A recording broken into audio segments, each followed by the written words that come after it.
The stars beyond the rim of known space held secrets older than human memory. In the vast darkness between galaxies, where light itself grew thin and the laws of physics bent beneath impossible weight, something moved. Not with the crude mechanics of ships or the blind thrashing of void-born predators, but with purpose ancient and terrible. Zeton had broken free. The creature that fled through the spaces between dimensions defied simple categorization. Those who had witnessed its kind in ages past had called it many things: destroyer, abomination, the end of light, but such words carried only the weight of fear, not understanding. It was evolution's answer to survival in the most hostile reaches of existence, a being that had learned to thrive where reality itself grew unstable. Behind it, through the cascading rifts it tore in the fabric of space, came pursuit. Ultraman moved through the void with the fluid grace of one born to such environments. His form caught what little starlight reached these depths and transformed it into something that seemed almost alive. Silver skin that reflected no heat, red markings that spoke of organic life married to something beyond biology. Upon his chest, a circular device pulsed with steady rhythm. Each beat a measure of energy spent and reserves dwindling. The color timer, his people called it, a warning and a limit bound into one. 3 minutes. That was all the time his kind could maintain physical form in environments hostile to their nature. 3 minutes before the light failed and left only the cold embrace of entropy. He had been pursuing Zeton for 6 standard cycles, tracking it through dimensional spaces that made even his advanced biology strain against the fundamental forces trying to unmake him. The creature had escaped from a containment field on the edge of the monster graveyard, that bleak expanse where the defeated horrors of 1,000 worlds were laid to rest. Something had weakened the barriers. Something that tasted of corruption and malevolent intelligence. Zeton sensed him now, turning in the void, with terrible purpose. The creature's carapace gleamed with an inner light that had nothing to do with reflection, and from its form emanated energies that made space itself recoil. When it struck, the attack came not through simple force, but through a manipulation of fundamental laws that should have been immutable. Ultraman crossed his arms before him, right vertical and left horizontal, the stance as natural as breathing. Energy gathered in the glands of his hands, positive and negative charges building toward critical mass. The spacium beam erupted outward, a lance of coherent light that could reduce mountains to vapor and pierce the hulls of ships rated for stellar radiation. Zeton's barrier absorbed the impact and reflected it back amplified. The return strike caught Ultraman across the chest, the superheated energy washing over his ultra armor and finding the microscopic gaps where organic met inorganic. Pain, bright and immediate, lanced through his nervous system. The color timer flickered from steady blue to warning yellow. 2 minutes and 40 seconds remaining. They collided in the space between heartbeats, 2 beings of impossible power, locked in combat that would have sterilized planets had there been anything living nearby to witness it. Zeton's limbs ending in claws that could tear through dimensional barriers raked across Ultraman's guard. He responded with strikes honed through millennia of training, each blow calculated to test defenses and probe for weakness. But Zeton had learned since their last encounter. It moved with newfound cunning, its attacks designed not merely to damage, but to drive Ultraman towards something he could not yet perceive. A trap, perhaps, or simply the natural cruelty of a predator playing with prey it knew to be weakening. The color timer shifted from yellow to amber. 2 minutes. Ultraman felt the change in space before he saw it. Reality itself seemed to shudder, as though some vast hand had pressed against the membrane separating the material universe from whatever lay beyond. Through his enhanced senses, he perceived distortions in the quantum foam patterns that spoke of intelligence and malevolence working in concert. Zeton struck again, and this time its attack carried with it energies that had no place in the natural universe. They tasted of madness and transformation of things, and the things that hungered with appetites that could never be sated. Ultraman recognized them from the briefings he had studied before beginning this hunt chaos energy, the raw stuff of the Imperium given terrible focus.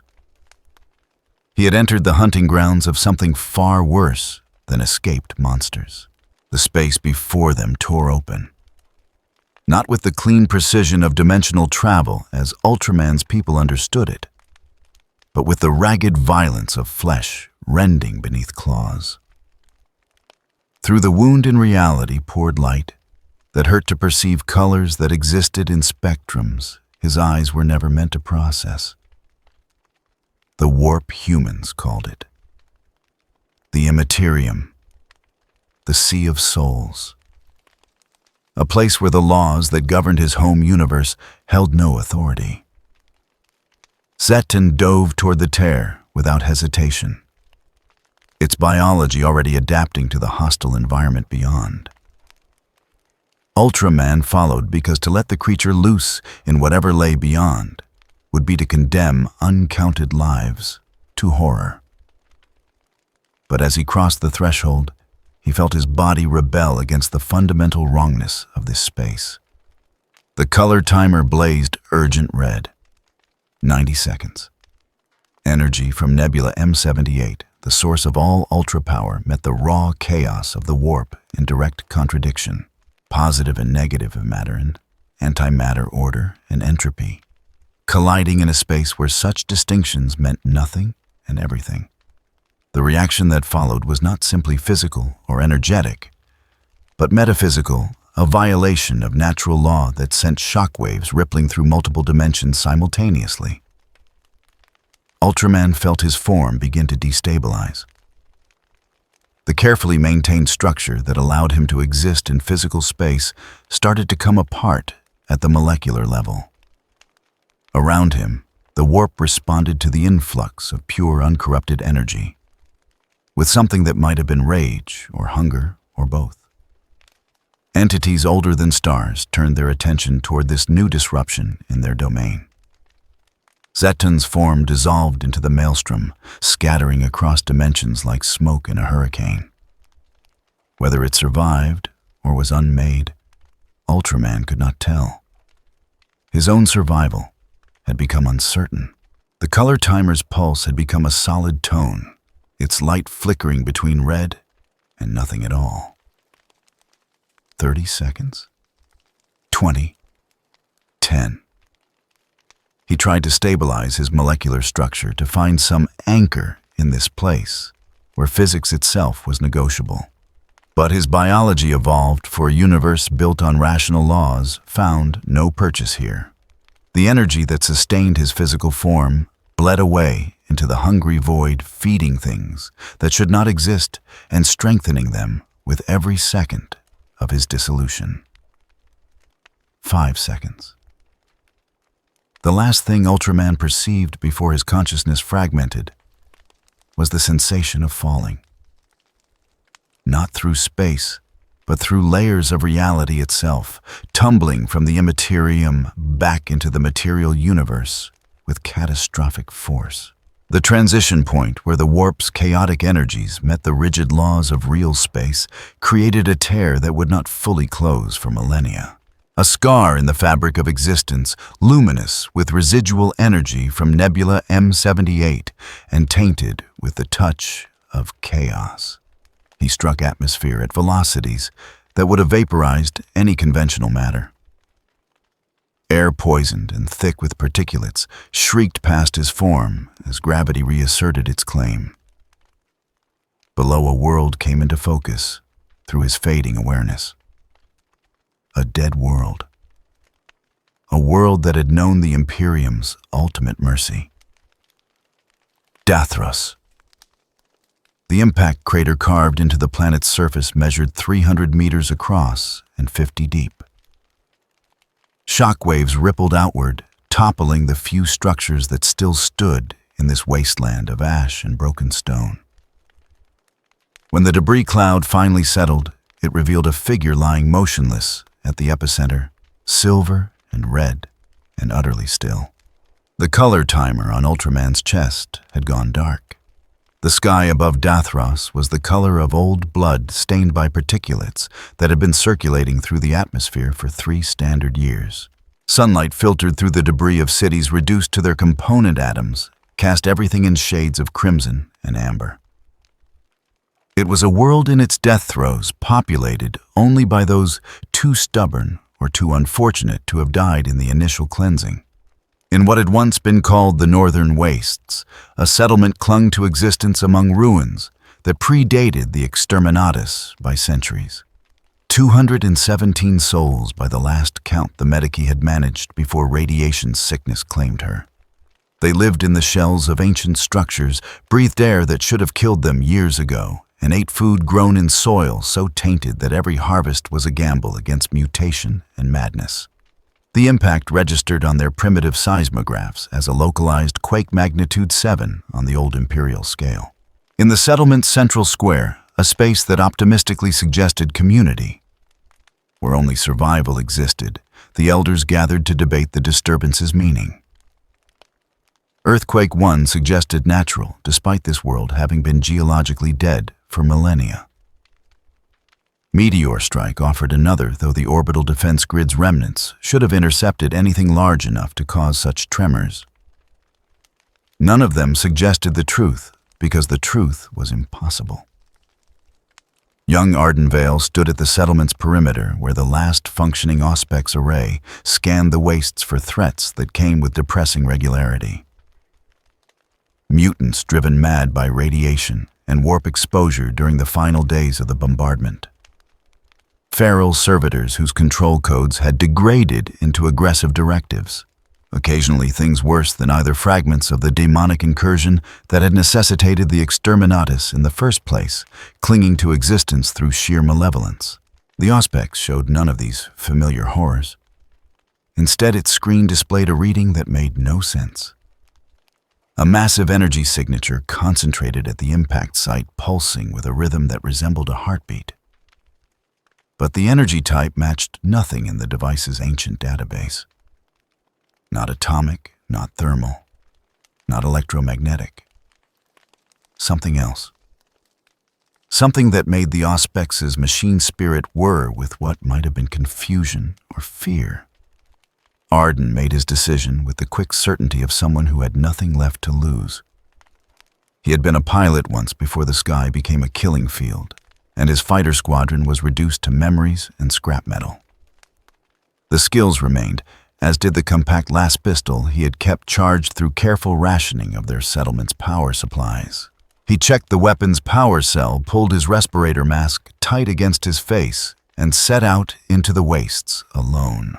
The journey to the impact crater took 2 hours across terrain that tried constantly to kill him. Sinkholes opened in ash drifts deep enough to swallow a man whole. Radiation spikes forced him to detour around hot zones that would have cooked his organs in minutes. Once he heard the distinctive chittering of a mutant pack in the distance and froze behind a collapsed wall until the sounds faded. When he finally reached the crater's edge and looked down into its depths, his first thought was that the radiation had finally affected his brain. Hallucination, he told himself. Warp sickness manifesting in visual form. But the figure at the crater's heart remained solid and impossible regardless of how many times he blinked or shook his head. It was massive, perhaps 40 meters in height if it stood. Its form suggested something humanoid, but perfected beyond human capability, all smooth lines and balanced proportions that spoke of design rather than evolution. Silver skin caught the bloody sunlight and reflected it in patterns that hurt to watch, while red markings along its torso and limbs created designs that seemed to shift when observed peripherally. Upon its chest, a circular device sat dark and lifeless concentric circles surrounding a crystal that held no light. Arden descended into the crater with his last pistol drawn, though he felt like a child threatening a god with a sharpened stick. Each step down the crater's slope brought him closer to the figure, and with proximity came a growing certainty that what he was approaching was alive, or had been alive, or existed in some state between the two that had no name in human languages. The chest rose and fell, barely perceptible, a movement so slight that he would have missed it if he had not been watching for any sign of threat. Breathing, then, which meant biological, which meant vulnerable, theoretically, to the tools humans had developed for killing. He reached the crater floor and approached within 10 meters before his courage failed and his training reasserted itself. Cover, his old flight instructor's voice barked in memory. Find cover before you assess an unknown. He positioned himself behind a jutting fragment of bedrock that offered questionable protection and studied the giant with more care.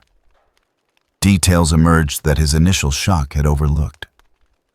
Damage, extensive but not catastrophic, marked the silver skin in patterns that suggested recent combat.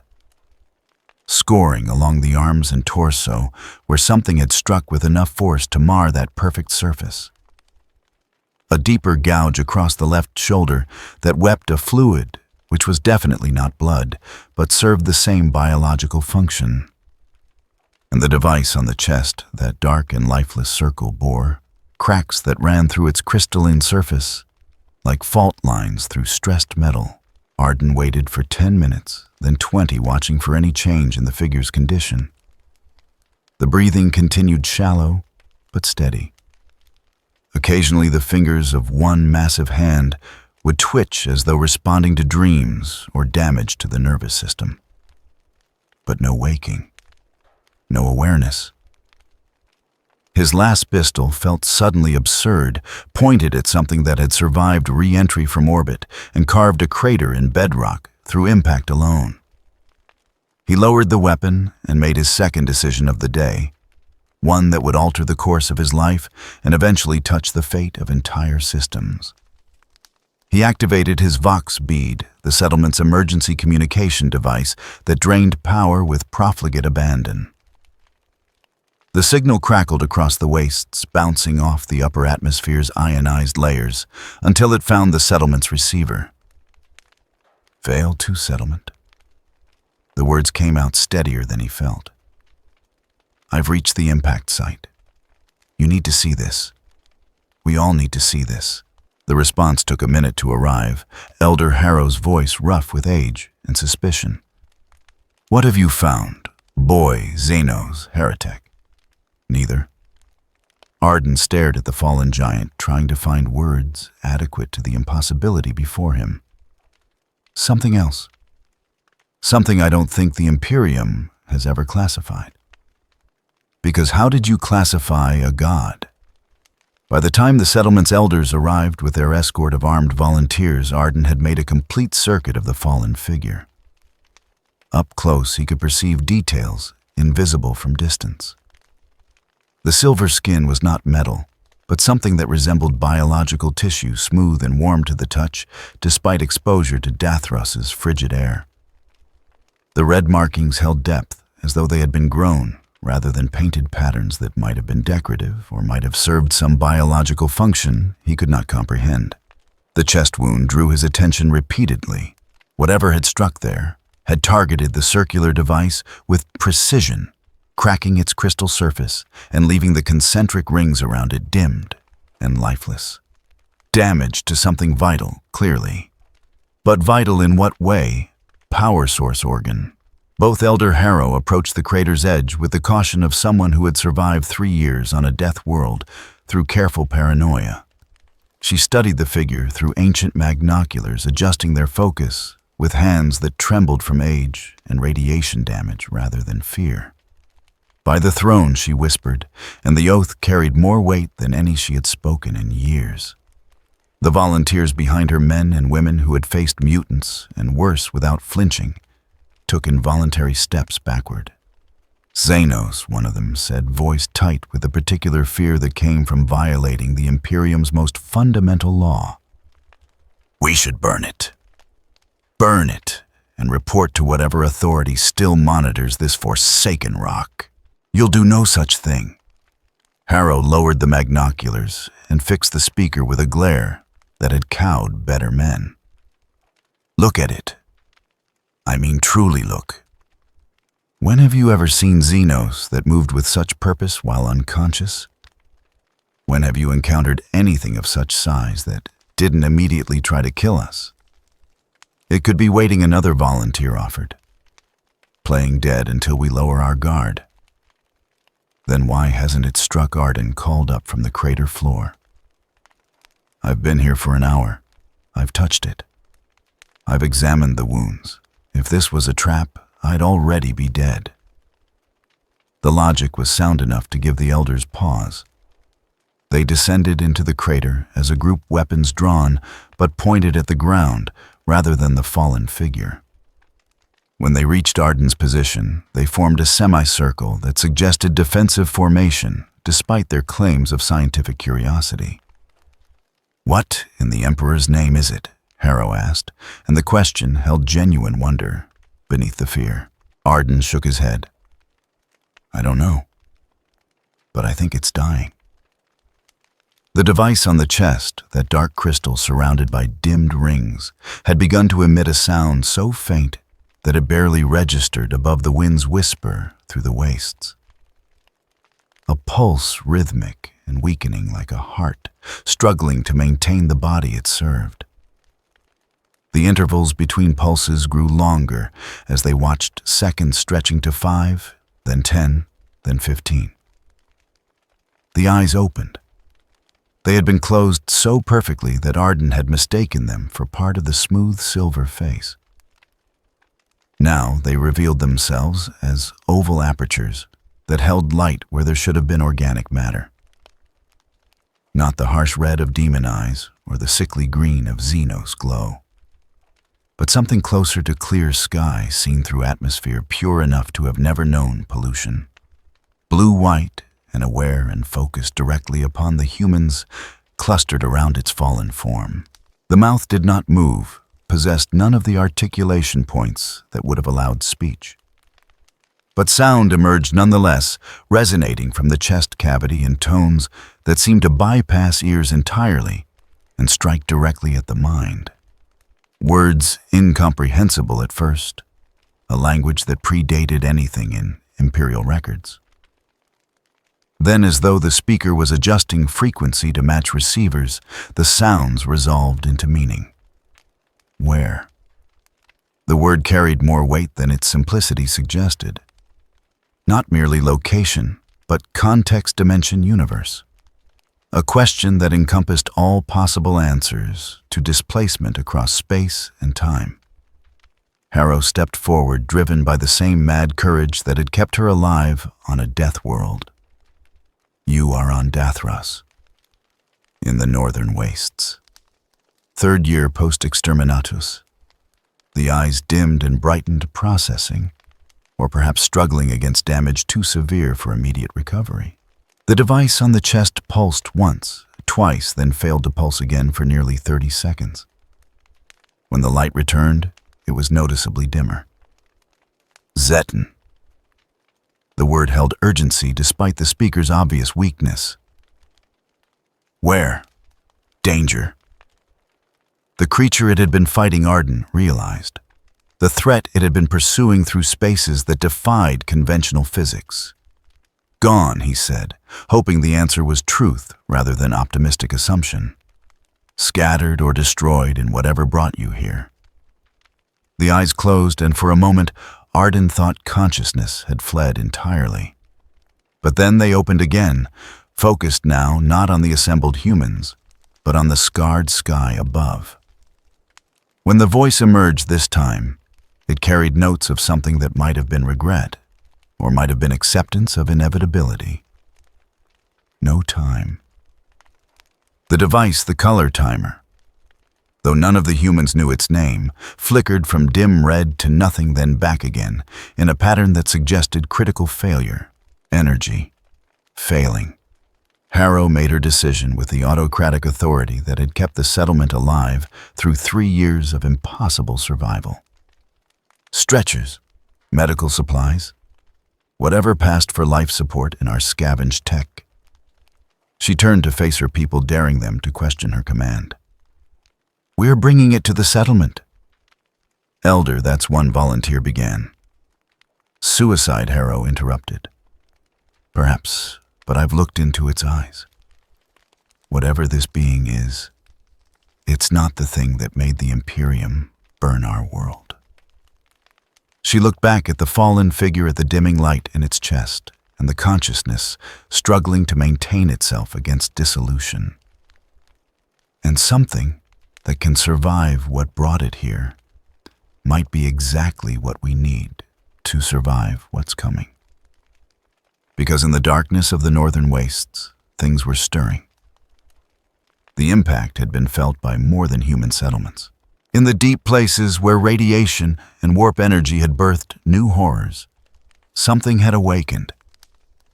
Something that remembered the taste of fear and the satisfaction of slaughter. And it was hungry. The settlement's Mediki Bay had been a storage facility in its previous life, back when Dathros produced goods rather than corpses. Now it served as surgery quarantine and morgue, all in one cramped space lined with equipment that predated the exterminatus by decades. The auto dock in the corner had been salvaged from a crashed Valkyrie, its machine spirit half mad from trauma, but still functional enough to stitch flesh and seal wounds. It was to this space that they brought the fallen giant, dragging it on repurposed cargo sleds that groaned under weight they were never designed to bear.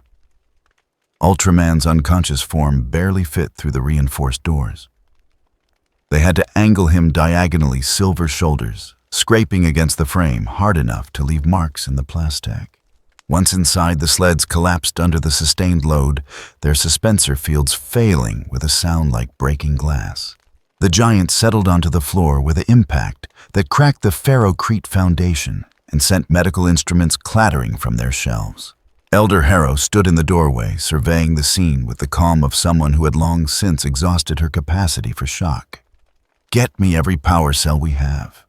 Everyone. I don't care if it leaves us dark for a week." Ardenvale moved to protest, then saw the color timer's fading pulse, and understood. The device had gone from dim red to barely perceptible, its light stuttering like a candle in a hurricane. Whatever it measured life force energy, reserves time remaining the supply, was nearly exhausted. The settlement's engineer, a woman named Kyle, who had kept their generators running on faith and profanity in equal measure, appeared with an armload of power cells scavenged from every non-essential system. 23 in total, ranging from military-grade promethium cells to civilian batteries designed for hand tools. She dumped them on a table beside the fallen giant and stared at the color timer with professional assessment. "I can rig a transfer system." "Maybe." Her fingers traced the device's circumference, careful not to touch the cracked crystal directly. "But I've never seen technology like this. It's not Mechanicus standard. Not even Xeno's standard, from what little I know. This is something else." "Then improvise." Harrow's voice carried the weight of absolute authority. "Because if that light goes out completely, I suspect we'll be burying something that could have saved us all." Kyle worked with the focused intensity of someone performing surgery on a bomb. She spliced cables from the power cells to contact points around the color timer's outer ring, creating a web of connections that looked more like ritual than engineering. When she activated the first cell, energy flowed into the device with resistance that made the cables spark and smoke. "It's not compatible." Kyle killed the connection before it could overload. "The energy signature is wrong. It's like trying to fuel a plasma reactor with wood." Arden stepped forward, driven by instinct he could not name. What if we don't push energy in? What if we give it something to pull from? Kyle turned to stare at him. Explain. He pointed at the color timer, at the way its faint light seemed to pulse in rhythm with something beyond simple mechanics. It's alive. Or connected to something alive. Maybe it doesn't need a power source. Maybe it needs a conduit. Before Harrow could stop him, Arden placed his hand directly on the colored timer's surface. The crystal was warm beneath his palm, warmer than surrounding tissue, and he felt everything. Consciousness exploded through his mind like a star going nova. Not his own limited human awareness, but something vast and ancient and utterly alien. A mind that had seen the birth of worlds and the death of civilizations. It regarded him with curiosity rather than hostility, examining this small life that had reached out to touch it in its moment of weakness. Images flooded through the connection. A world of eternal light, where beings of living energy moved through cities that defied geometry. Training grounds, where warriors practiced techniques that manipulated fundamental forces. A monster escaping into darkness and the duty that demanded pursuit regardless of cost. The collision with energies that should not exist. The fall. The darkness. And beneath it all, a question directed specifically at him. Will you help me? Arden answered without words, with nothing but the simple affirmation of his intent. The color timer pulsed once bright blue, and something passed between them. Not energy, not exactly, but permission, access, bond. He fell backward, gasping, his hand smoking where it had touched the crystal. Kyle caught him before he hit the floor, lowering him with more gentleness than her gruff exterior suggested. The color timer's light had stabilized, no longer fading, but not restored either. A compromise between dissolution and full function, maintained by connection to a host too small to sustain the full weight of that vast consciousness. What did you do? Harrow demanded, and for the first time in 3 years, the elder sounded something close to afraid. Arden struggled to find words adequate to the experience. I think I became his anchor. His link to this reality. It was either that or watch him die. The eyes opened again, those oval apertures of blue-white light, and they fixed on Arden with recognition that went beyond simple awareness. When the voice resonated from the chest cavity this time, it carried warmth that had been absent in their previous exchange. Thank you. The words came in that same language beneath language, bypassing ears as to strike directly at understanding. I am called Ultraman. I am far from home. Elder Harrow stepped forward, recovering her composure with visible effort. I am Harrow Elder of this settlement. The man you bonded with is Arden Vale. This world is Dathros, damned and forgotten by the Imperium we once served. Imperium. Ultraman repeated the word, as though tasting it for meaning. The humans who rule this region of space. I have encountered their kind before in the place between places. They burned with fear and conviction in equal measure. You met Imperial forces in the warp, Kyle asked, and her voice carried professional interest despite her obvious unease. If that is the name for the space of madness and change, then yes. They fought against creatures born from thought and nightmare. Their weapons were faith and fire, and they gave no quarter to anything they deemed impure. That sounds like the Imperium.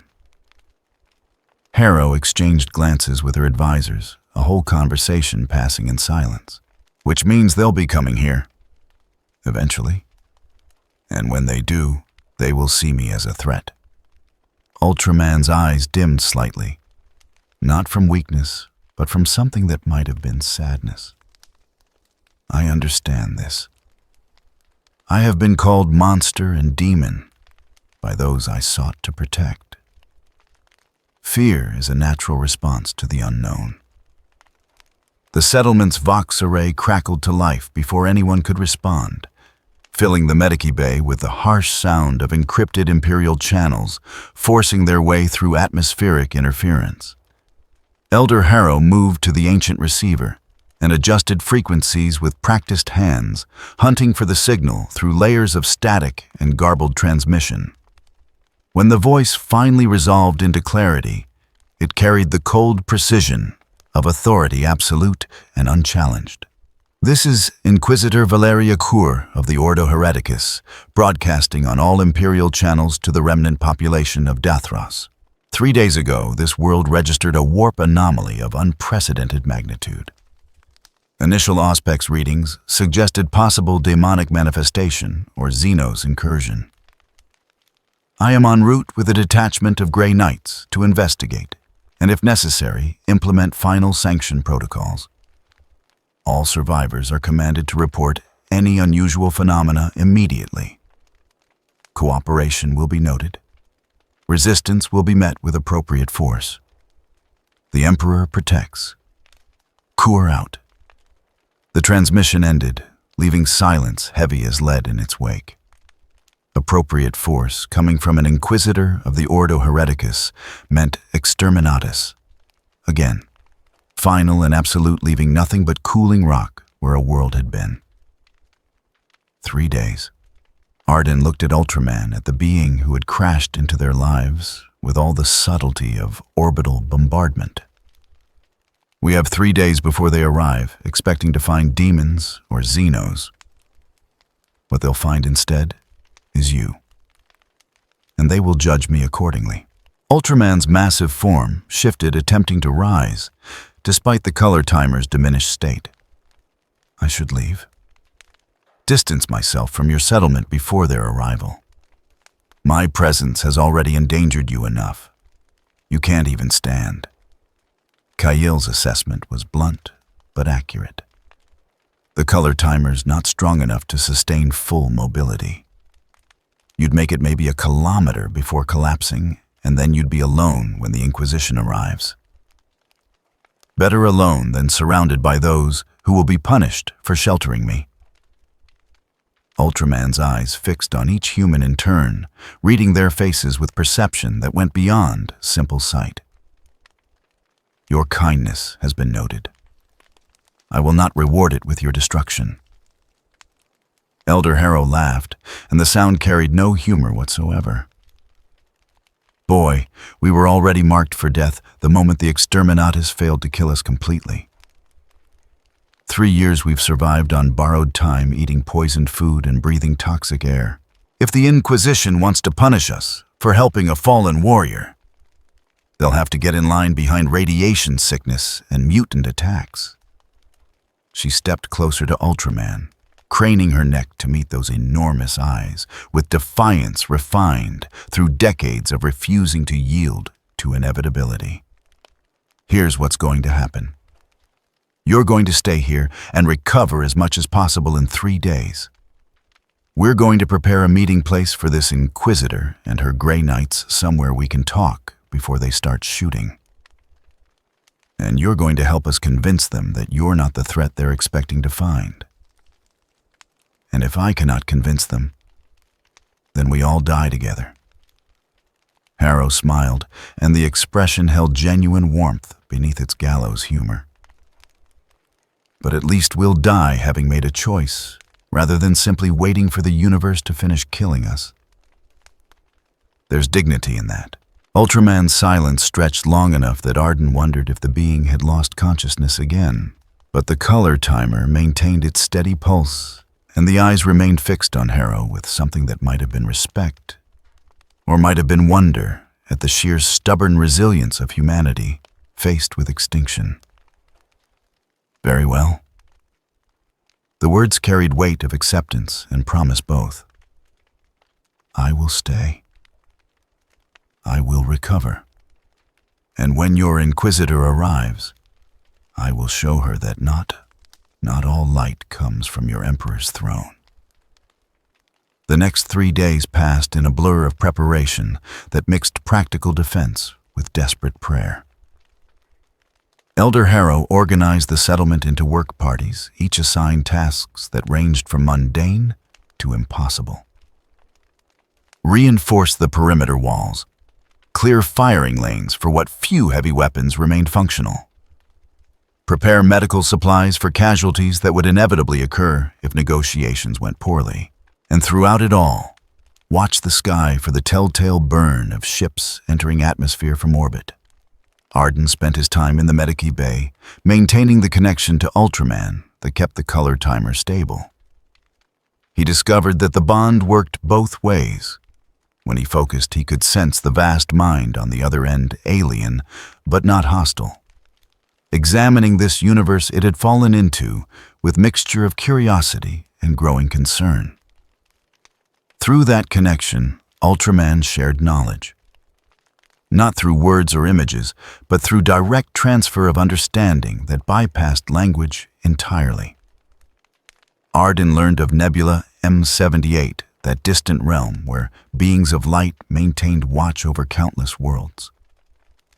He witnessed battles against creatures whose names alone carried weight of nightmare, Zetan Baltan King Joe horrors that made the mutants of Dathros seem trivial by comparison.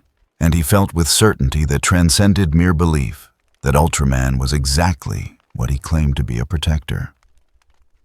A warrior who fought not for conquest or glory, but because darkness existed and someone needed to stand against it. The bond had other effects less expected. Arden found his strength increasing, his reflexes sharpening beyond normal human parameters. When he helped reinforce the settlement's walls, he lifted stones that should have required 3 men. When he practiced with his last pistol, his accuracy improved to the point where he could thread shots through gaps a finger's width at 100 meters. Kyle noticed and pulled him aside on the second day, her expression caught between scientific interest and religious dread. You're changing. Whatever that thing did when it bonded with you, it's rewriting your biology. Is it dangerous? Arden asked, though he already knew the answer from the way his body felt stronger, yes. But also more fragile, as though he had become a conduit for energies not meant for human flesh. Probably. Kael's honesty was refreshing in its bluntness. But we're all dying anyway, just slower.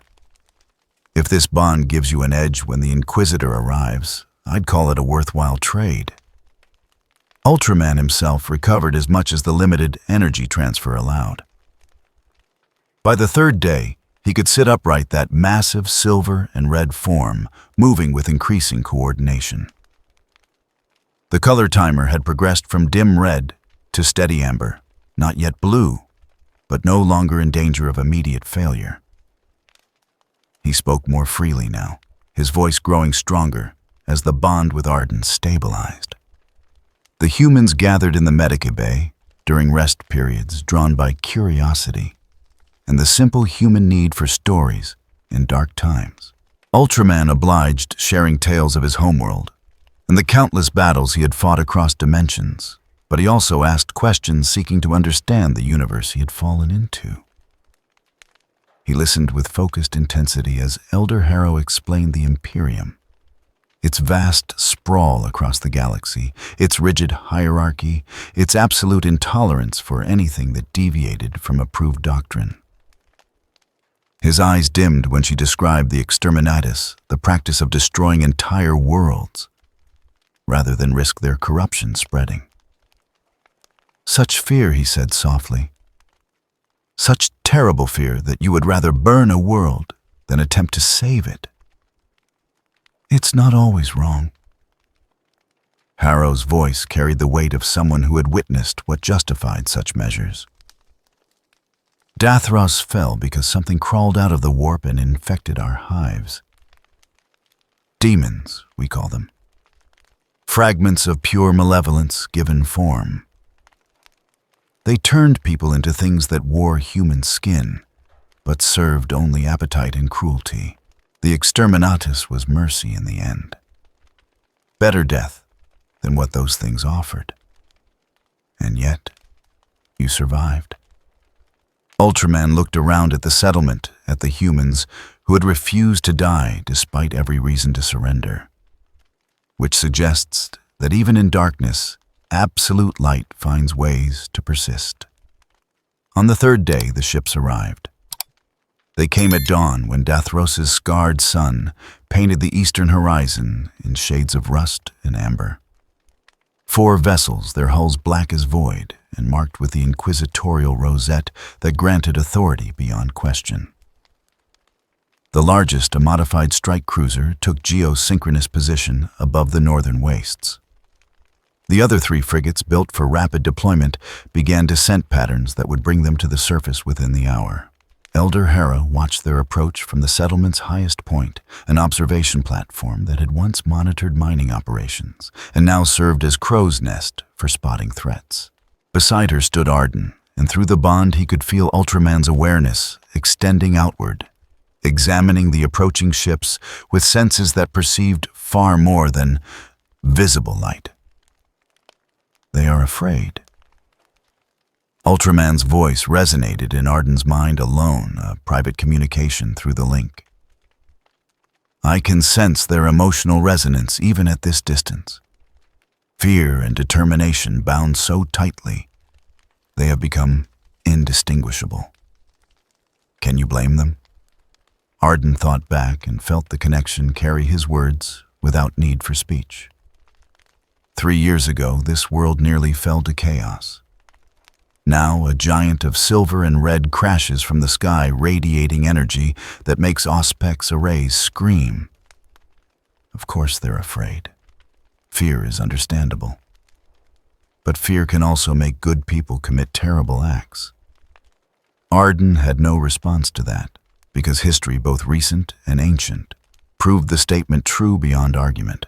The frigates landed in a defensive triangle 500 meters from the settlement's perimeter, their main guns tracking potential threats, while deployment ramps lowered to disgorge their cargo.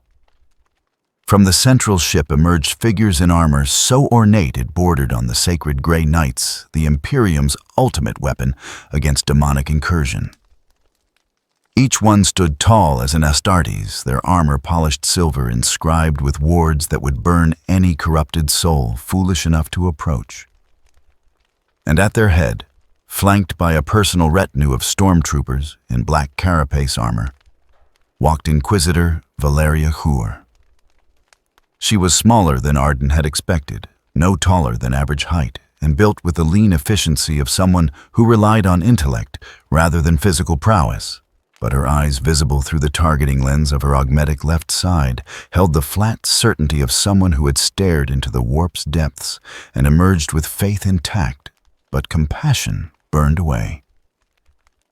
She carried no obvious weapons, which meant the weapons she did carry were sophisticated enough to be hidden. Her authority needed no bolter or plasma pistol to enforce it. The rosette on her chest, that symbol of inquisitorial mandate, gave her power to command armies and condemn worlds. Elder Harrow descended from the observation platform and walked out to meet the Inquisitor alone as they had agreed. She carried no weapons, wore no armor, presented herself as exactly what she was, a survivor trying to protect what little remained of her world. The 2 women met in the ash-covered space between settlement and ships, their conversation too distant for normal hearing to catch. But through the bond, Arden felt Ultraman's enhanced perception reaching out, gathering words and nuance with senses that transcended mere ears. The Inquisitor demands to know about the anomaly. She speaks of warp readings that defied analysis of energy signatures that match nothing in Imperial databases. She is convinced that something from beyond has manifested on this world, which is technically true. Arden watched the conversation continue, saw Harrow gesture back toward the settlement. Just not the kind of beyond she's expecting. The Elder is explaining my presence. She chooses her words carefully, calling me a warrior from a distant realm who fell while fighting a great evil. She describes my injuries, my recovery, the bond we forged to prevent my death.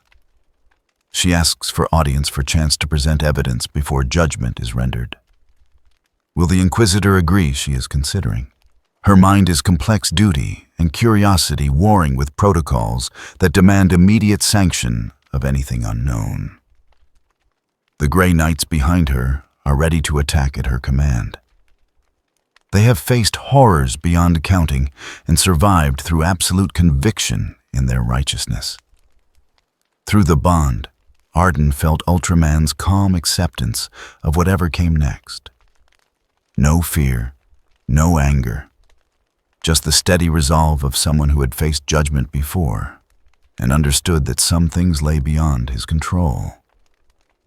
The conversation ended.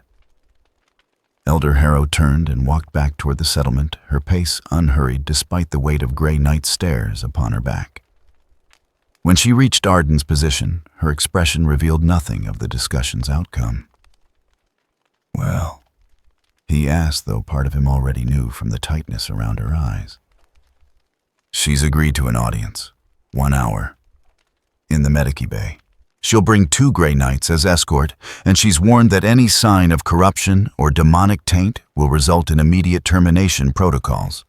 Harrow paused, then added with grim humor, "She also said that if this being you've sheltered proves hostile, she'll ensure our deaths are quick and merciful rather than drawn out. So we have that small mercy to look forward to." Arden returned to the Medici Bay to find Ultraman standing the first time he had managed full height since his arrival. The color timer glowed steady amber against his chest, and his eyes held the calm of someone who had fought too many battles to fear one more. "They are coming," Ultraman said, needing no bond to perceive the approach of armored footsteps and whispered prayers. "Tell me, Arden Vale, do you believe they can understand what I am? Not what I appear to be, but what I truly represent." Arden thought of the Imperium he had served, of its rigid doctrines and merciless enforcement of compliance. He thought of the Grey Knights' warriors, forged to destroy anything touched by the warp's corruption. And he thought of Inquisitor Cure, whose job was to root out heresy in all its forms. Honestly, probably not. But Harrow's right, better to die making a choice than waiting for the universe to make it for us. Then we will show them that even in a galaxy dark as this, light can come from unexpected sources. The Medici Bay doors opened. Inquisitor Valeria Cure entered, flanked by 2 Grey Knights whose presence seemed to draw the light itself, as if into their armor's sacred inscriptions. She stopped 3 meters from Ultraman's position, her augmetic eye cycling through scanning modes, while her human eye simply stared. When she spoke, her voice carried the authority of someone used to being obeyed without question.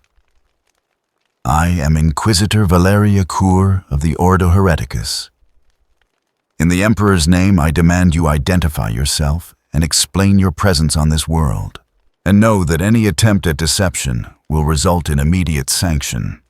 Ultraman looked down at the Inquisitor, at this small human who carried the weight of 1 billion worlds worth of authority, and his eyes held neither fear nor defiance.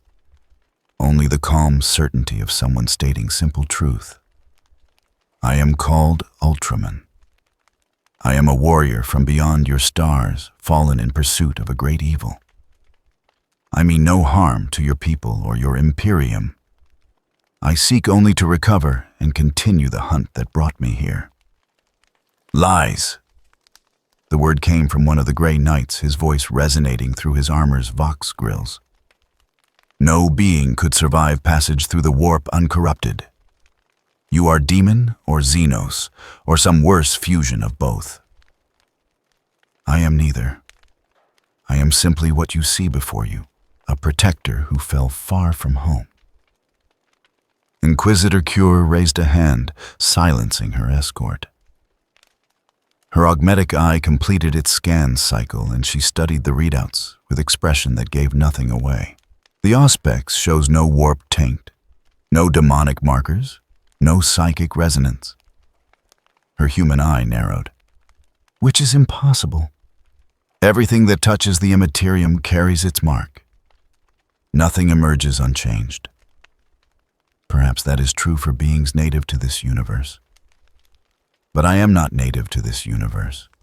Where I come from, there is no warp, no chaos, only light, and the darkness that seeks to extinguish it. Heretical babbling. The second Grey Knight's hand moved toward his Stormbolter. Inquisitor, the protocols are clear. Unknown Xenos claiming divine origin must be purged immediately. But Cure did not give the order. Instead, she stepped closer to Ultraman, close enough that the Grey Knights tensed in preparation to intervene. She studied the color timer, the silver skin, the alien, yet somehow noble bearing of this being who should not exist. "Tell me," she said softly, "if you are truly what you claim, a warrior of light, then prove it.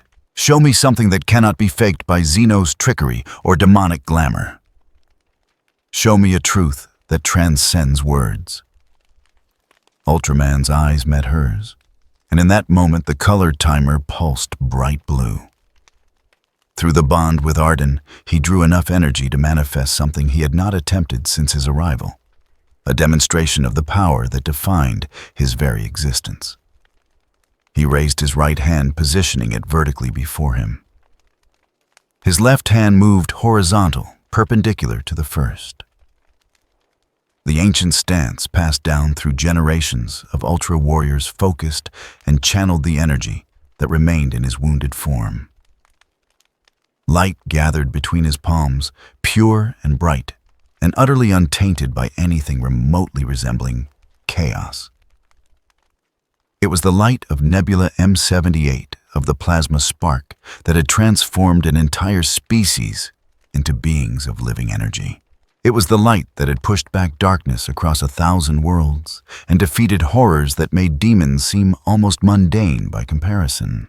The spacium beam, restrained to fraction of its full power, erupted outward and struck the far wall of the Medici Bay. Stone vaporized instantly, leaving behind not corruption or mutation, but simply clean absence.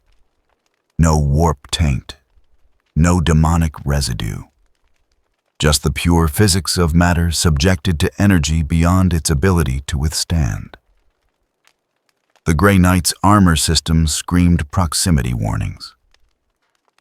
Their holy wards, designed to flare in the presence of corruption, remained quiet and dark. Every instrument, every sacred relic, every method the Imperium possessed for detecting chaos influence reported the same impossible result. Nothing. Ultraman lowered his hands and the light faded, leaving only the steady amber pulse of his color timer and the smoking crater where Wall had been.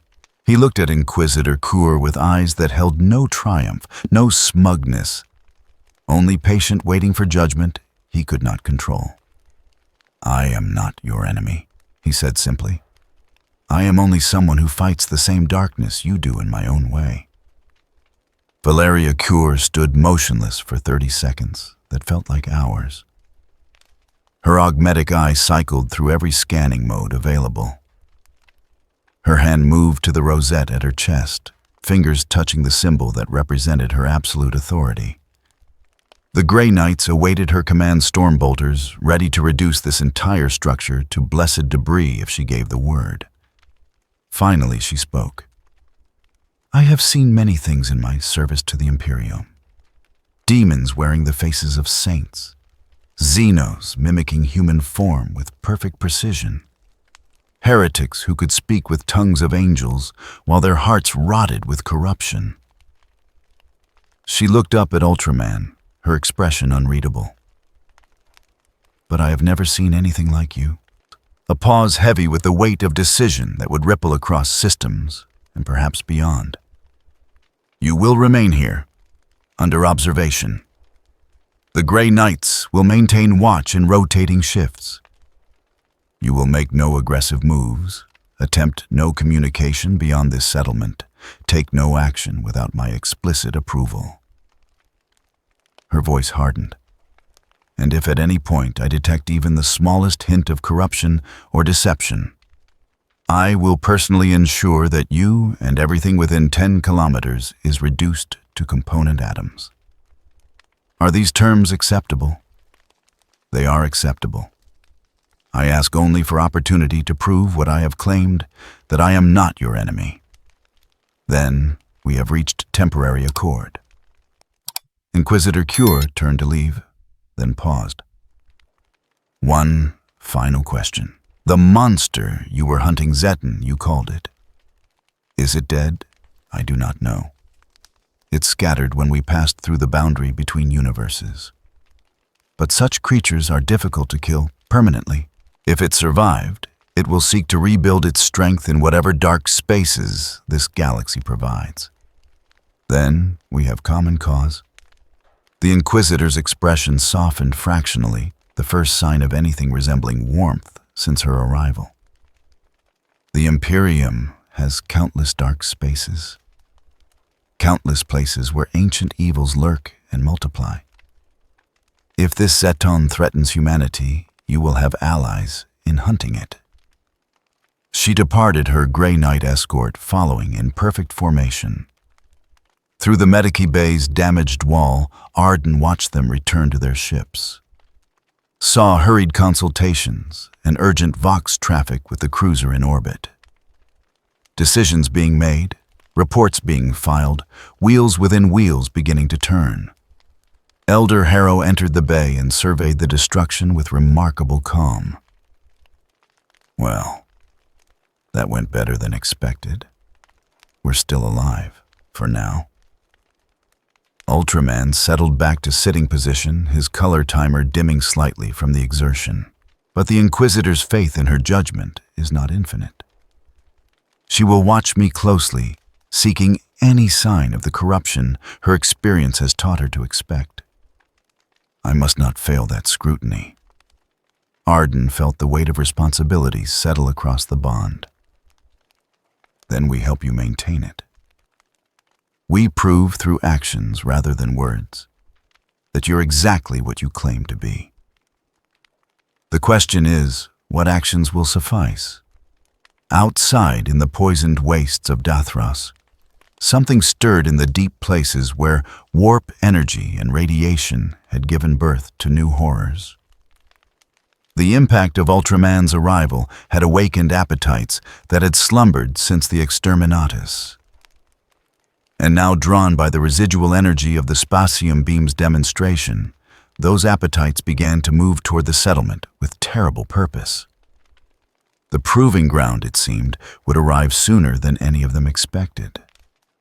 The horrors came at midnight, when Dathros's broken moons cast shadows that seemed to move with malevolent purpose. The settlement's perimeter alarms triggered in cascading sequence, each sensor screaming warnings about movement in the wastes. Dozens of contacts, then hundreds converging from every direction with coordination that spoke of intelligence rather than simple hunger. Elder Harrow reached the command center before the second alarm cycle completed, pulling on her coat as she ran. The tactical display painted a picture of nightmare made manifest. Heat signatures clustered in the darkness beyond the walls, moving in patterns that resembled military formations more than random assault. Whatever led these creatures possessed understanding of tactics and terrain that no mere mutant should command. "Wake, everyone." Her voice carried across the Vox network with calm that came from accepting inevitability. Combat positions. This isn't a probe, this is an assault. Arden Vale was already moving the bond with Ultraman, having alerted him to danger seconds before the alarms. He found his last pistol by muscle memory in the darkness, checked its charge with hands that no longer trembled, despite the fear coiling in his gut. The bond carried more than just warning, it brought tactical assessment from a mind that had fought countless battles across dimensions. The creatures approaching were corrupted, touched by the same energies that had nearly destroyed Dathros 3 years ago. Warp-tainted, dangerous not merely through physical threat, but through their ability to spread madness like infection. In the medic bay, Ultraman rose to his full height. The color timer pulsed amber against his chest, not yet blue, but strong enough to sustain combat if necessary. Through the bond, he felt Arden's fear and transmuted it into something more useful focus. Clarity. The cold certainty that came from accepting what must be done and doing it without hesitation. They are coming for me. His voice resonated through the settlement's Vox system, carried by the same connection that bound him to Arden. The energy I released earlier drew them like scavengers to a kill. I must face them away from your walls, like hell you will. Inquisitor Cure's voice cut through the channel with authority absolute. You move without my authorization, and I'll consider our accord broken. The Grey Knights will engage these creatures while you remain under observation. Your warriors are skilled, but they do not understand what approaches. These are not mere mutants. They carry the taint of the same darkness I fought in the space between spaces. They will not fall to conventional weapons alone. Then we'll use unconventional methods. Cure appeared in the medic bay's entrance, flanked by her stormtrooper escorts. Behind her, visible through the damaged wall, the two Grey Knights assigned to Ultraman's observation moved with purpose toward the settlement's northern perimeter. We've survived 3 years on this death world. We'll survive tonight.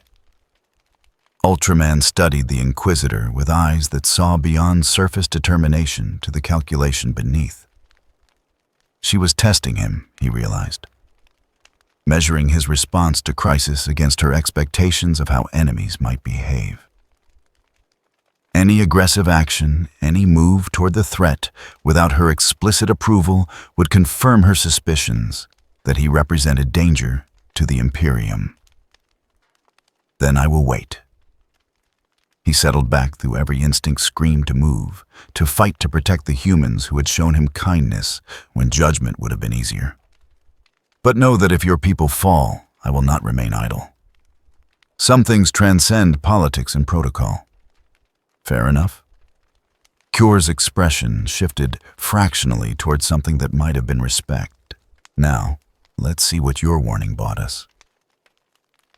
The first wave hit the northern wall like a tsunami of corrupted flesh. They had been human once, these creatures, citizens of Dathros, transformed by warp exposure into things that wore skin like ill-fitting clothing. Mutations sprouted from their bodies in defiance of biological possibility, limbs that bent at too many angles, eyes that saw spectrums beyond mortal comprehension, mouths that spoke languages older than human civilization. The settlement's defenders met them with disciplined fire. Laser guns barked in rhythmic volleys, each shot calculated to conserve ammunition while maximizing damage. The heavy stubber on the east tower chattered its deadly song tracers, drawing lines of light through the darkness. And on the northern perimeter, where the assault concentrated its fury, the Grey Knights brought weapons designed specifically for creatures touched by the warp. Brother Sergeant Castiel raised his storm bolter and spoke a prayer of sanctification that turned each round into a blessing, as much as ammunition. The mass reactive shells struck corrupted flesh and detonated with psychically charged force that did more than simply destroy tissue. They burned away, the warp taint itself purifying through violence what could not be saved through mercy. Beside him, Brother Amadeus wielded his nemesis force sword with precision that bordered on the artistic. The blade forged from blessed silver and inscribed with wards written in high gothic, cut through reality as easily as flesh. Each swing left wounds that would not heal damage that transcended the physical and struck at the spiritual essence beneath. But for every creature that fell, 3 more emerged from the darkness. They climbed over the bodies of their fallen kin without hesitation, driven by hunger and hatred in equal measure. Some carried crude weapons scavenged from the wastes. Rusted blades, broken pipes, chunks of ferrocrete hefty enough to crush skulls. Others relied on mutations that turned their bodies into weapons claws, sharp as molecular blades, bone protrusions that could pierce flak armor, toxic spit that burned through plasteel. The wall's defenders began to fall. A volunteer screamed as claws found the gap between his body armor's plates, pulling him down into the mass of corrupted bodies below. Another disappeared in a gout of toxic bile, her death scream cutting off with terrible finality. The heavy stubber fell silent as its operator succumbed to wounds that should have killed him minutes earlier, but had been held at bay through sheer bloody-minded refusal to yield. Inquisitor Cure monitored the battle through tactical displays, and Vox reports her expression revealing nothing of the calculations running behind augmented and natural eye alike. Casualty rates were unsustainable. Even with the Grey Knight's intervention, the sheer weight of numbers would overwhelm the defenses within the hour. They needed something to break the assault's momentum, to thin the horde enough that conventional weapons could finish what remained. They needed a miracle. Ultraman felt the moment approach through the bond with Arden. He sensed the young man's growing desperation, the understanding that without intervention, everyone in this settlement would die protecting a being they barely knew. The recognition that sometimes the only choice was which death to embrace, passive or active cowardice or courage.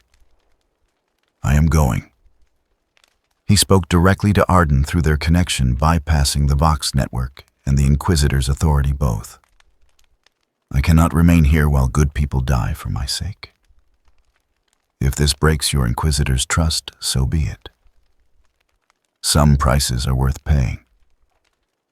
Arden's response came without hesitation. "Then I'm coming with you. You are mortal. These creatures will tear you apart. I'm also your anchor to this reality. You want to fight at full strength. You need me close." The logic was sound, infuriatingly so. Besides, I didn't survive 3 years on a death world just to hide in a bunker while others fight. Ultraman felt something warm bloom in the space where their consciousnesses met. Pride, perhaps, or simply recognition of the courage that kept humanity alive in a galaxy designed to devour it. "Very well, but stay behind me. And Arden, yes. Thank you." They moved before Inquisitor Cure could respond, before the Grey Knights could intercede, before rational thought could overcome the need to act. Ultraman emerged from the Medici Bay at a run that shook the ground beneath his feet. Silver form catching the light of burning structures and transforming it into something that looked almost divine. The color timer pulsed faster, responding to exertion and proximity to Arden, drawing strength from the bond they shared. Behind him, struggling to match a pace that covered meters with each stride, Arden Vale ran with last pistol drawn, and terror and exhilaration mixed in equal measure coursing through his enhanced biology. The creatures saw Ultraman coming, and their assault faltered. Recognition flickered through corrupted minds. This was the source of the energy that had drawn them from their deep places, the light that had pierced the darkness and promised feeding beyond mere flesh. They turned from the walls in unison, abandoning easier prey in favor of the true prize. Ultraman met them with force that transcended simple violence. His first strike sent 3 creatures tumbling backward, their corrupted bodies unable to withstand impact from something built on fundamentally different physical principles. His second opened a path through the horde wide enough for the defenders to see hope beyond the wall of twisted flesh. But they kept coming wave after wave, and even Ultraman's enhanced strength had limits. A clawed appendage found purchase on his leg, cutting through ultra armor that should have been invulnerable. Another struck his shoulder, staggering him, despite weight that measured in tons. The color timer's pulse quickened amber light flickering towards red as energy reserves depleted faster than the bond with Arden could replenish them. Then the Grey Knights arrived. Brother Sergeant Castiel and Brother Amadeus moved through the horde like avenging angels, their weapons turning night into day with each blessed discharge. They positioned themselves at Ultraman's flanks, without need for communication, forming a triangle of destruction that caught the creatures in a killing field of crossfire and consecrated steel. And behind them, moving with the cold precision that had made her name whispered in fear across a dozen sectors, Inquisitor Valeria Hure brought weapons that made even the Grey Knight's arsenal seem conventional. The digital weapon in her right hand, a ring marked with the inquisitorial rosette, discharged with sound like reality tearing. The beam it projected didn't merely kill the creatures it touched. It unmade them, reducing matter to its component atoms and scattering those atoms across dimensions where they could never reconstitute. One shot, one kill repeated with mechanical efficiency that spoke of decades spent purging threats to humanity. But even this combined force would not have been enough. The horde's numbers seemed inexhaustible, and beneath the simple mutants, something larger moved with terrible purpose. A champion, if such creatures could be said to have leaders, a thing that had once been human, but had embraced warp corruption so completely that humanity remained only in its basic shape. It stood 3 meters tall, its body a fusion of muscle and metal and energies that made space itself recoil.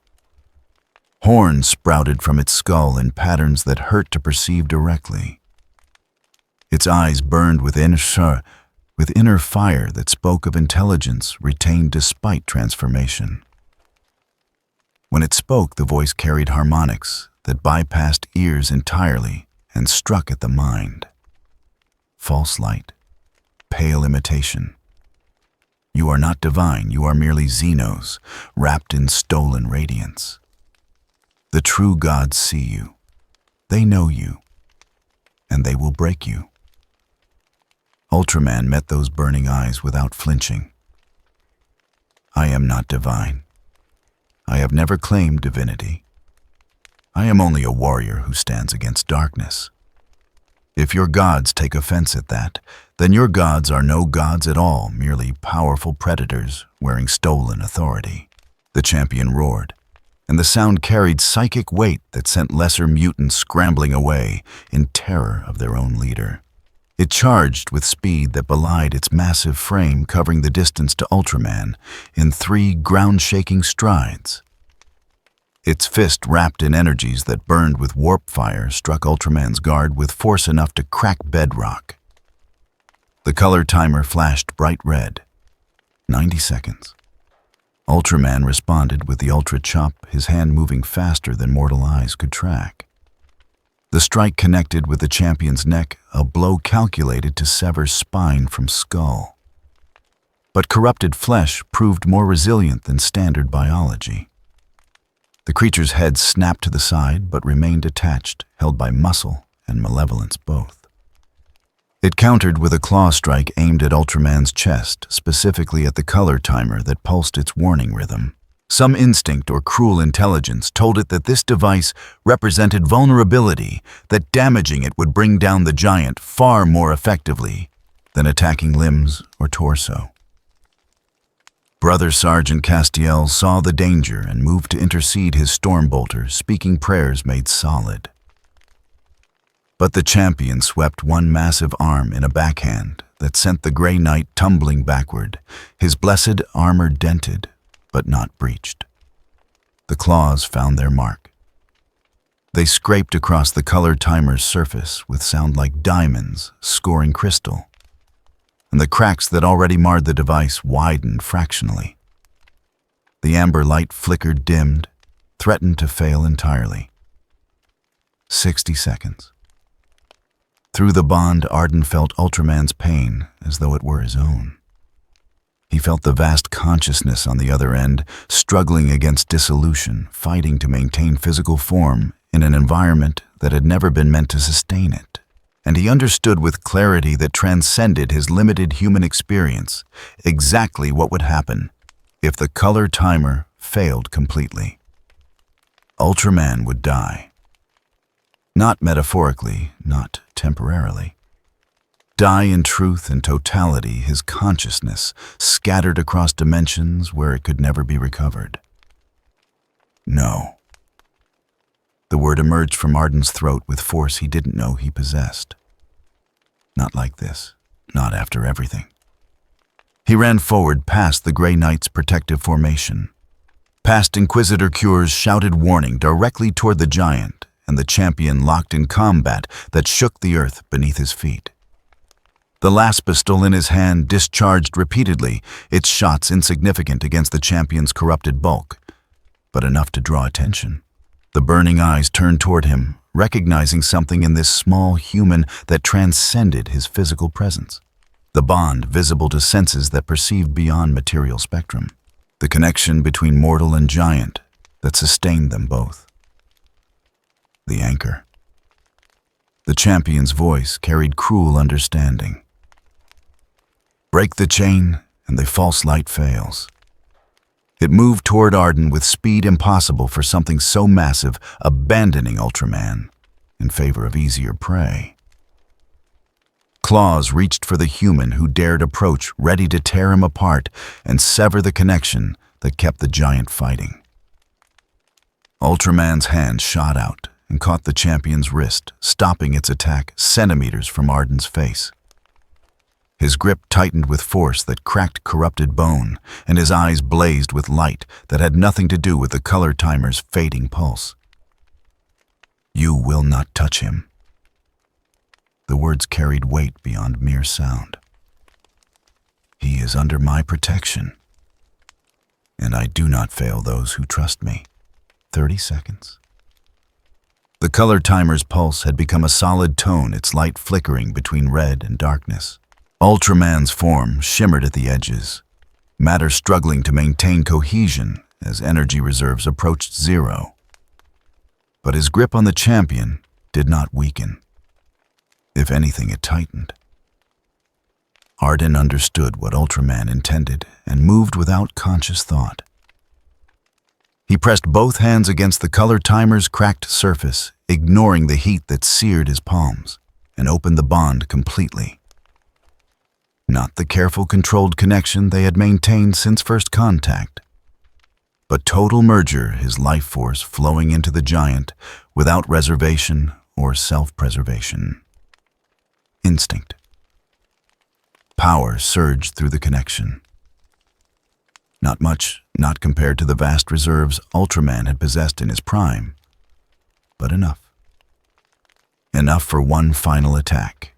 Enough to end this threat before the darkness claimed them both. 20 seconds. Ultraman released the champion and stepped backward, creating space. His arms moved into the ancient stance, right vertical, left horizontal. Energy gathered in the glands of his hands, positive and negative charges, building toward critical mass. But this time the power came not from Nebula M78's distant light, but from the bond with a human who had chosen to give everything to someone he barely knew. The spacium beam erupted outward with brilliance that turned night into day. It struck the champion's center mass, and for a frozen instant, the creature's corrupted form stood outlined in pure light. Then physics and purifying energy did their work. The champion didn't merely die.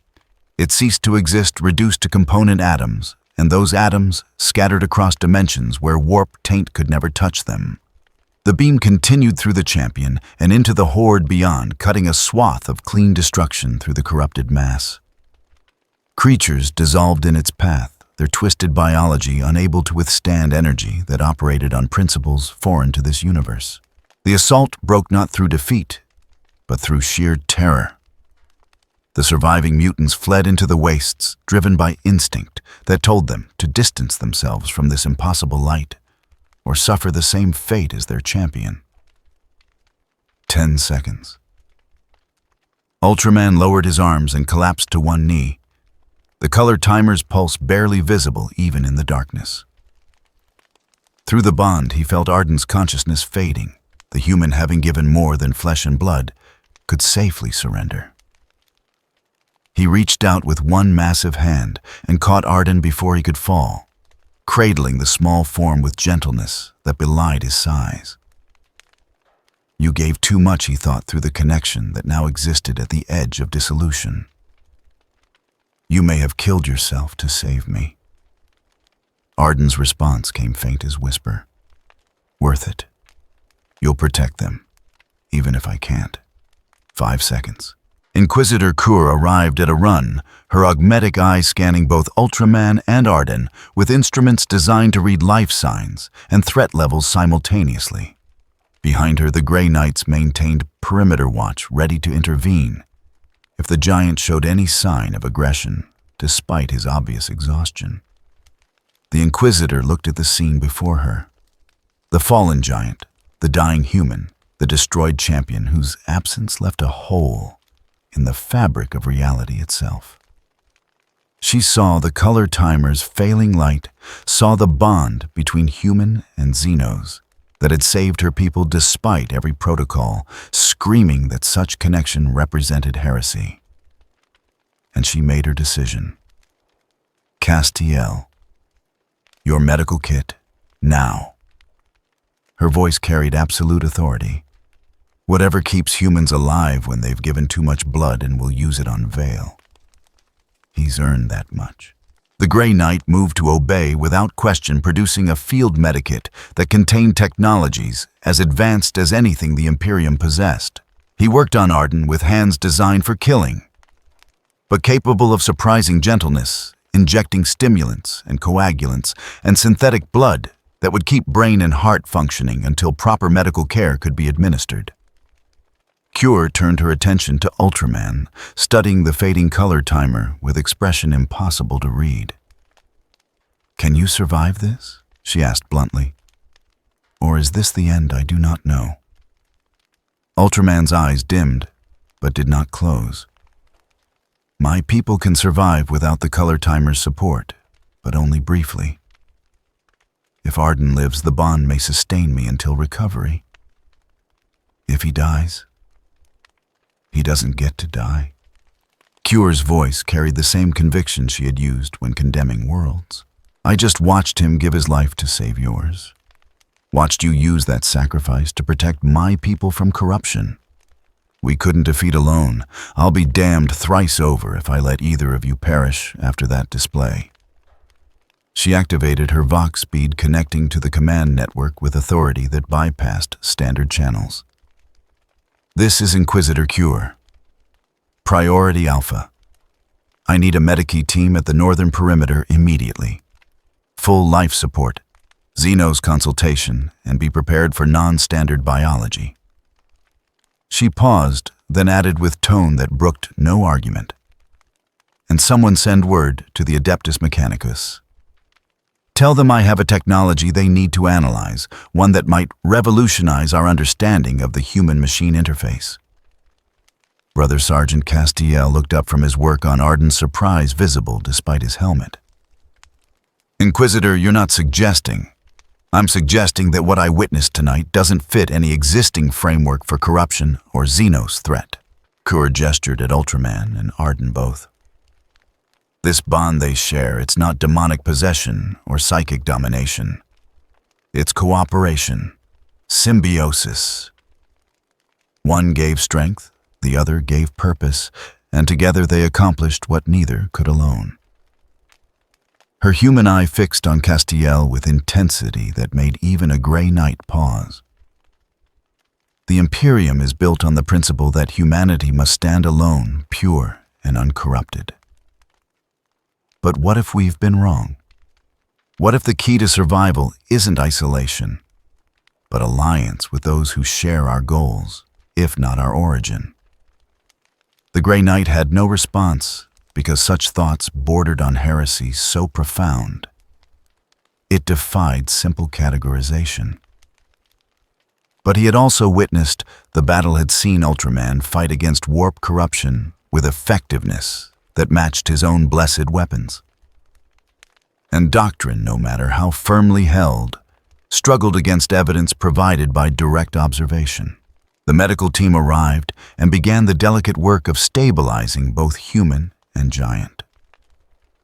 Arden's vitals gradually strengthened under their ministrations, his breathing becoming less labored and his color returning from deadly pale to merely unhealthy gray.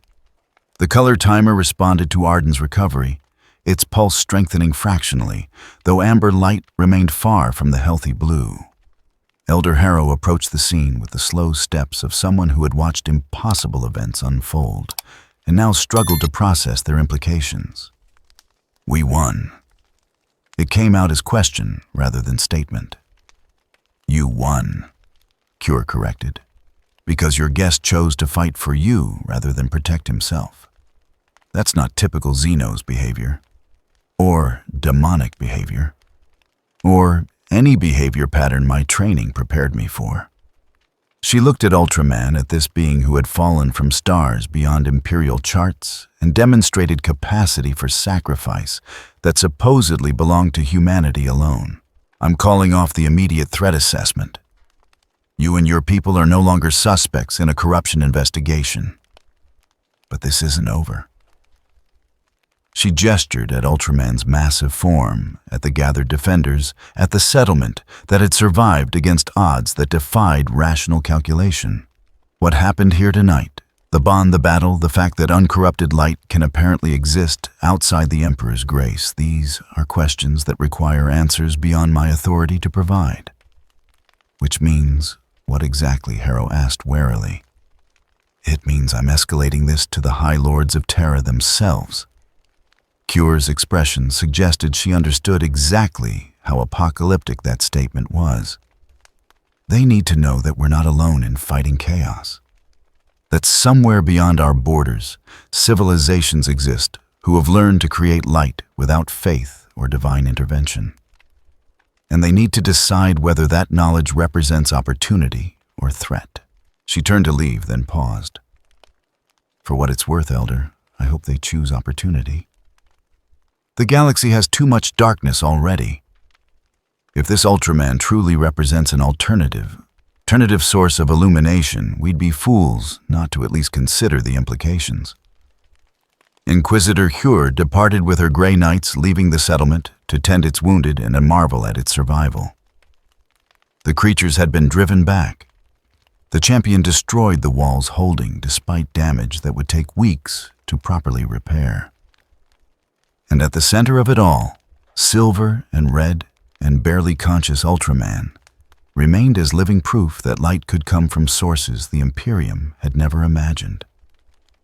Arden woke hours later to find himself in the medici bay, his hands bandaged and his body connected to machines that monitored vitals with obsessive precision. Through the bond weaker now but still present, he felt Ultraman's consciousness watching over him with gratitude that transcended language. "You nearly died for me." The thought carried weight of understanding what such sacrifice meant. Why Arden considered the question searching for answer that made sense of instinct and choice both. Because someone has to stand against the darkness. And if I can help you keep standing, then my life means something beyond mere survival. That is what we believe as well, my people. That existence without purpose is merely waiting for death. You have given me purpose here in this strange galaxy so far from home. Arden smiled despite pain and exhaustion. Then I guess we're stuck with each other. I can think of worse fates. Through the damaged wall of the medici bay, false dawn painted the eastern horizon in shades of amber and rose.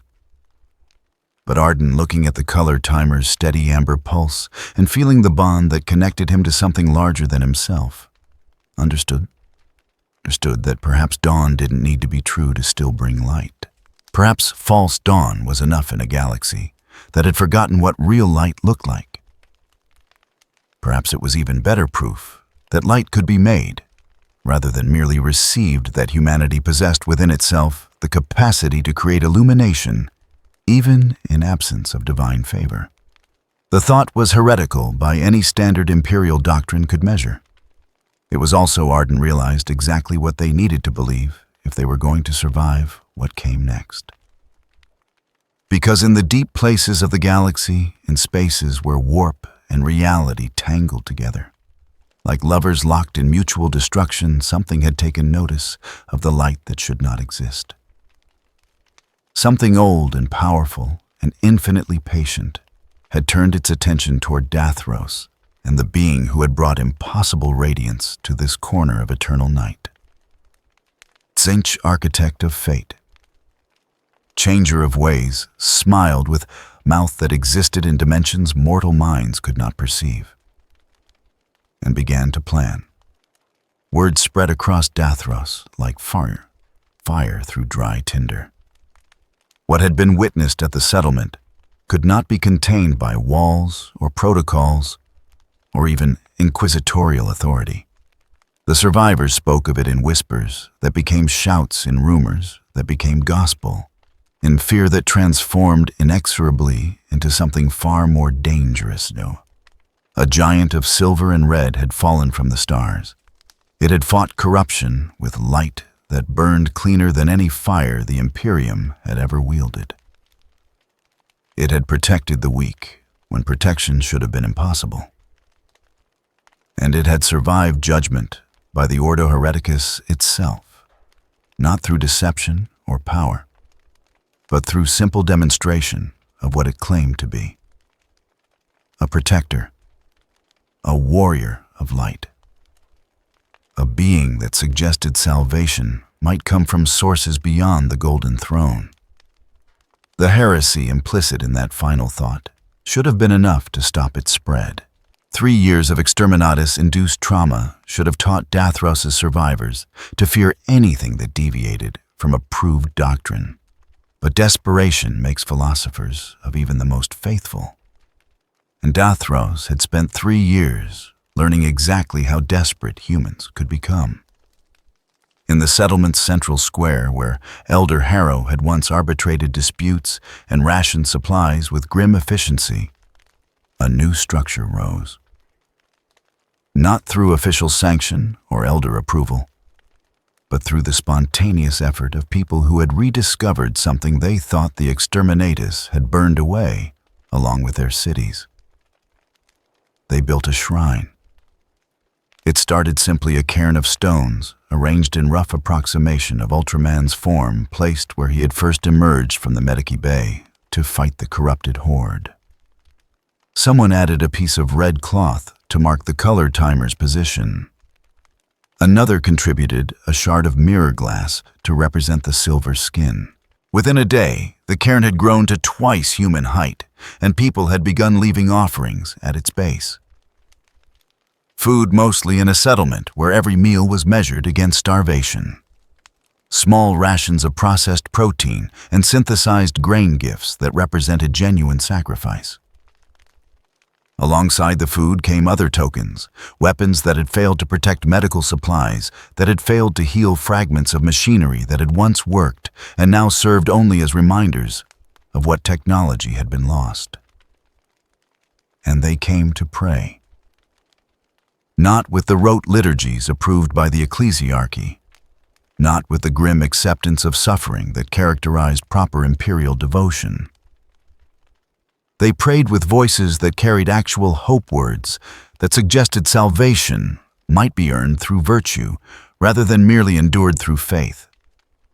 They prayed to something that had demonstrated care for human life beyond its value as resource or tool. They prayed to the light. Elder Harrow discovered the shrine on the 3rd day after the battle, when she emerged from emergency council meetings to find half her settlement kneeling before a monument that had not existed when the sun rose. She stood at the square's edge, watching people prostrate themselves before a carved stone and colored cloth, and felt something cold settle in her chest. This was how it started. This was always how it started. A moment of genuine wonder transmuted through human need into something that wore religion's shape.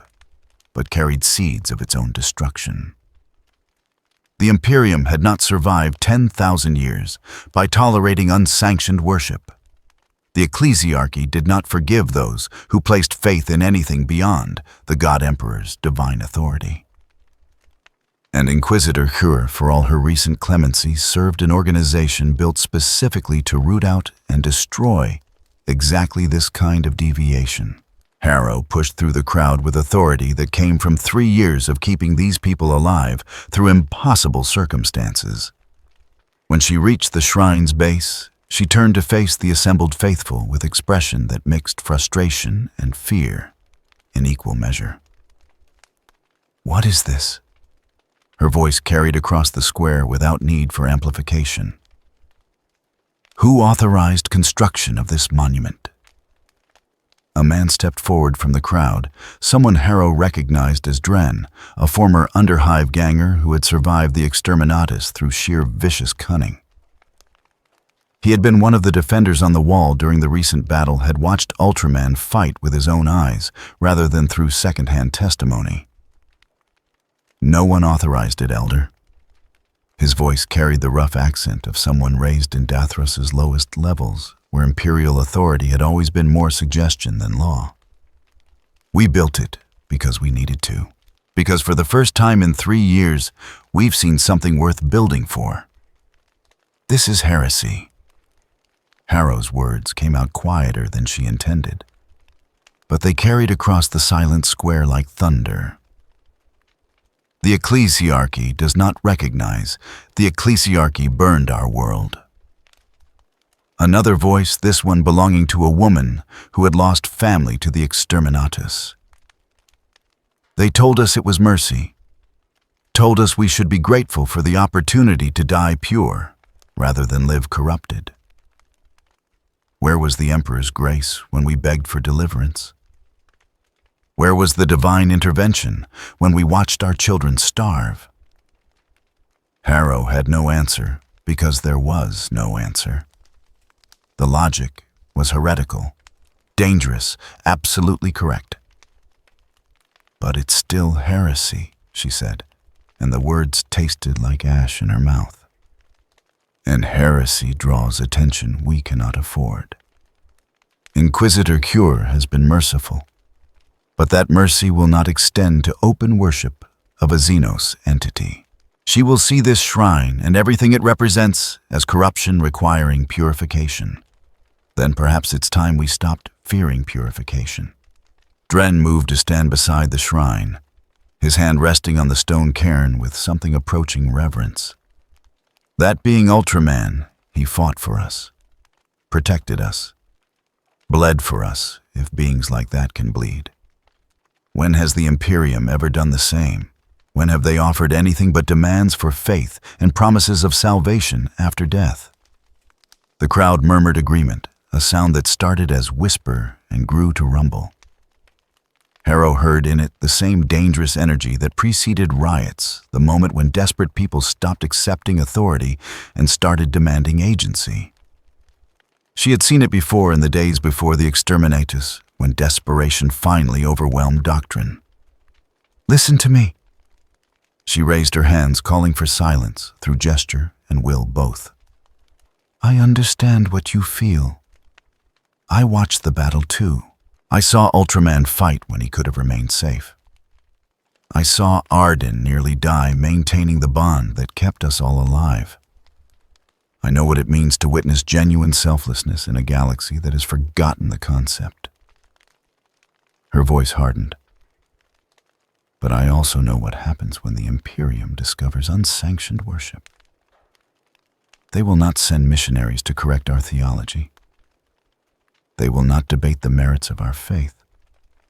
They will send fire, and everything within 100 kilometers will burn until nothing remains but cooling rock and scattered atoms." "Is that survival?" Dren demanded. "Existing only through suppressing every genuine emotion, every honest response to wonder. We've spent 3 years surviving. Maybe it's time we tried living instead." Before Harrow could respond, a new voice cut through the argument with authority that made even those farthest from imperial governance instinctively straighten. He's right. The crowd parted as Ardenvale walked toward the shrine, his steps still slightly unsteady from injuries sustained during the battle. The bandages on his hands had been replaced with clean dressings, and his color had improved from deathly pale to merely exhausted. But his eyes carried certainty that transcended his physical weakness. Through the bond, I can feel what Ultraman is. Not what people want him to be, not what the Imperium fears he might become. What he actually is. Arden reached the shrine and placed one bandaged hand on the stone. And you're right, he's not the Emperor. He's not divine. He doesn't want worship or prayer or any of the trappings we're trying to impose on him. Then what does he want someone called from the crowd to go home? Arden's response carried the weight of truth perceived through connection that bypassed language entirely. To return to his people and continue the duty that brought him here in the first place.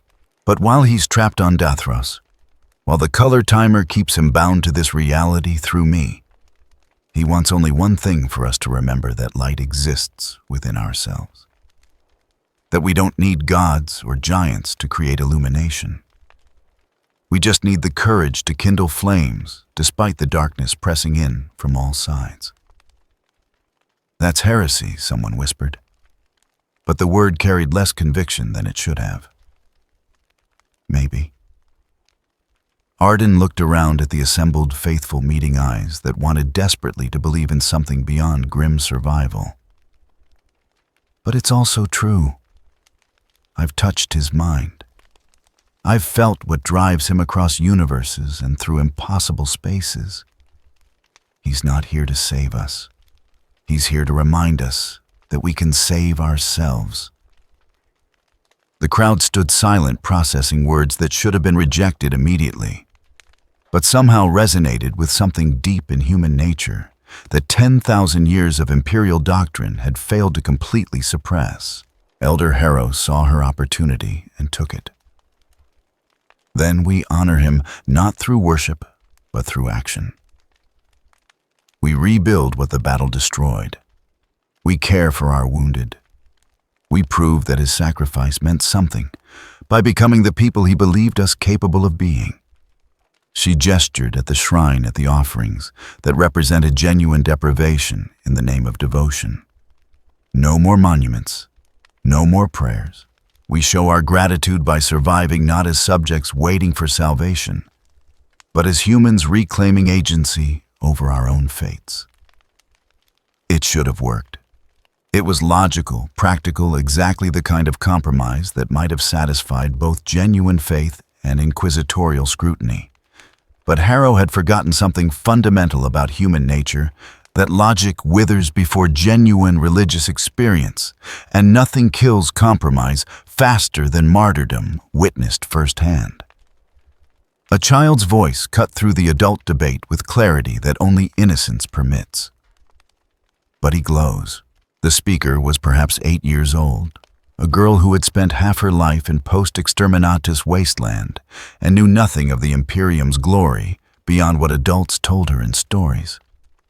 She pointed toward the medici bay where Ultraman had been recovering under observation of rotating gray night guards. At night when I can't sleep, I see the light through the walls. Blue and bright and warm. It makes me feel safe. She looked up at her mother, confusion evident in her young face. Why is feeling safe heresy? No one answered because there was no answer that didn't condemn the very foundations of imperial faith.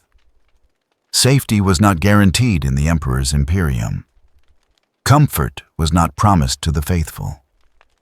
The official theology offered only duty sacrifice and the grim satisfaction of serving something larger than individual existence. Ultraman offered something simpler and infinitely more dangerous. The suggestion that perhaps humans deserved better than the universe they had been given. In the medici bay, Ultraman sat with his massive form, compressed into the smallest space his biology allowed, attempting to minimize the disruption his presence caused to normal human activity. The color timer had progressed from amber to pale blue. Not yet the vibrant azure of full health, but stable enough to sustain basic function without Arden's constant proximity. Through the bond, he felt the argument unfolding in the settlement square. He perceived the shrine's construction, the prayers offered to his name, the theological crisis brewing around his presence. And he understood with growing concern exactly what this meant. I did not come here to be worshipped. His voice resonated through the space, addressed to Brother Sergeant Castiel, who stood guard with the patience of someone who had spent decades maintaining vigil in hostile territory. Where I am from, we are guardians. Protectors. We serve those who cannot protect themselves, but we do not ask for veneration in return. The gray knight shifted slightly, the first sign of anything beyond perfect stillness since his watch began. In the Imperium, salvation comes only through the God Emperor. Those who claim to offer deliverance independent of his grace are either deluded or demonic. There is no third option. Then your Imperium has forgotten that strength can exist without divinity. Ultraman's eyes dimmed slightly, not from weakness, but from something that might have been sadness. My people were not always as we are now. We evolved. We transformed. We chose to become warriors of light because darkness threatened everything we valued. No God granted us power, we earned it through sacrifice and determination spanning millennia. Heresy. But Castiel's voice carried less conviction than his duty demanded. I have stood against the ruinous powers for 60 years. I have seen what false promises of strength without divine sanction produce corruption, mutation, damnation. Yet you, he paused, struggling with words that did not come easily to someone trained in certainty. You demonstrate none of the markers. The wards inscribed in my armor remain cold. My psychic sense detects no warp taint. Even my blessed weapons forged specifically to destroy corruption recognize you as clean. Because I am clean. Ultraman met the Grey Knight's hidden gaze with eyes that held no deception. I am not demon or Xenos, wearing stolen virtue. I am simply someone who learned that light is not the exclusive province of gods. It can be created, cultivated, protected by those with courage to kindle flames in darkness. Before Castiel could respond, Inquisitor Cure entered the Medici Bay with the brisk efficiency of someone who had no time for philosophy when practical crises demanded attention. Behind her came Elder Harrow Arden and a handful of settlement representatives who looked equal parts terrified and defiant. We have a problem. Core's bluntness was refreshing in its honesty. Your people are building shrines. They're offering prayers. They're demonstrating exactly the kind of behavior that makes the ecclesiarchy deploy purge teams and ask questions afterward. She turned to Ultraman, her augmetic eye completing another scan cycle with results she had clearly stopped trusting days ago. I believe you're not a threat. I accept that your presence here was accidental rather than invasion. I even acknowledge that you've demonstrated genuine concern for human welfare. But none of that matters if the ecclesiarchy decides you represent religious corruption. Then I will speak to them. Ultraman's response was immediate. I will explain that I do not seek worship, that I have actively discouraged it. Surely your religious authorities can understand the difference between genuine divinity and simple competence at combat. The silence that followed that statement carried weight of galaxies. Finally, Arden spoke, his voice gentle with the understanding that came from knowing Ultraman's mind through direct connection. The ecclesiarchy doesn't do understanding. They do compliance. Either you fit within approved doctrine or you're heresy requiring elimination. There's no middle ground, no room for explanation or nuance. Then how do any new saints gain recognition? Ultraman asked with genuine confusion. Surely throughout your long history, individuals have demonstrated exceptional virtue or capability. How do you distinguish between genuine miracle and corruption? We don't usually. Kur's smile held no humor. We kill the miracle worker and let historians centuries later determine whether they were saint or heretic. It's simpler that way, safer. The Imperium values safety over innovation. That is insane. Welcome to the Imperium of Man, where insanity is doctrine and doctrine is survival. Kur pulled up hololithic displays showing Vox traffic intercepts, coded transmissions, bouncing between Dathros and the nearest subsector capital. The ecclesiarchy has gotten wind of what's happening here. They're sending a delegation, Cardinal Pius Veritas, and a full retinue of Sisters of Battle. ETA 4 standard days. Harrow closed her eyes, and for the first time since the exterminatus, she looked genuinely defeated. The Sisters of Battle. They don't negotiate. No. Kur's confirmation was blunt. They purify. And Cardinal Veritas is notorious even by ecclesiarchy standards. He personally oversaw the suppression of the cult of the twin-headed eagle on Proxima Majoris. 16 million dead in 6 months, all because they prayed facing the wrong direction. She looked at Ultraman with expression that mixed respect and regret. I can't protect you from this. My authority derives from the Inquisition, and we don't override ecclesiarchal decisions in matters of faith. If Veritas declares you an abomination, if he orders your destruction along with everyone who's shown you kindness, I won't have the mandate to intervene. Then I will leave. Ultraman began to rise, his massive form scraping against the Medici Bay's ceiling. I will not be the cause of another purge on this world. Too many have died already. If my absence prevents further bloodshed, you can't leave. Arden's interjection carried certainty backed by direct knowledge. The bond is still too unstable. You move beyond 100 kilometers and the color timer fails completely. You die and probably take me with you. Ultraman settled back, resignation evident in the dimming of his eyes. Then we are trapped. The ecclesiarchy comes seeking heresy, and we cannot flee or fight without proving their accusations correct. Not necessarily. Kur's voice carried the dangerous edge of someone formulating strategy in real time. The ecclesiarchy responds to faith to demonstrations of piety that align with approved doctrine. What if we give them that? You want me to pretend devotion to your Emperor? Ultraman's tone suggested he understood the insult implicit in that suggestion. I will not lie about what I am even to preserve my existence. I'm not asking you to lie.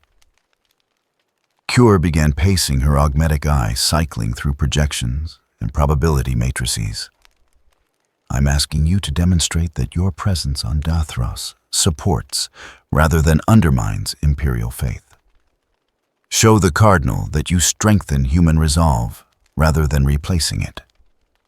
Prove that light from unexpected sources can still serve the Emperor's ultimate purpose, the survival and supremacy of humanity.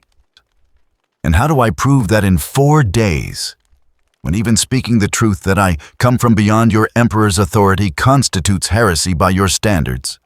Elder Harrow spoke up, her voice carrying the weight of someone who had found certainty in unexpected places. By saving us again.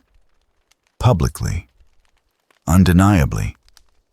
In a way that even the ecclesiarchy can't interpret as anything other than protection of imperial citizens. You want to manufacture a crisis. Castiel's words carried disapproval that transcended his helmet's Vox grill. Create a threat specifically to demonstrate his utility in defeating it. That is manipulation of the worst sort. It's also the only option that doesn't end with everyone in this settlement burning. Harrow met the Grey Knight's hidden gaze without flinching. I've led these people for 3 years. I've made them eat poisoned food and breathe toxic air because survival demanded it. If manufacturing a crisis gives us even a chance at living beyond Cardinal Veritas's arrival, then I'll manipulate reality itself. The problem Cure interrupted is that manufactured crises tend to be obvious to anyone trained in detection. And Veritas will have dialogus specialists analyzing every aspect of what we present. They'll spot a fabrication within minutes. Then we don't fabricate. Arden's voice was quiet, but it carried weight that made everyone turn to face him. We prepare for real threats. Dathros has no shortage of dangers. In the waste mutants, corrupted wildlife, possibly remnants of the demon incursion that necessitated the exterminatus. We identify an actual threat, one that would require military response under any circumstances, and we position Ultraman to be the solution when conventional forces fail. Through the bond, Ultraman felt the shape of Arden's thoughts and understood the full implications. You want to use me as demonstration of not of replacing the Imperium, but of augmenting it. Showing that alliance with external forces can serve humanity's interests rather than threatening them. Exactly. Arden managed a weak smile. The Imperium already works with alien forces. When strategic necessity demands it, the Elder have fought alongside Imperial Guard regiments more times than official records admit. If we present you not as religious icon, but as strategic asset, as someone who can accomplish what conventional forces cannot, then maybe the Cardinal will see value beyond heresy.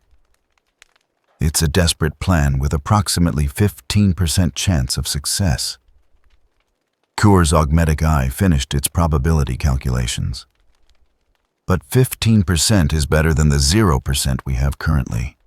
And I would rather die attempting the impossible than passively accepting inevitable slaughter.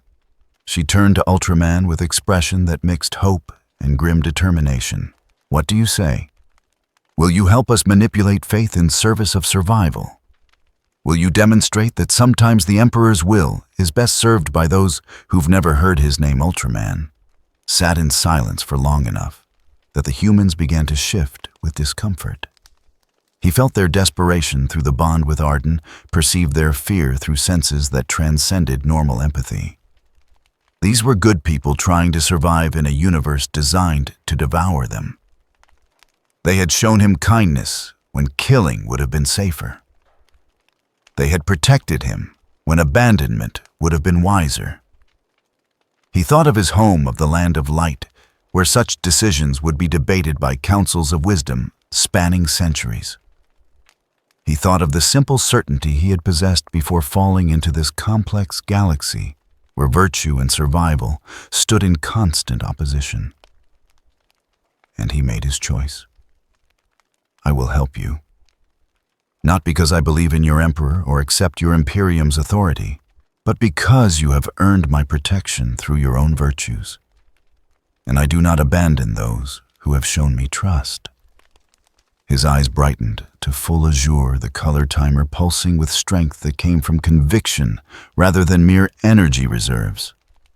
Tell me what needs to be done. Show me the threats that endanger your people.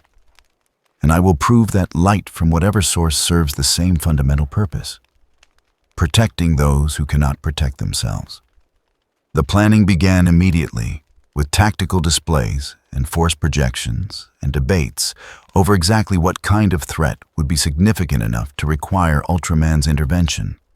Without being so dangerous, it killed everyone regardless of outcome.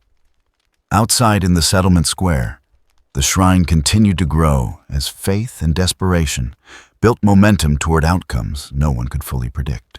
And deeper in the wastes, in places where radiation and warp energy had created spaces of impossible geometry, something stirred. Something that had felt the color timer's pulse resonating through dimensions it should not touch.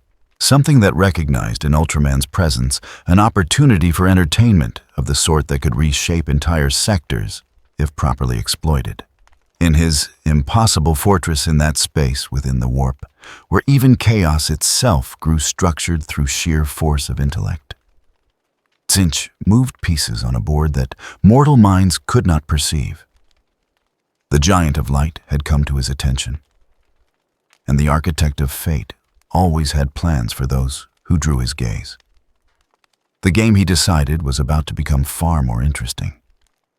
In the impossible fortress, where geometry bent according to whim rather than physics, and time flowed in directions that had no names.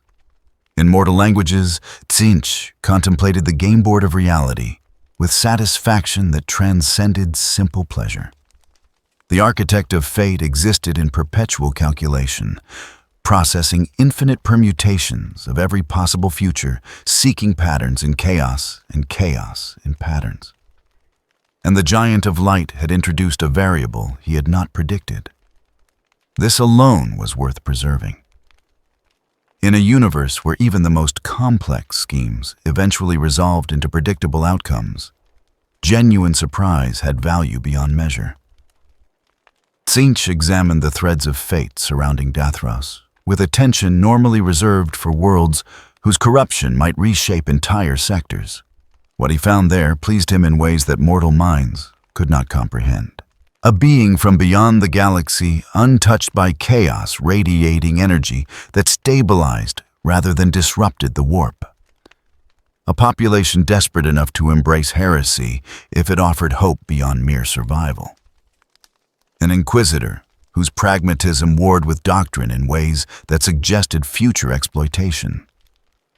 And approaching rapidly a cardinal whose rigid faith would catalyze crisis regardless of intention. The pieces were arranging themselves beautifully. All they needed was the gentlest push to transform potential into kinetic energy.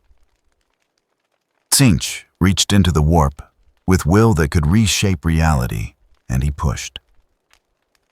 The first sign came 3 days before Cardinal Veritas's scheduled arrival, when the settlement's Auspex arrays detected movement in the deep wastes. Not the shambling approach of mutants or the territorial wandering of corrupted wildlife, but coordinated advance of something that understood tactics and terrain with military precision. Elder Harrow studied the readouts with growing unease, her decades of experience in crisis management screaming warnings that went beyond simple threat assessment. The signatures were wrong. Energy readings that flickered between material and immaterial. Heat patterns that suggested biology but obeyed no evolutionary logic. Movement speeds that alternated between glacial and impossible. This wasn't a natural threat. This was something being sent. She activated the emergency Vox network, pulling in Inquisitor, Cour Brother Sergeant Castiel, and Arden Vale from their various positions throughout the settlement. When they assembled in the command center, she directed their attention to the tactical display with expression that mixed vindication and horror. You wanted a crisis to demonstrate Ultraman's value. Her voice carried no satisfaction despite being proven right. Congratulations. We have one.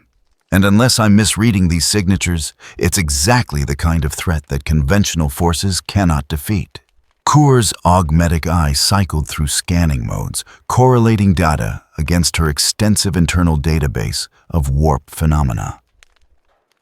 The energy patterns match records from demon incursions, but the organization suggests intelligence beyond typical lesser entities. She enhanced the display, highlighting movement vectors that form geometric patterns in their advance. They're not attacking. They're positioning, creating a perimeter. For what purpose? Castiel's voice carried the flat certainty of someone trained to eliminate threats rather than analyze their motivations. to isolate us. Arden spoke with confidence that came from sensing patterns through his enhanced perception. They're cutting off escape routes and supply lines. Whatever's coming wants to ensure we can't run and can't be reinforced. Through the bond, he felt Ultraman's attention focusing on the threat with analytical precision that transcended human military training. The giant had fought countless battles across dimensions, had studied enemy tactics that spanned species and evolutionary paths. What he perceived in the Auspec's readings made his color timer pulse with increased frequency. These are not native to your universe. His voice resonated through the command center's Vox system, bypassing normal communication protocols through sheer force of will, translated into electromagnetic manipulation. They carry signatures of the same corruption I fought in the space between spaces. But they are being directed, controlled by intelligence vast and patient. Cinch. Kur's conclusion was immediate and absolute. The changer of ways has taken interest in our situation. She looked at the tactical display with expression that mixed professional assessment and personal dread. This is exactly the kind of manipulation he favors, taking a crisis and amplifying it to create outcomes that serve his purposes, regardless of which side wins. What purposes could our survival or destruction possibly serve? Harrow demanded. We're barely 3,000 souls on a dead world. What value do we have to a chaos god? Not value. Arden's voice was quiet, but it carried weight of understanding that came from touching an alien consciousness through the bond. Entertainment. Tzinch doesn't care about outcomes, he cares about complexity. The more variables in play, the more opportunities for schemes within schemes. He's using us as pieces in a game we can't even perceive. Then we must cease being pieces and become players. Ultraman's statement carried the calm certainty of someone who had faced cosmic threats before and survived through adaptation rather than power alone. If this entity seeks entertainment through manipulation, we provide entertainment through defiance of his expectations. Easier said than accomplished. Castiel gestured at the tactical display, at the entities forming their perimeter in the wastes. Those are Thousand Sun sorcerers, or their demonic equivalents. Each one commands power sufficient to level this settlement. Together coordinated by Tzinch's will, they represent a threat that would require a full Space Marine company to address. We have 2 Grey Knights and conventional forces barely sufficient to hold walls against mutant raids. We also have Ultraman. Kur's voice carried the dangerous edge of someone formulating strategy in real time, despite knowing the odds. And we have Cardinal Veritas arriving in 3 days, expecting to find heresy requiring purification. She smiled without humor. Perhaps we can serve multiple purposes simultaneously. Defeat the demonic threat, demonstrate Ultraman's value to the Cardinal, and deny Tzinch the entertainment he seeks by refusing to play the game as he expects. You want to use a demon incursion as proof of concept for Xenos Alliance. Castiel's tone suggested he was reassessing his initial judgment of the Inquisitor's sanity. That is either brilliant or suicidally insane. Both, probably. Cure activated the command network linking to every Vox unit in the settlement and broadcasting with authority that transcended rank or protocol. All personnel, this is Inquisitor Cure. We are facing imminent demon incursion of significant magnitude. Standard defense protocols are now in effect. Non-combatants to shelters. All weapons to the walls. And someone get Ultraman positioned where he can provide maximum coverage when the attack begins. She closed the channel and turned to face her assembled officers with expression that mixed grim determination and something that might have been hope. We have 3 days before the Cardinal arrives. That's 3 days to prove that sometimes the Emperor's will is best served by those who've never heard his name. Let's not waste them. The Legion of Change manifested at dusk when Dathros's scarred sky turned the color of fresh bruises and shadows grew long enough to hide impossibilities. They did not emerge from the warp in the explosive violence typical of demonic incursion. Instead, they simply became transitioning from non-existence to presence with the smooth inevitability of tide coming in. Thousand suns. Rubric Marines stood at the perimeter's anchor points, their armor painted in blues and golds that should have clashed, but somehow harmonized into patterns that hurt mortal eyes. The warriors inside those ornate suits had died millennia ago, their souls burned away, by sorcery gone wrong, leaving only dust animated by spells written in languages that predated human civilization. But they retained enough pseudo-consciousness to wield bolters and coordinate tactics with efficiency that made them dangerous despite lacking true life. Between the rubric, Marines' horrors cavorted with manic energy that seemed antithetical to military discipline, but somehow contributed to the formation's overall coherence. Pink horrors giggled and capered their faces, splitting into grins that revealed teeth in configurations that defied biology. Blue horrors scowled and muttered their pessimism, providing counterweight to their pink counterparts' manic joy. Together, they created a tide of demonic energy that washed against the settlement's walls like psychic surf. And above them, all suspended in air through pure will, translated into physical impossibility, the Changecaster observed with eyes that saw across timelines and dimensions simultaneously. Lord Ephesos. The transmuter had served Cinch for 7,000 years, had orchestrated the corruption of 17 Imperial worlds, and possessed understanding of warp manipulation, sophisticated enough to make lesser sorcerers weep at their own inadequacy. He looked upon Dathros and its defenders with something approaching genuine interest, rather than the contempt he typically reserved for mortal resistance. The Giant of Light stood visible on the settlement's northern wall, his silver form catching the dying sun and transforming it into radiance that pushed back the gathering darkness. Beside him, tiny as an insect by comparison, Ardenvale maintained his position, despite obvious fear, the bond between them visible to Ephesos's augmented perception, as threads of pure energy connecting mortal to something that transcended mortality. Fascinating. Ephesos's voice carried across the distance between demon host and defenders, translated through warp energy into sounds that bypassed physical ears entirely. The architect spoke truly. Here stands something that should not exist, light without corruption, power without price, hope without delusion. His staff topped with a screaming face whose expression cycled through emotions faster than mortal perception could track, pulsed with accumulated energy. Tell me, Giant of Light, do you understand what you represent? Not threat or opportunity or any simple binary categorization. You represent change itself, the possibility that this galaxy's fundamental nature might be mutable rather than fixed. I represent nothing beyond myself. Ultraman's response resonated across the same psychic channel, his voice carrying weight that made even the horrors pause in their capering.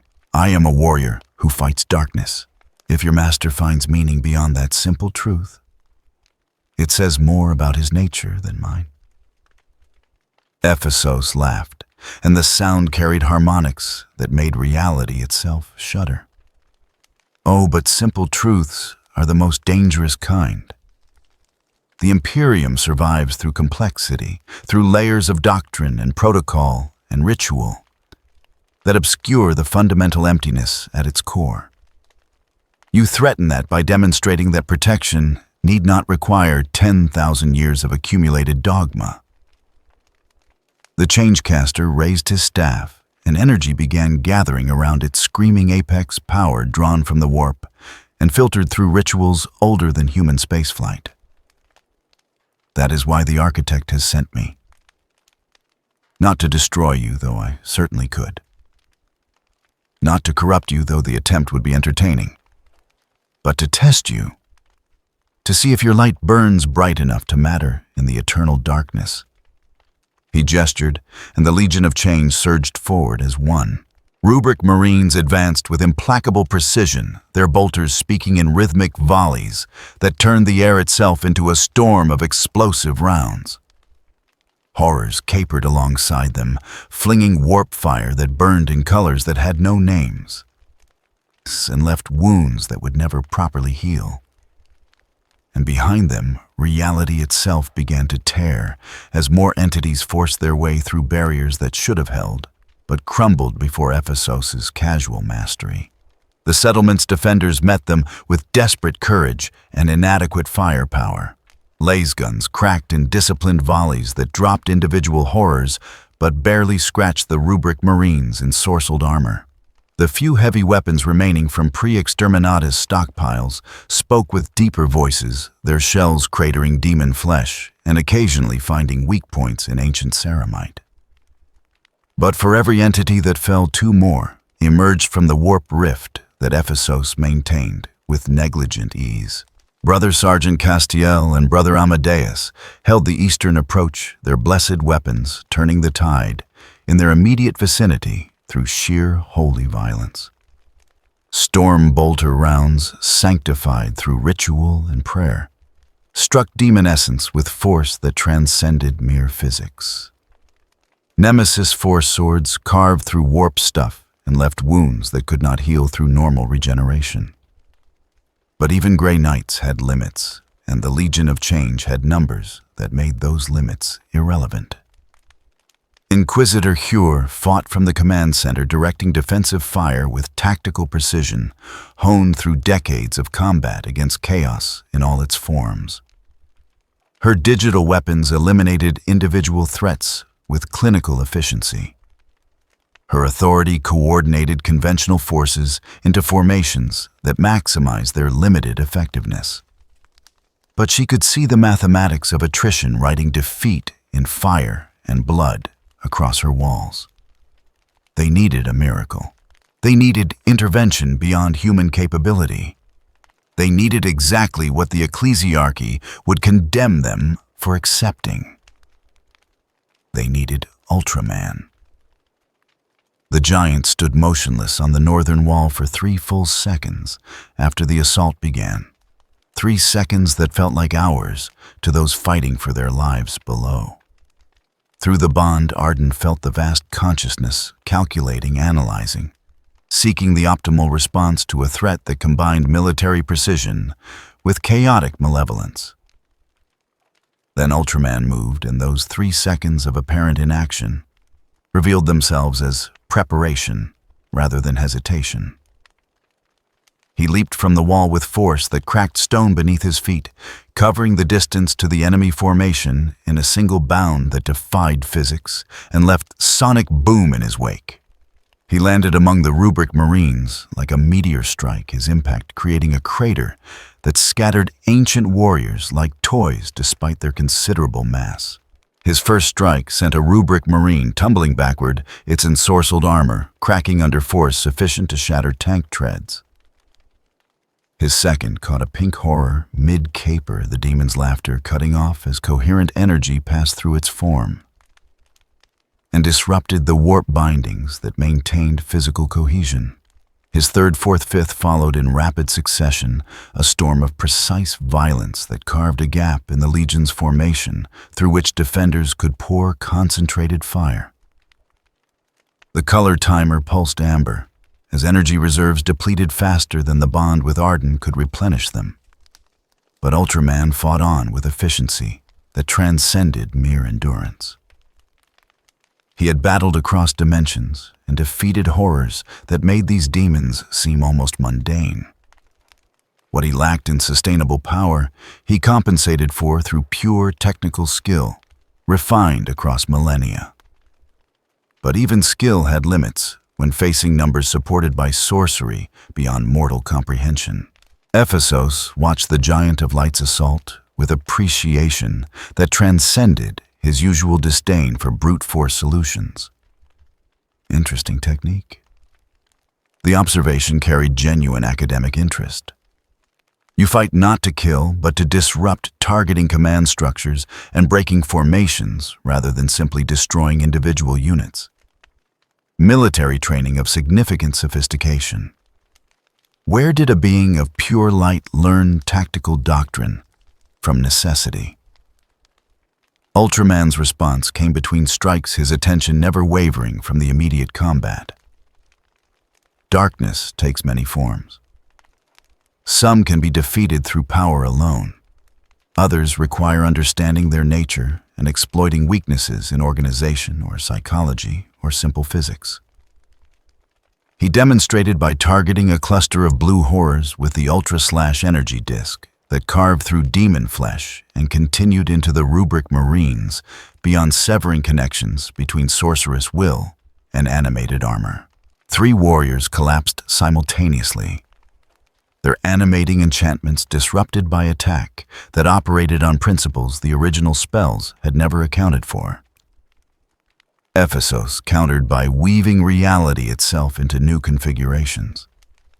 The ground beneath Ultraman's feet transmuted from solid stone to liquid crystal that offered no purchase. The air around him thickened into viscous resistance that slowed his movements despite strength that should have been irresistible. Space itself folded in ways that made distance meaningless. He struck at a target 3 meters away and found his blow landing 15 meters to the left. Sorcery. Ultraman's recognition carried no fear, only the calm assessment of someone cataloging new threats for future reference. Manipulation of fundamental forces through will rather than technology. Your people call it warp manipulation. We have faced similar abilities elsewhere, though not powered by the same source. Then you understand the futility of simple resistance. Ephesos' staff pulsed with accumulated power, drawing on warp energies that turned the sky itself psychedelic with colors that should not exist. I am not merely directing these forces. I am reshaping reality to serve them. Your light, bright though it burns, cannot counter the fundamental mutability of existence itself.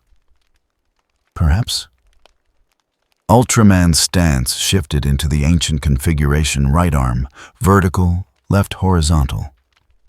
But let us test that hypothesis. The Spatium beam erupted outward with brilliance that momentarily overwhelmed every visual spectrum in use across the battlefield. It struck the transmuted ground and burned through Ephesos' sorcery like sunlight, through morning fog, restoring solid matter through sheer insistence that physics had not in fact become optional. The beam continued upward, tracking toward the Changecaster with speed that gave even demon reflexes insufficient time to react. Ephesos erected barriers of solidified warp energy, each one potent enough to stop last cannon fire or deflect tank shells. The Spatium beam burned through 7 layers in less than a second, its coherent light operating on principles that chaos sorcery had not evolved to counter. The 8th layer held but barely, and Ephesos' triumphant expression shifted fractionally towards something that might have been concern. Impossible. The word carried weight of someone whose entire existence was predicated on understanding what was and was not possible. That energy should dissipate in the warp. It should become diffuse, chaotic subject to manipulation. But it remains coherent, pure, as though the fundamental nature of entropy does not apply. It does not. Ultraman lowered his arms, the color timer pulsing red as that single attack consumed reserves already depleted by sustained combat. Where I come from, energy maintains its character regardless of environment. Light remains light. Order persists despite surrounding chaos. Your warp operates on different principles than the space I know, but that does not make its rules universal. The changecaster floated backward, creating distance, while his mind processed implications that reached beyond this single engagement. The architect was correct to send me. You are not merely an anomaly, you are a contradiction, evidence that the warp's dominion is not absolute. That reality might be more flexible than even we who serve change itself have understood. He raised his staff, and the Legion of Change began an organized withdrawal, not retreat, but the kind of tactical repositioning that suggested larger strategy at play. This test has yielded data beyond my expectations. The architect will be most pleased. Your light burns bright enough to matter giant. The question now is whether it burns bright enough to survive what comes next.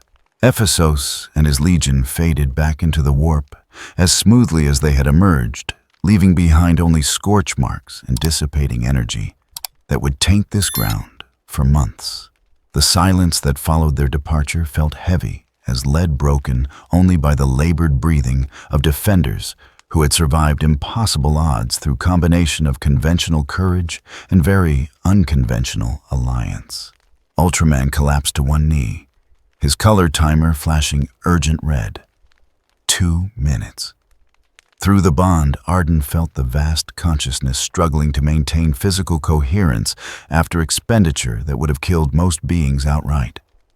He ran toward the giant despite exhaustion that made each step feel like lifting mountains, pressing both hands against the color timer's cracked surface and opening the bond completely. Energy flowed between them, Arden's life force supplementing reserves depleted to dangerous levels. It was not enough to restore full function, would never be enough given human limitations.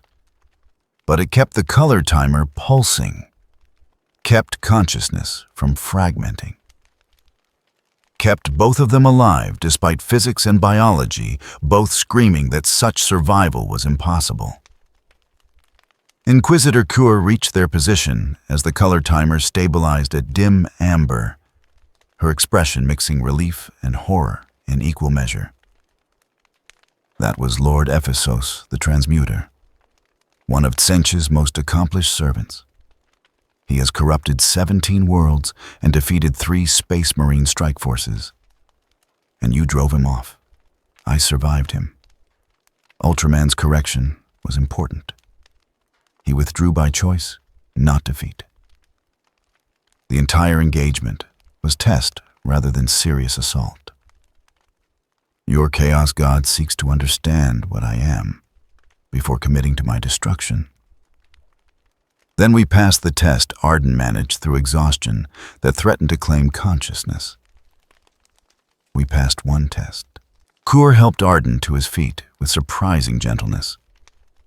But Tsench has infinite patience and endless schemes. This withdrawal guarantees nothing except that he finds us interesting enough to preserve. For now.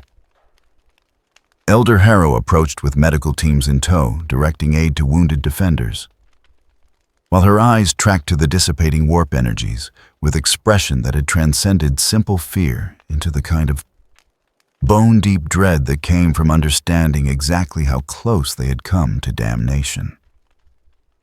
How many? Her question was simple, but it carried weight of command responsibility. 17 dead. Kur's response was blunt, 43 wounded. Infrastructure damage totaling approximately 30% of our defensive capability, and we used 70% of remaining munitions in an engagement that lasted less than 15 minutes. And Ultraman Harrow looked at the giant at the dimmed color timer. And obvious exhaustion. Can he fight again if they return? I can fight. Ultraman's voice resonated with certainty despite physical evidence suggesting otherwise.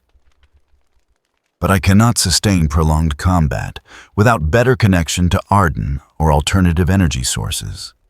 The color timer requires recharge periods that your current crisis does not permit. Then, we're vulnerable. Castiel's assessment was clinical. If Tsench sends another assault before recovery, this settlement falls, And if Cardinal Veritas arrives before we've secured the situation, he will interpret the demon presence as proof of corruption, requiring immediate purification.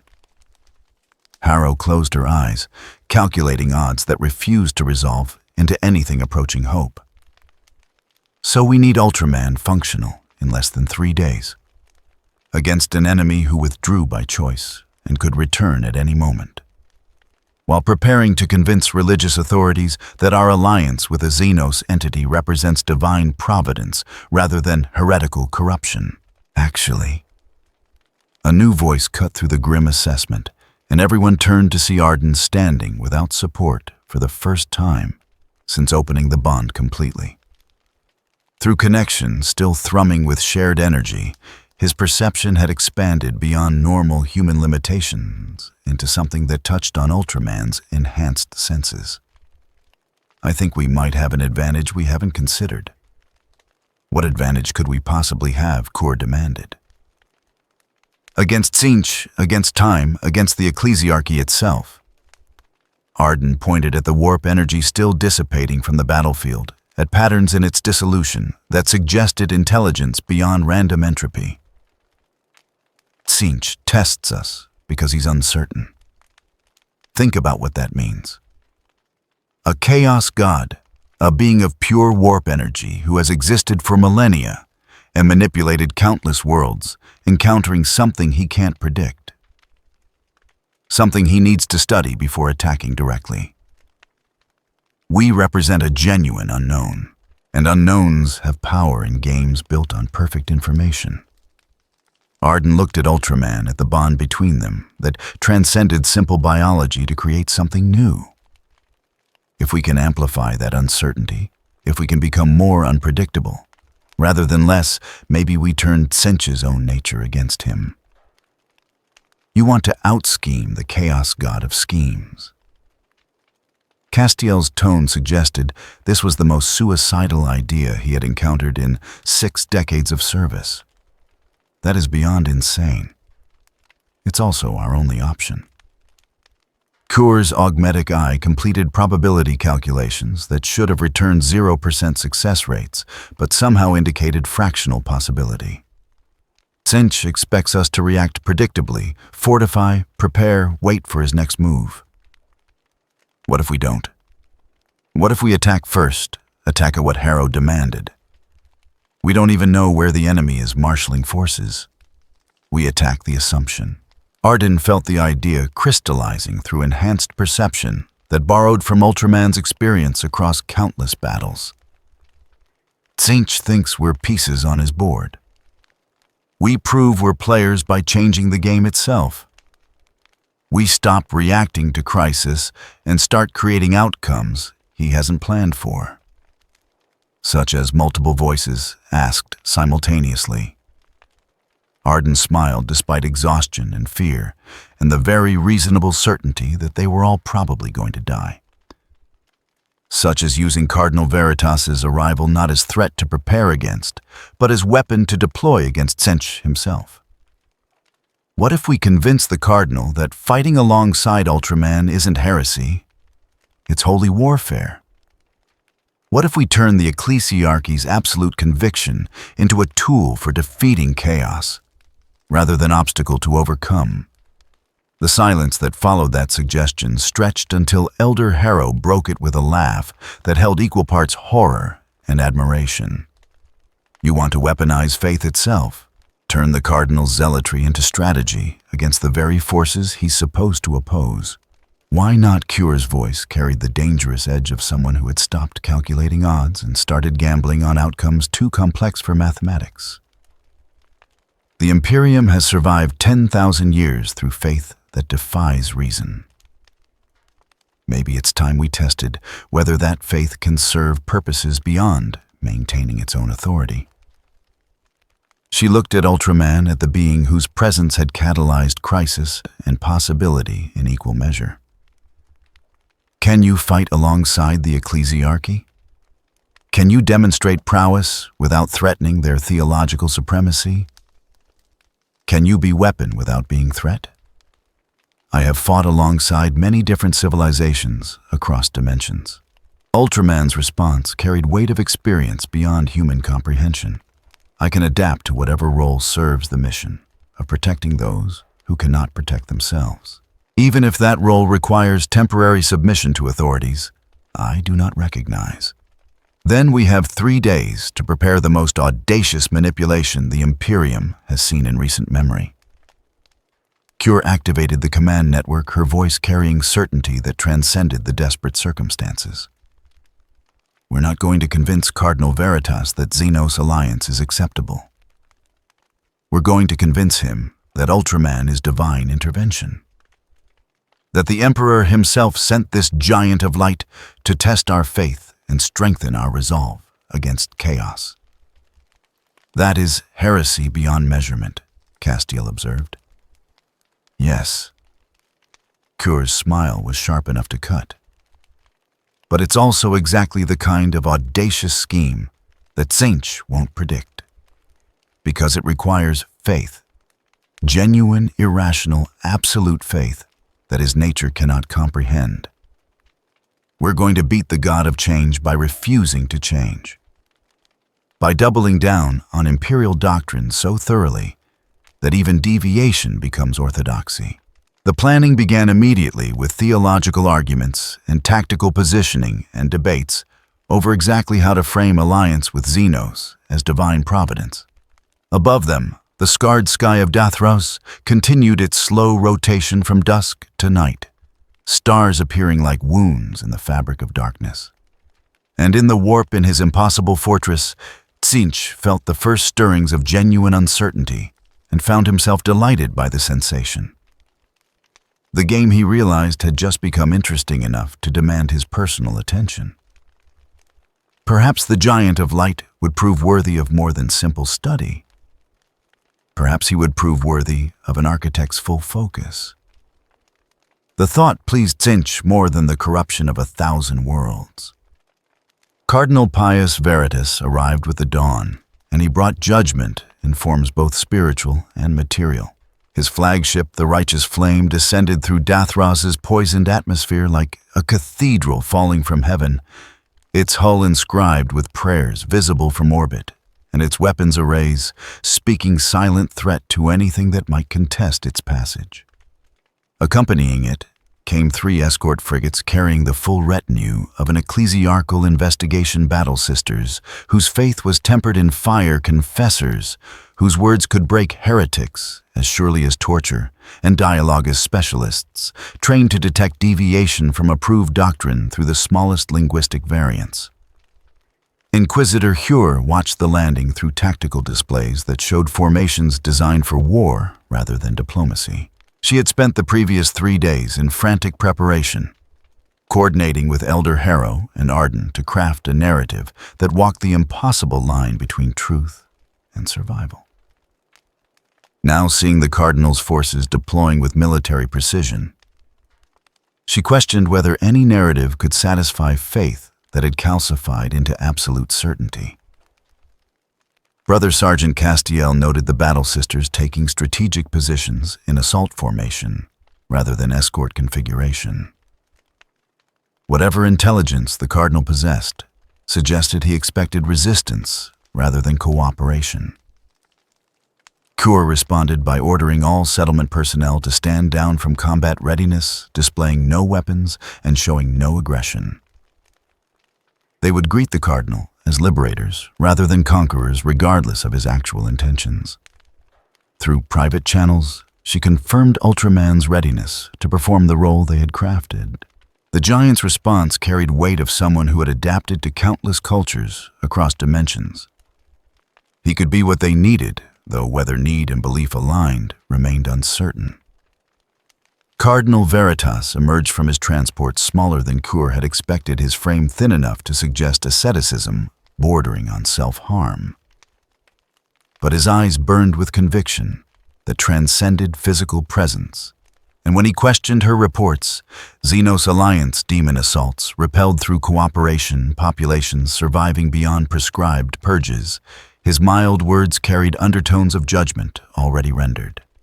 Cure stood her ground, citing both her authority as Inquisitor and Castiel's corroboration. The Grey Knight stepped forward, his 6 decades of service lending weight to his assessment. Ultraman showed no warp taint. Blessed weapons remained cold. Sacred wards detected nothing. If this represented deception, it transcended anything he had encountered in a lifetime fighting chaos. The Cardinal acknowledged these facts while noting they troubled him regardless. An alien entity radiating unclassifiable energy, inspiring worship despite claiming no divinity. Such circumstances demanded more than simple sensor readings. Cure gestured toward the northern perimeter where Ultraman stood visible against the horizon, his color timer pulsing steady blue, and invited Veritas to witness directly what reports could not adequately convey. The Cardinal's retinue moved as one toward the indicated position, battle sisters maintaining defensive formation, while dialogist specialists murmured observations into recording devices that would be analyzed for doctrinal deviation. They reached the northern wall just as the sun crested Dathros's horizon, painting the wasteland in shades of amber that almost looked clean in the direct light. Ultraman turned to face them, his movements precise despite size that made the settlement's structures seem almost toy-like by comparison. His voice resonated through Vox systems and through the air itself, bypassing technology through sheer force of presence. He introduced himself, formally acknowledged that his presence had caused distress, and explained his arrival as unintentional. He sought only recovery sufficient to continue the hunt that had brought him across dimensional boundaries. Veritas stared up at the giant, with expression mixing fascination and horror. He questioned how beings from realms beyond the Emperor's light could demonstrate any virtue, how existence without divine guidance was possible. Ultraman's response was gentle, almost philosophical, comparing light to an intrinsic quality that required no external permission. His people had learned across millennia that protection of others was privilege rather than duty, chosen purpose rather than divine mandate. Veritas acknowledged the heresy in such thinking, yet his tone carried curiosity rather than immediate condemnation. The concepts troubled him purpose, without divine source protection as choice rather than burden, but they interested him in ways his training had not prepared him for. He turned to Cure, uncertainty visible in eyes that had burned with absolute conviction moments before, and demanded the demonstration she had promised. Cure activated her Vox link, signaling both Arden and Elder Harrow with a prearranged code. What followed was either the most audacious deception the Imperium had seen in recent memory, or the most genuine miracle, depending on perspective and whether one believed that truth and survival could sometimes align. The alarm klaxons began wailing at precisely the moment Cure had calculated would create maximum impact without appearing obviously staged. Auspex arrays across the settlement screamed warnings of massive warp disturbance in the deep wastes energy signatures that matched Lord Ephesos's previous incursion, but amplified beyond what conventional forces could address. Except this was no deception. This was Sinch's response to their audacious plan, his counter-move in a game that had just escalated beyond mortal comprehension. The sky tore open. Not with the subtle transition that had characterized Ephesos's previous assault, but with violence that made reality itself scream in protest. A rift carved across the heavens, bleeding colors that hurt to perceive, and sounds that bypassed ears to strike directly at consciousness. Through that wound in space poured entities that made the previous Legion of Change seem almost restrained by comparison. Greater demons materialized at the rift's edges, lords of change whose wings spanned hundreds of meters and whose eyes saw across timelines simultaneously. Flamers cavorted below them, their bodies living fire that burned in spectrums beyond conventional physics. Screamers swooped through the air on wings of pure warp energy, their presence causing local atmosphere to crystallize and shatter. And coordinating them, all suspended at the rift's heart like a spider in its web, Lord Ephesos, the transmuter, wielded sorcery, sophisticated enough to maintain this massive incursion, despite Dathros's relative distance from stable warp currents. Veritas watched the demon host emerge, with expression transitioning from shock to grim vindication. He declared this proof of corruption's inevitable consequence, the Emperor's judgment manifesting in demonic assault, to demonstrate that deviation from approved doctrine invited damnation.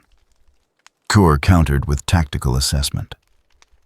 The timing suggested coordinated attack rather than divine punishment, Zinch striking precisely when the Cardinal's presence would amplify theological crisis. The architect of fate feared what Ultraman represented and sought to discredit Xenos' alliance through manufactured association with chaos. But Veritas argued the alternative, that the Xenos might be Demon himself.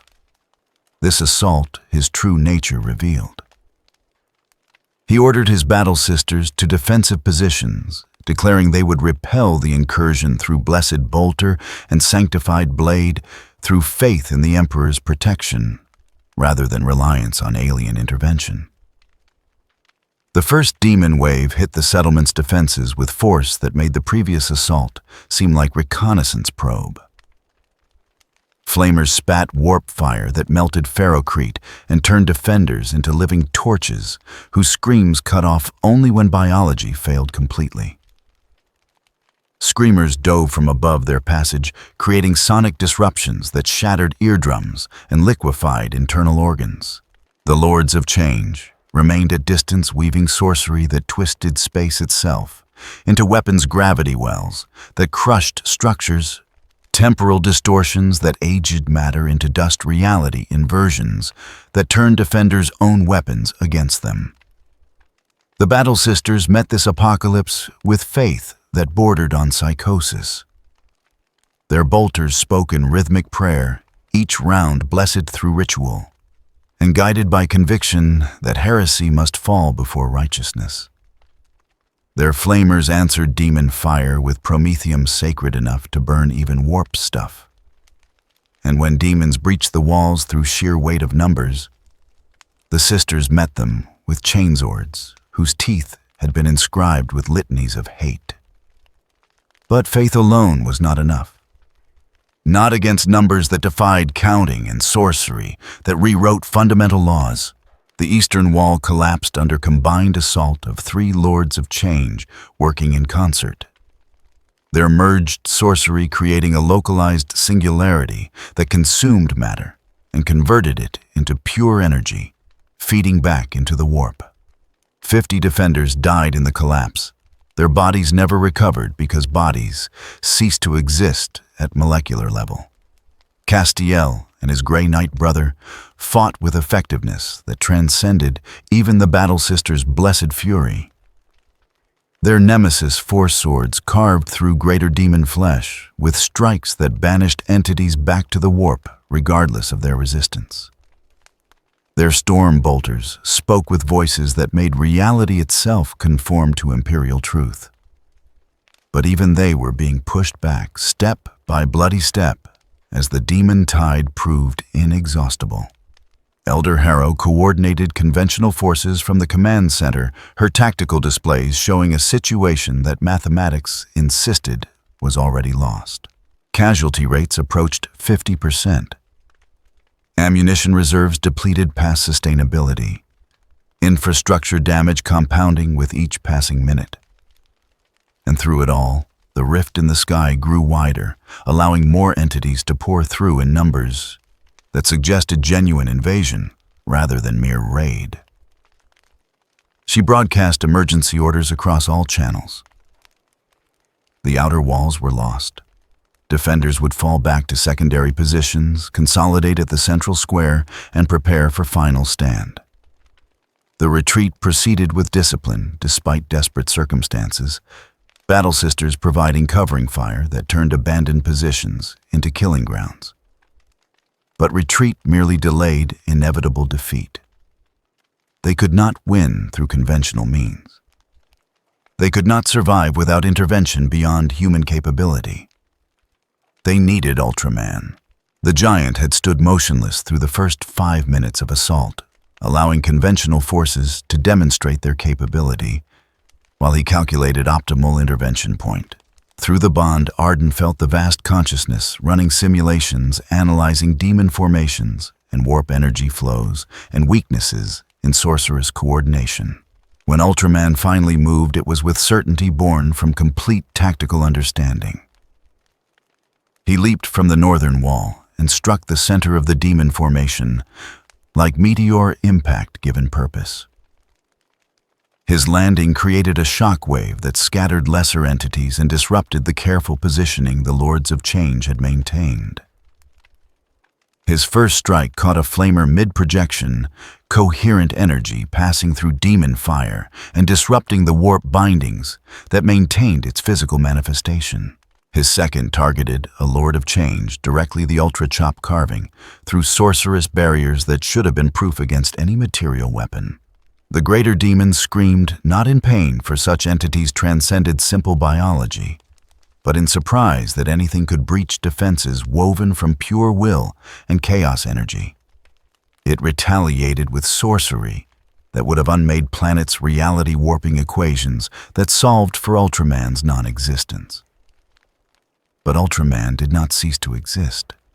His biology evolved in a universe where warp held no authority, refused to acknowledge that local reality could be edited through force of will alone. He fought through spatial distortions and temporal loops and gravity inversions that should have torn him apart at atomic level. And he proved through sheer persistence that some things were more fundamental than even chaos's malleability. The color timer began its warning pulse amber, shifting toward red as energy reserves depleted faster than the bond with Arden could sustain. 90 seconds. Less if he maintained this intensity of combat. Ultraman had faced this calculation countless times, across countless battles. How much could he accomplish before the light failed? Cardinal Veritas watched from the command center's observation deck, his expression cycling through disbelief and reluctant admiration. He fights demons without blessed weapons. Survives sorcery that should reduce him to component atoms. Demonstrates prowess that suggests either profound divine favor or corruption so sophisticated it appears as virtue. He's not corrupted. Arden's voice came from beside the Cardinal, his presence unnoticed until he spoke. Through the bond, I feel what he is, every thought, every motivation, every value that drives him across universes. He's exactly what he claims. A warrior who fights darkness because someone must, and he possesses the strength to do so. Then he is a tool of the Emperor, whether he acknowledges it or not. Veritas's words carried the weight of someone whose worldview was being simultaneously confirmed and shattered. Perhaps the God Emperor's grace extends farther than we understood. Perhaps divine protection can manifest through instruments that do not recognize their own sanctification. He raised his voice, broadcasting across all channels with authority that made even the Battle Sisters pause mid-combat. Warriors of the Imperium bear witness. The Xenos fights our enemies with effectiveness that transcends mortal capability. Whether through divine providence or strategic alliance, his existence serves the Emperor's will. We will support his assault with all forces at our disposal. The change was immediate and dramatic. Battle Sisters, who had been preparing to condemn Ultraman as heretical, switched to providing covering fire for his attacks. Confessors who had come to root out corruption began chanting prayers that supported rather than condemned. The Dialogus specialists recorded everything, their instruments capturing data that would fuel theological debates for decades. And Ultraman, feeling the shift in battlefield dynamics through enhanced perception, understood that something fundamental had changed. He was no longer fighting alone against both demon and suspicious ally. He was part of a coordinated assault, human faith and alien prowess, working in concert despite philosophical differences. The color timer flashed red. 60 seconds. But 60 seconds, when properly utilized, could change everything. Ultraman had studied the rift since its opening, analyzing the warp energies that maintained it and the sorcerous framework Lord Ephesos used to stabilize what should have been catastrophically unstable. He had seen similar phenomena elsewhere, dimensional tears maintained through external power rather than natural processes. And he had learned that such constructs possessed a fundamental weakness. They required constant energy input. Disrupt that input, and the entire structure collapsed. He fought toward the rift's base, where Ephesos maintained his position with casual confidence that came from 7,000 years of successfully wielding chaos. Lesser demons threw themselves at Ultraman with suicidal dedication, their forms expendable resources deployed to slow his advance. Greater demons wove sorcery that twisted space into mazes with no exit. But Ultraman moved with purpose that transcended mere determination. He moved with understanding of exactly what needed to be done and willingness to pay whatever cost that accomplishment demanded. 30 seconds. He reached Ephesos' position and drove his fist toward the Changecaster with force sufficient to pulverize ceramite. The sorcerer countered with barriers that bent physics into defensive configurations, each layer potent enough to stop Lascanon volleys. Ultraman's strike punched through 7 barriers before momentum finally arrested, stopping centimeters from Ephesos' face. The Changecaster smiled with expression, mixing admiration and anticipation. Impressive, but ultimately futile. You cannot maintain this intensity, and I have eternity. Simple mathematics, giant of light. You lose. Ultraman's response was not words, but action. His left hand shot forward, while his right hand remained locked against the barriers. Both arms positioning in a stance Ephesos recognized with sudden alarm. 20 seconds.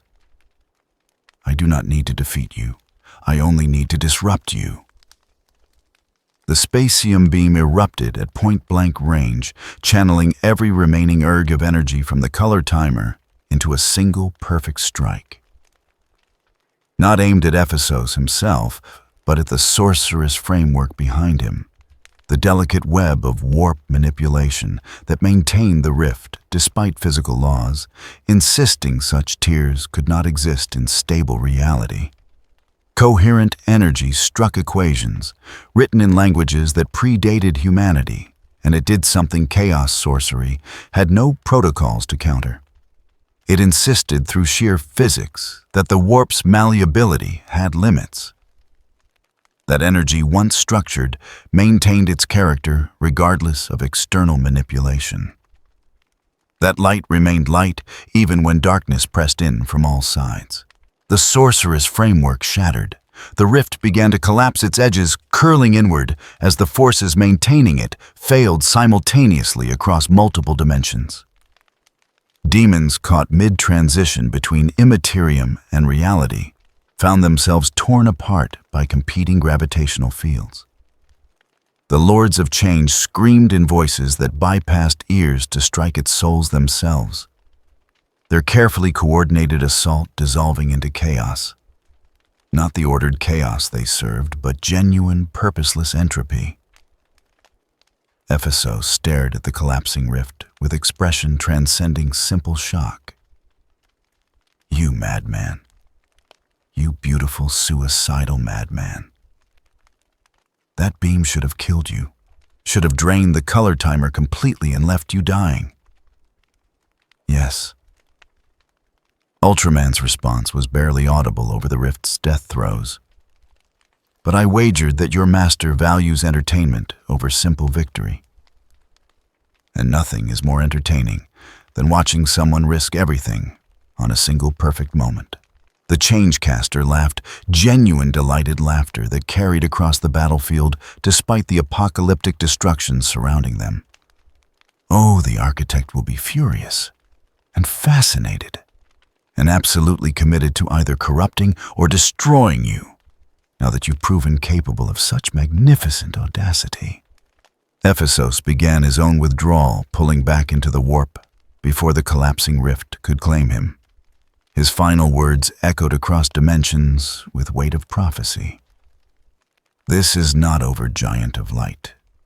It has barely begun. The architect's full attention is now yours. Congratulations and condolences in equal measure. Then he was gone, the demons following in cascading retreat that left behind only dissipating warp energy and the kind of silence that follows catastrophic violence. Ultraman collapsed to both knees, his color timer dark and silent. The bond with Arden screamed warnings as the vast consciousness struggled to maintain coherence without power source or stable connection to reality. Through his fading awareness, he felt Arden running toward him across the devastated battlefield, felt the young human's determination to maintain their bond despite his own exhaustion. But then, he felt something else. Something unexpected. Prayer. Not the formal liturgies of the ecclesiarchy, but genuine, spontaneous expressions of gratitude and wonder. The survivors, Imperial defenders, and settlement residents alike looked at what he had accomplished and found themselves offering thanks to something beyond their official theology scope. They prayed not to him, but for him. And somehow, through mechanisms he did not understand, that faith carried power. The color timer flickered. Once, twice. A dim amber pulse that suggested not full function, but at least continued existence. Arden reached him and pressed both hands against the color timer's surface, opening the bond completely, despite the risk to his own life. But he found he was not alone in supporting Ultraman's consciousness. Somehow, through means that transcended biology and physics, both the collective will of thousands of humans who desperately wanted this being to survive was creating a bridge between mortality and something beyond. Cardinal Veritas watched from the command center with expression impossible to classify. His theological training insisted this was heresy of the highest order, faith directed towards something other than the God Emperor. But his eyes, seeing the impossible made manifest, struggled against conclusions his doctrine demanded. Inquisitor Hure stood beside him, her voice quiet but carrying weight of someone who had witnessed the impossible and emerged with worldview intact through sheer pragmatism. He saved us. Again, spent himself completely to close a rift that would have required orbital bombardment to address through conventional means. If that is not worthy of preservation, I don't know what standard we're measuring by. Veritas was silent for long enough that Cure began calculating escape routes should he order immediate sanction. Then the Cardinal spoke his words, carrying the careful precision of someone navigating theological territory with no established precedents. The Emperor protects. This is foundational truth. But perhaps we have been too narrow in defining what constitutes his protection. Perhaps instruments of divine will need not be aware of their own sacred purpose. He turned to Kerr, his eyes holding uncertainty that seemed foreign to his usual absolute conviction. I will not condemn the Xenos. Not yet. Not while questions remain that might reshape our understanding of the Emperor's reach. That was Kerr recognized about as close to endorsement as she could hope for from someone whose entire identity was built on identifying and eliminating deviation. She would take it. On the battlefield, Ultraman's awareness stabilized as the color timer's pulse strengthened from life support minimum to sustainable function. Through the bond, he felt Arden's relief and the strange warm resonance of thousands of humans whose faith had literally kept him alive despite biology insisting otherwise. What is this? He asked through the connection, his voice carrying genuine wonder. This energy that sustains me, it is not merely your life force. It carries something else, something I do not recognize. Hope.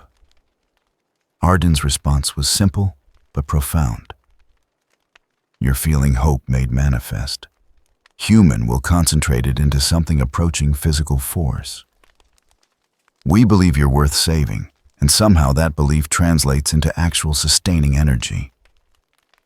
But I am not divine. I have no claim to such devotion. You don't need to be divine to matter.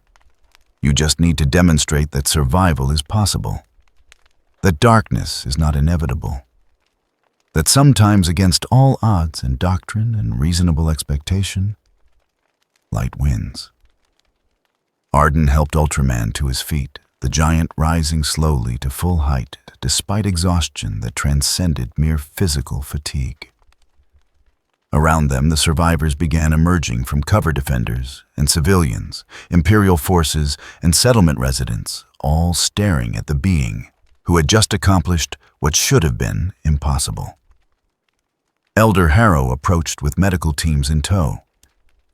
Though she seemed uncertain what medical care could possibly address alien biology, maintained through mysterious bonds and collective faith.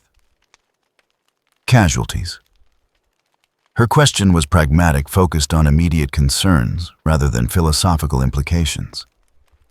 33%. Cure's response was precise. Infrastructure damage significant but repairable. Ammunition depleted past sustainability. And the color timer still registers below optimal function, which I'm told means we remain vulnerable if Tzeentch decides to send another assault before full recovery. He won't. Arden's certainty drew everyone's attention. Through the bond, I felt Ephesos's reaction. Tzeentch isn't angry, he's delighted. We gave him exactly what he craves most. Unpredictability. Genuine surprise. The collapse of careful plans through single moments of magnificent audacity. He'll wait now, studying us, planning something even more elaborate rather than simply overwhelming us through brute force. That is simultaneously relieving and terrifying. Veritas had descended from the command center to stand before Ultraman, directly craning his neck to meet eyes that held alien intelligence, but somehow communicated understanding that transcended species. I came here expecting to root out heresy. Instead, I find theological questions that may require synod deliberation. He gestured at the dissipating warp energy at the sealed rift that should have required intervention beyond anything available on Dathras. You closed a greater demon incursion through mechanisms our most learned tech priests cannot explain. You survived sorcery that should have unmade you. And you did so while fighting alongside Imperial forces rather than attempting to replace them. The Cardinal paused, struggling with words that his training had never prepared him to speak. I cannot officially sanction alliance with Xenos. My authority derives from upholding doctrine, and doctrine is explicit about the Emperor's primacy. But neither can I condemn effectiveness that demonstrably serves humanity's survival. So I propose temporary measure until higher authorities can provide proper theological guidance. What measure? Hure asked warily. Quarantine, not punishment, but observation. Veritas looked around at the assembled survivors. This entire settlement, this population that has survived 3 years post-exterminatus, and now 2 demon incursions through cooperation with an alien entity. All of it represents an experiment in possibilities our doctrine has not addressed. I will report to the High Lords of Terra that Dathros requires specialized study rather than immediate sanction. He turned back to Ultraman, his expression mixing respect and residual suspicion. You will remain here, under observation, making no attempt to spread your influence beyond this world or contact others of your kind. If you accept these conditions, I will delay any condemnation until proper theological investigation can determine whether your existence serves or threatens the Imperium's greater purpose.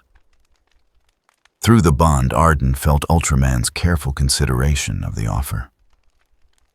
It was cage-dressed as compromise imprisonment framed as protection. But it was also survival when execution had seemed inevitable. And survival, as both Ultraman and the settlement's residents had learned, was sometimes victory enough. I accept your conditions. Ultraman's voice carried weight of someone who had negotiated with countless authorities across dimensions. I seek only to recover sufficiently to continue the hunt that brought me here. If remaining on Dathros under observation serves that purpose, while preventing further conflict, it is acceptable price. Then we have accord. Veritas gestured to his retinue, and the Battle Sisters relaxed fractionally from combat readiness to simple vigilance. His transport lifted from where it had landed, preparing to depart, with reports that would reshape how Terra understood Xenos threats and divine protection both. But before he boarded, the Cardinal turned one final time to address both Ultraman and the assembled survivors. The Emperor protects. This remains true regardless of what instruments he employs. Remember that when doubt comes when doctrine conflicts with survival, when you question whether alliance with aliens represents faith or heresy, the Emperor protects. And perhaps, just perhaps, he does so through means we have been too narrow to recognize. The transport departed its engines, burning bright against Dathros's perpetual twilight. In its wake came a silence heavy with implications that would take years to fully process. The settlement had survived. Ultraman had been sanctioned conditionally, uncertainly, but genuinely. And Tzeentch had been denied entertainment he had anticipated, which meant the Architect of Fate would now devote his considerable attention to creating even more elaborate schemes. The war, everyone understood, was far from over. But they had won this battle. And sometimes in a universe built on eternal conflict, winning a single battle was miracle enough. Arden stood beside Ultraman as the survivors began the grim work of counting casualties and salvaging what could be salvaged from the devastation. Through the bond, he felt the vast consciousness processing everything that had occurred the battle. The theological debate, the strange sustaining power of human faith made manifest. Ultraman's thoughts resonated through the connection, acknowledging the remarkable nature of Arden's people. In his universe, the Ultras possessed power beyond most species' comprehension. Yet they had forgotten something fundamental about maintaining hope despite overwhelming darkness. The Imperium, for all its grim doctrines and acceptance of suffering, retained wisdom his people had lost across millennia, the understanding that light mattered most when darkness was inevitable. That hope had value precisely because it defied reason. That sometimes the most profound victories came not from power, but from simple refusal to surrender to entropy's embrace. Arden smiled, despite exhaustion and pain and the certain knowledge that they had only bought time rather than achieved permanent resolution. He suggested they were learning from each other. Ultraman demonstrating that protection need not require 10,000 years of doctrine, while humans proved that power meant nothing without something worth protecting. Through the bond, he felt Ultraman's agreement, not words, but warm resonance of consciousness, recognizing truth that transcended language. Above them, the sky began to clear as warp energies dissipated and natural atmosphere reasserted itself. For the first time in 3 years, stars became visible through the perpetual haze, distant points of light that suggested universe beyond Dathros's borders. They looked almost like hope, but in the warp in dimensions, where such concepts as hope and despair danced together in eternal mutation, Tzeentch watched his game board with satisfaction that transcended the loss of any single engagement.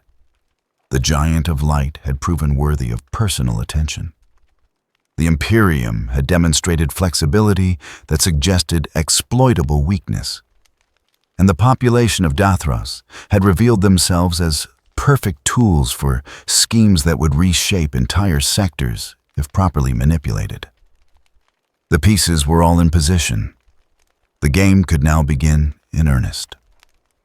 And the architect of fate, having patience, measured in eons, smiled and began planning moves that would cascade across decades and potentially centuries before reaching their ultimate resolution. The War of Light had begun, and no one, not even those who thought themselves players, fully understood whose side they were truly fighting for. 3 weeks after the Cardinal's departure, the consequences of victory began to manifest. It started with the instruments. Auspex arrays across the settlement began registering anomalies that defied classification. Spatial distortions that appeared and vanished without pattern. Temporal fluctuations that caused chronometers to disagree by margins too small to notice, but too consistent to dismiss. The warp should have been calmer after Ephesus's rift closed. Instead, reality itself seemed to be developing tremors, as though some fundamental structure had been stressed beyond its capacity to fully recover. Elder Harrow brought the data to Inquisitor Kure's attention on the 23rd day after the battle. The Inquisitor studied the readings with professional concern that transcended her usual pragmatic assessment. These patterns resembled nothing in Imperial records of post-demon activity. Warp energy typically dissipated after incursions ended, bleeding back into the Imperium along predictable gradients. But these readings suggested the opposite, a growing instability, reality and unreality grinding against each other with friction that increased rather than diminished over time. Kure consulted with Brother Sergeant Castiel, whose 6 decades fighting chaos gave him perspective on warp phenomena beyond her expertise. The Grey Knight examined the data and delivered assessment that carried weight of hard experience. This was not demon residue. This was structural damage to the barrier between material and immaterial, the kind typically seen only near Eye of Terror or other permanent warp rifts. Except those rifts had been torn by catastrophic events. Horus's betrayal, Xenos weapon deployment, psychic cataclysms involving billions of souls. Dathros had experienced none of these. It had experienced only Ultraman.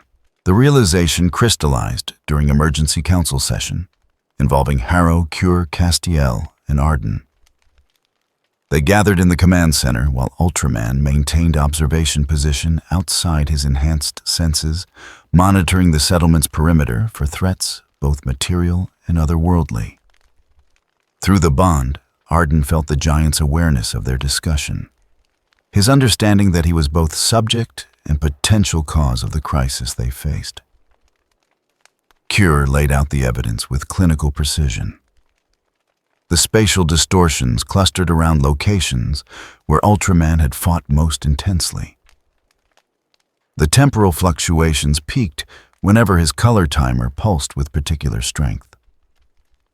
The warp instabilities correlated directly with manifestations of his light-based energy. The conclusion was inescapable. Ultraman's presence was disrupting the fundamental fabric of reality in this region of space. Castiel provided theological context. The warp was thought made manifest emotion. Given physical form, the collective unconscious of all sentient beings crystallized into dimension parallel to material reality. It operated on principles antithetical to normal physics, cause preceded effect, when convenient contradictions coexisted without resolution, impossible, became merely improbable. But Ultraman's energy operated on different principles entirely. Light from Nebula M78 maintained coherence regardless of external manipulation. It refused to acknowledge warp's authority over physical law. And when two incompatible frameworks for reality occupied the same space, something had to give. Reality was giving, slowly, incrementally, but unmistakably. The barrier between material universe and immaterium was developing cracks. And through those cracks, eventually would come things that made Ephesus's legion of change seem almost benign by comparison. Harrow posed the question they had all been avoiding. How long until catastrophic failure? How much time before Dathros became another Eye of Terror, a permanent wound in space, where chaos reigned unchecked?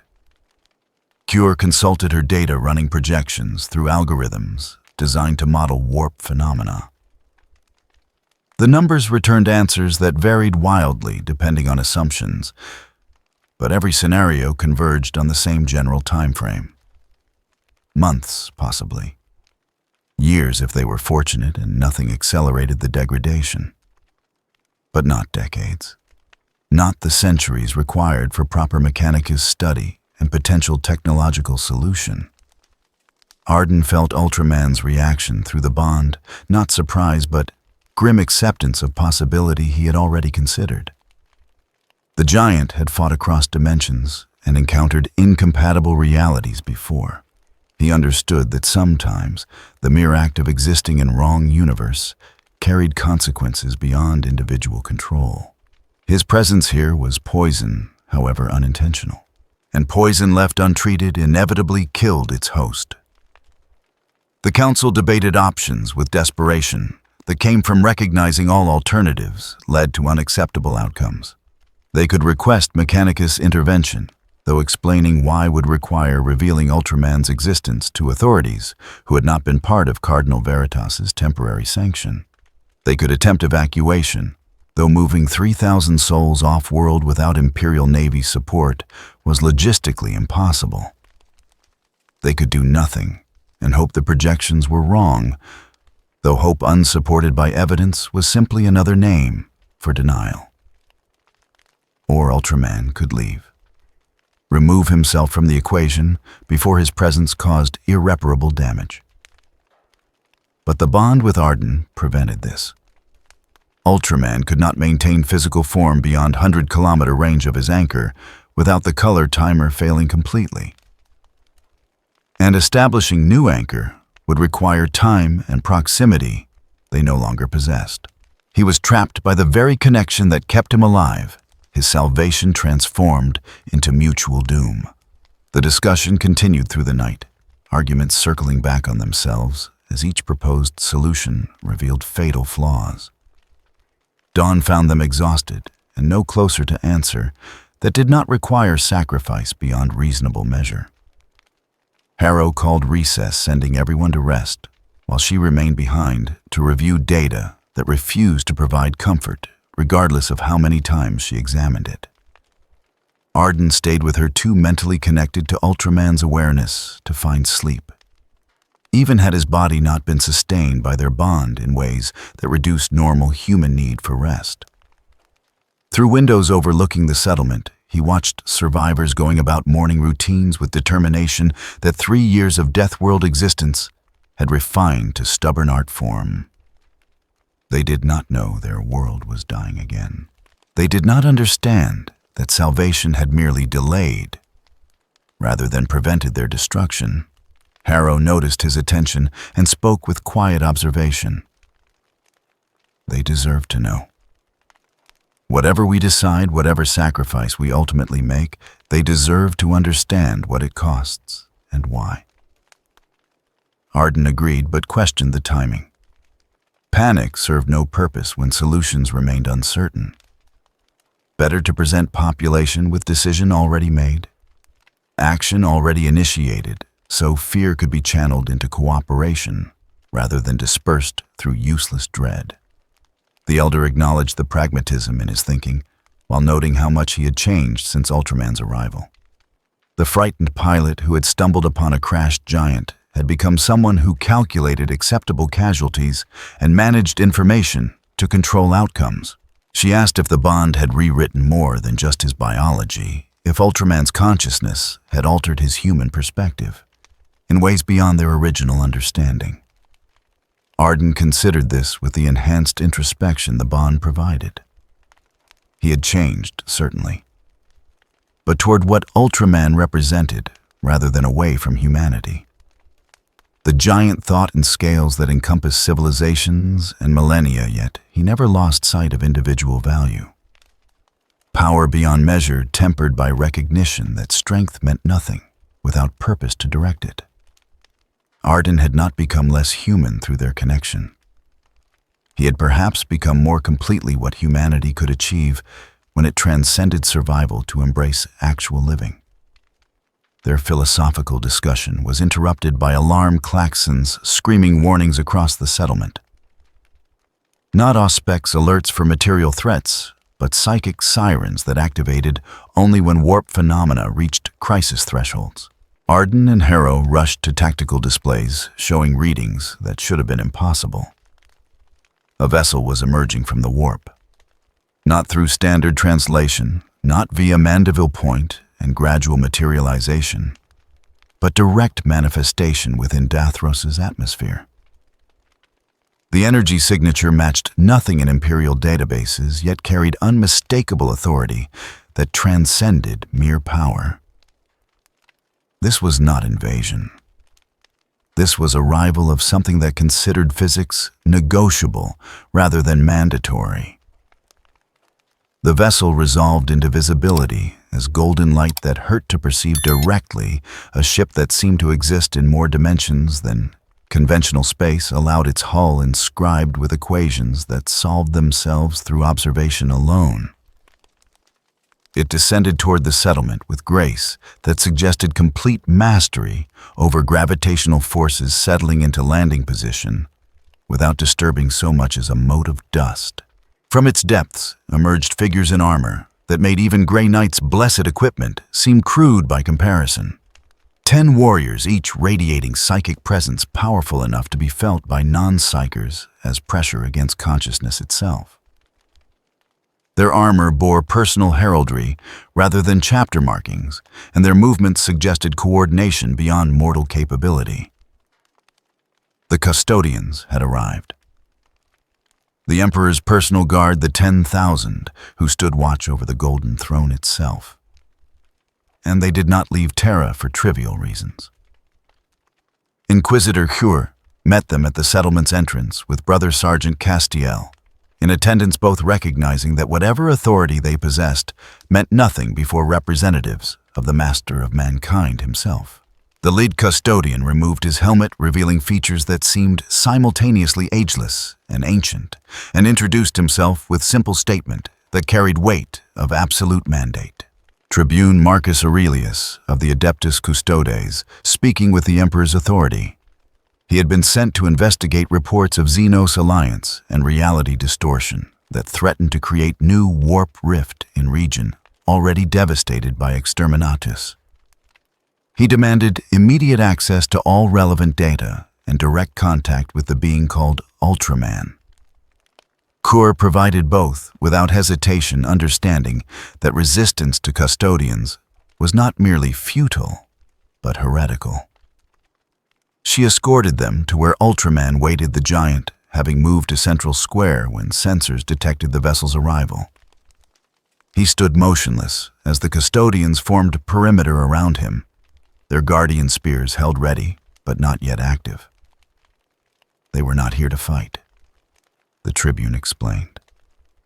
They were here to assess and report findings directly to the throne world. Marcus studied Ultraman with eyes that had witnessed 10,000 years of human history and emerged with perspective beyond normal mortal comprehension. He questioned the giant's origin, his purpose, his understanding of the damage his presence caused. Ultraman answered with characteristic directness, explaining the hunt that had brought him across dimensional boundaries, the unintentional collision with warp energies, the crash landing that had stranded him far from home. The Tribune listened with attention that missed no detail, then delivered assessment that carried certainty of someone who had stood in the Emperor's presence and emerged with understanding beyond words. Ultraman was not demon or Xenos following deception. He was exactly what he claimed, a being from beyond the galaxy, whose existence operated on principles incompatible with local reality. His presence was indeed destabilizing the barrier between material and immaterial, not through malevolence, but through simple fact of his nature. This created problem beyond local authority to address. The decision of how to proceed required wisdom that transcended even custodian mandate. Marcus announced he would convey Ultraman directly to Terra, to the Imperial Palace itself, where the Emperor could render judgment on what this being represented and what action his presence demanded. Arden objected immediately, the bond screaming warnings about separation and distance. Without Anchor maintaining connection, Ultraman would die, and removing him from Dathros would not reverse the damage already done. The reality tears would continue expanding, regardless of whether their cause remained. The Tribune acknowledged these facts while noting they did not change the fundamental truth. This situation exceeded local resources to manage. Terra must be informed. The Emperor must judge, and Ultraman's comfort or survival, while regrettable to sacrifice, mattered less than preventing another Eye of Terror from tearing through the galaxy. He gestured to his warriors, who began preparing restraint fields capable of containing even entities of considerable power. The trip to Terra would take 3 weeks through warp transit. Ultraman would be sustained through technological means the Mechanicus had developed for transporting entities too dangerous to remain conscious. And Arden, as Anchor, maintaining the color timer's function, would accompany them. Harrow protested the presumption in this decision, arguing these were her people and her world, and she deserved voice in determining their fate. Marcus regarded her, with expression mixing respect and implacability. The settlement would be evacuated regardless of whether Ultraman survived Terra's judgment. Dathros was dying. The reality distortions would eventually tear this world apart, whether their catalyst remained or not. She could choose to evacuate her people to refugee status on crowded hive worlds, or she could choose to maintain futile denial until choice was removed through catastrophic failure. The Elder had no response, because there was no response. Mathematics and physics cared nothing for human preference. Dathros was lost, had been lost since the moment Ultraman crashed into its scarred surface. They had bought time, had achieved brief period of hope and purpose, and something approaching living rather than merely surviving. But the bill for that temporary salvation was coming due, and the cost exceeded their capacity to pay. Through the bond, Arden felt Ultraman's resignation and something deeper acceptance that some outcomes could not be changed through courage or determination or even power beyond measure. Sometimes the universe simply rendered verdict that admitted no appeal. The giant addressed the Tribune with request rather than demand.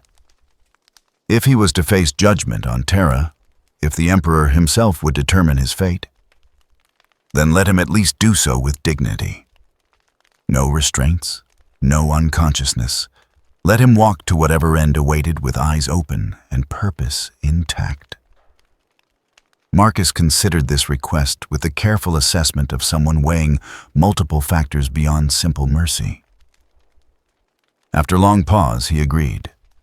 Ultraman would travel conscious and unrestrained, though custodians would maintain constant watch. Any sign of aggression or attempted escape would be met with overwhelming force. But absent such provocation, he would be treated as dignitary rather than prisoner. The tribunal's vessel could accommodate only essential personnel. Ultraman and Arden would board immediately. Inquisitor Cure and Elder Harrow would remain on Dathros to coordinate evacuation efforts. Brother Sergeant Castiel would accompany them to Terra, his testimony as Grey Knight lending weight to any reports about warp phenomena and demonic interaction. Preparations began immediately with efficiency that suggested custodians had already planned this operation before their arrival. The settlement's population gathered to witness Ultraman's departure, with expressions mixing gratitude and grief. 3 weeks they had known him, barely a moment in the span of human history, yet enough time to transform despair into hope and survival, into something approaching actual living. Arden spoke to them briefly, explaining they traveled not as criminals, but as witnesses to unprecedented events. They carried the settlement's story to Terra itself, to the heart of the Imperium, where their testimony might reshape understanding of what protection meant and what sacrifice it demanded. He promised to return if possible, though they all understood such promises were fragile things when made before audiences with the master of mankind. Ultraman said nothing but his color.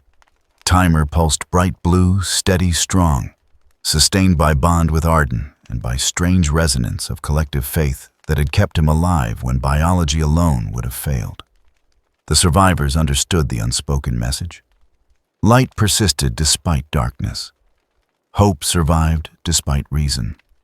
And sometimes simply existing long enough to bear witness was victory sufficient unto itself. The custodian vessel departed as dawn broke across Dathros's poisoned sky, ascending through atmosphere with grace that defied both physics and aesthetics. Within its golden hull, Ultraman stood surrounded by warriors whose purpose was defending humanity's last hope of survival. Outside on a dying world, 3,000 souls watched the light recede into distance and wondered if they would ever see its like again. The journey to Terra had begun.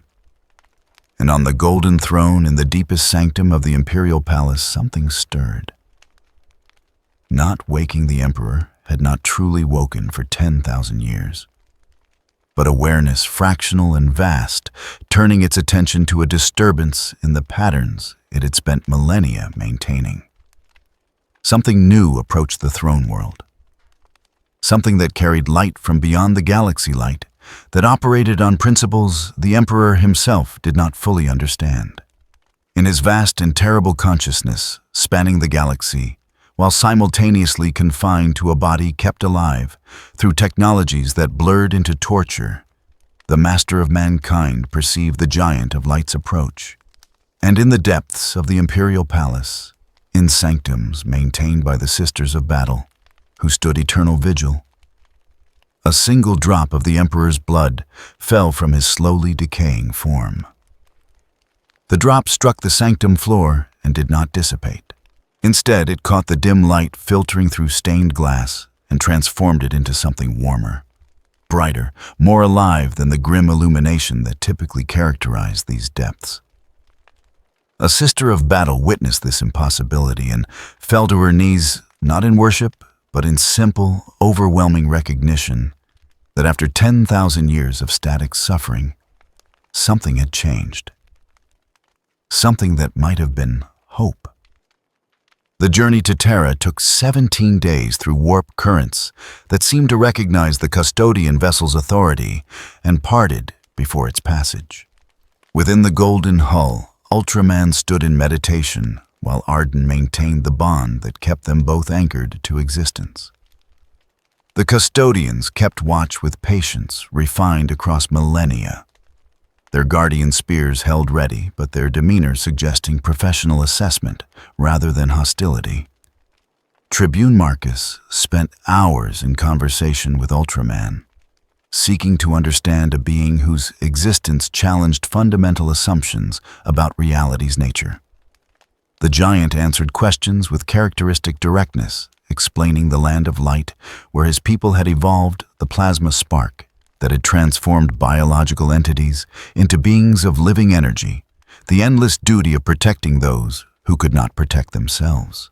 He spoke of battles across dimensions against horrors that made chaos seem almost comprehensible by comparison. Zeton, whose arrival preceded extinction, alien Baltan, whose civilization had devoured planets, King Joe machines that reality itself struggled to contain.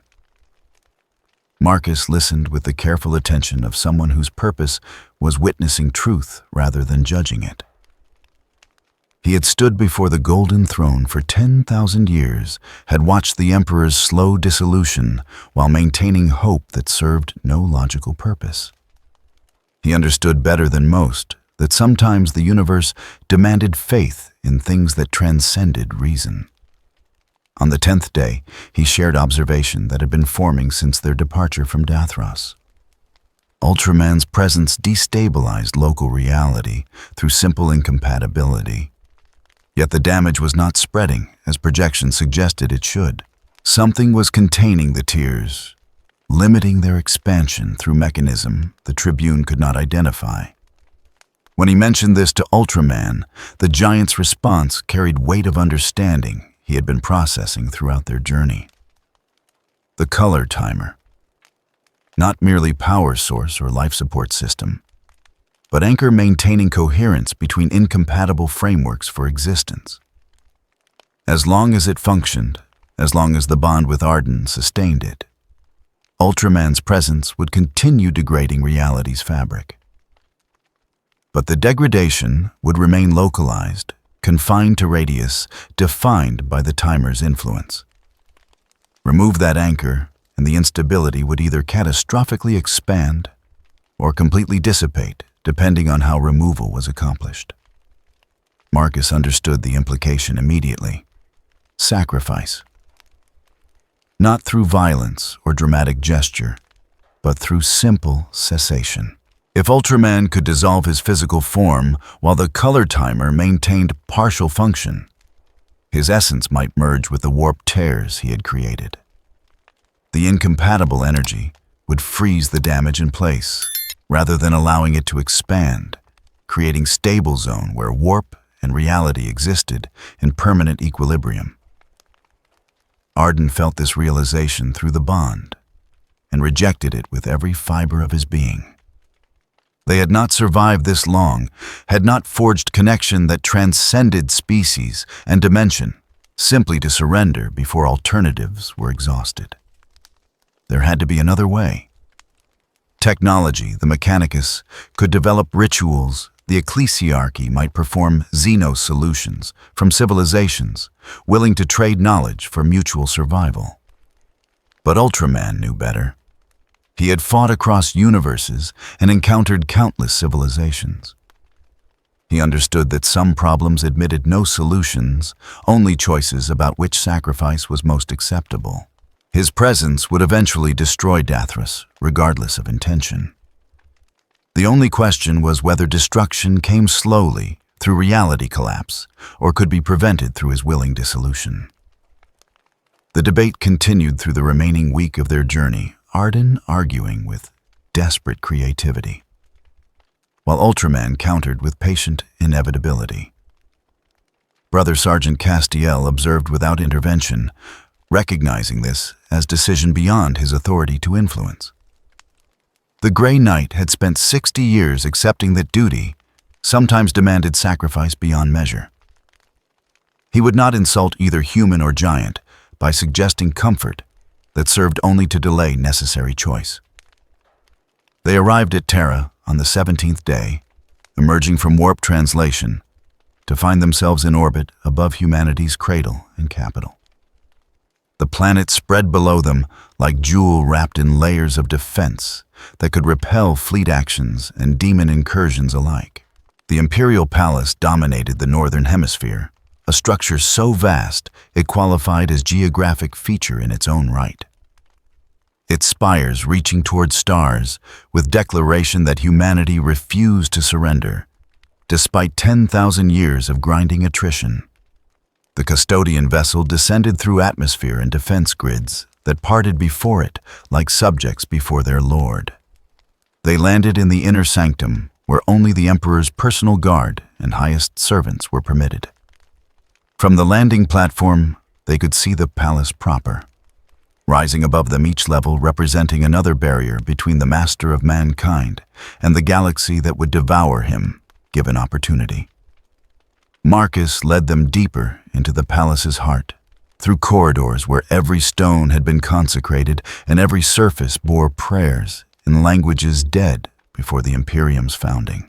They passed Sisters of Battle maintaining eternal vigil tech priests, performing maintenance rituals on systems that blurred into religious observance, and custodians standing watch at positions they had held for centuries without relief. Finally, they reached the throne room's approach, a vast hall where petitioners typically waited weeks or months for audience that might never come. But Marcus bypassed standard protocols, his authority as tribune granting immediate access to sanctums even inquisitors rarely witnessed. He explained simply that the Emperor already knew of their arrival, had in fact been aware since the moment they entered Saul's system. What followed was not audience in traditional sense, but acknowledgement of truth too profound for normal political ceremony. The doors opened. Beyond them stretched space that seemed larger than the palace should contain. Perspective warping around central focus that drew all attention despite being barely visible through layers of technological and psychic shielding. The golden throne sat at the chamber's heart, and upon it rested what remained of the master of mankind after 10,000 years of eternal dying. The emperor was not what Arden had expected. Not glorious warlord or benevolent father, not even terrible judge pronouncing sentence. Just a figure so ravaged by time and duty that humanity became abstract concept rather than physical reality. The life support systems that kept him functioning had long since become indistinguishable from his flesh tubes and wires and mechanisms, merging with organs that should have failed millennia ago. His psychic presence filled the chamber like pressure against consciousness itself, vast and terrible, and somehow still recognizably human. Beneath the weight of godhood he had never sought, Arden fell to his knees not from devotion, but from simple inability to remain standing before that much concentrated awareness. Beside him, even Castiel's blessed armor struggled to filter the psychic emanations that leaked from the throne despite shielding designed to contain a gestalt consciousness spanning the galaxy. Only Ultraman remained standing his nature, as being of living light, granting some immunity to presence that crushed normal humans through proximity alone. He looked upon the Emperor with eyes that had witnessed civilizations rise and fall, and he recognized in that dying figure something familiar, despite all differences. Another protector. Another being who had chosen to bear burden beyond measure because someone had to stand between darkness and those who could not stand alone. The specifics differed methods, philosophy, scale. But the fundamental purpose aligned with precision that transcended mere coincidence. Through the bond, Arden felt Ultraman's recognition and understanding. This being on the golden throne had made choice similar to the one now facing him, had accepted dissolution of self in service of greater purpose, had become something other than originally intended because the alternative was allowing everything to fall into darkness. 10,000 years the Emperor had maintained this vigil consciousness spread so thin across the galaxy that individual identity had become almost meaningless, sustained only by faith and technology and sheer stubborn refusal to let death claim him while duty remained. The Emperor's awareness touched them then. Not words, not even thoughts in recognizable form, but understanding that bypassed language to strike directly at meaning.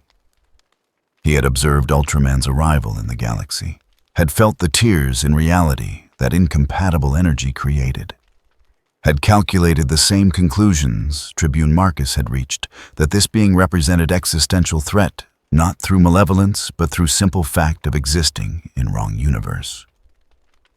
But he had also perceived something else, something that made the threat acceptable, even necessary. For 10,000 years, humanity had survived through faith in the Emperor's protection. That faith had sustained them through endless horrors, had kept the Imperium functioning despite every rational reason for collapse. But faith grown stale became mere habit, ritual without meaning, and humanity needed reminder that protection came not from distant dying God, but from willingness to sacrifice when circumstances demanded. Ultraman represented that reminder made manifest. A being who would choose dissolution rather than allow his existence to harm those he had sworn to protect. The Emperor could not speak this truth directly. His nature had transcended simple communication millennia ago. But he could acknowledge it through sign that those who knew to watch would recognize.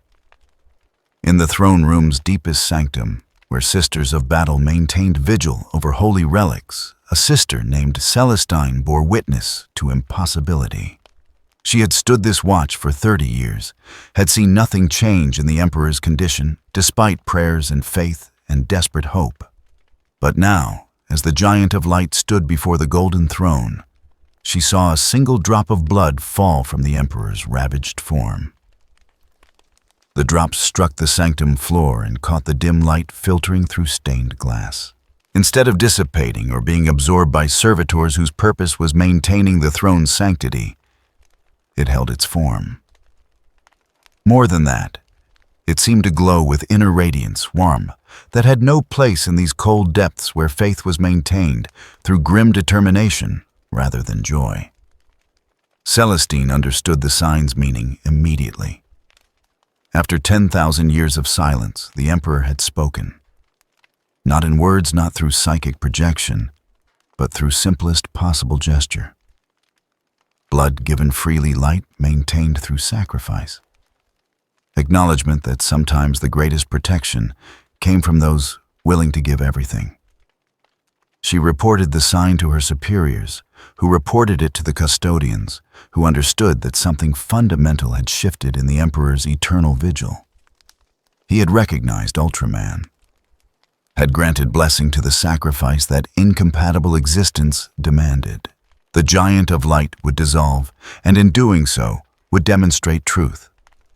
The 10,000 years of doctrine had obscured that light, mattered not for its source, but for its persistence despite darkness. Tribune Marcus conveyed this understanding to Ultraman and Arden as they departed the throne room, his ancient features carrying weight of someone who had witnessed pivot point in history that others would debate for centuries. The Emperor's sign had been clear to those trained in reading such symbols. Ultraman's sacrifice was not merely acceptable, it was necessary.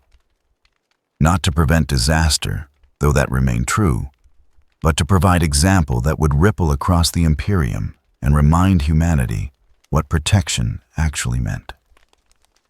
The return journey to Dathros took 12 days through warp currents that seemed calmer, as though even chaos recognized something significant approached. Arden spent the time in desperate attempts to find alternative solutions, calculations and hypotheses that always resolved back to the same inescapable conclusion. The bond was killing them both, him slowly, through sustained energy drain Ultraman, through incompatibility with the universe he occupied. One of them had to let go, and only one of them possessed the strength to transform that release into something that prevented further harm.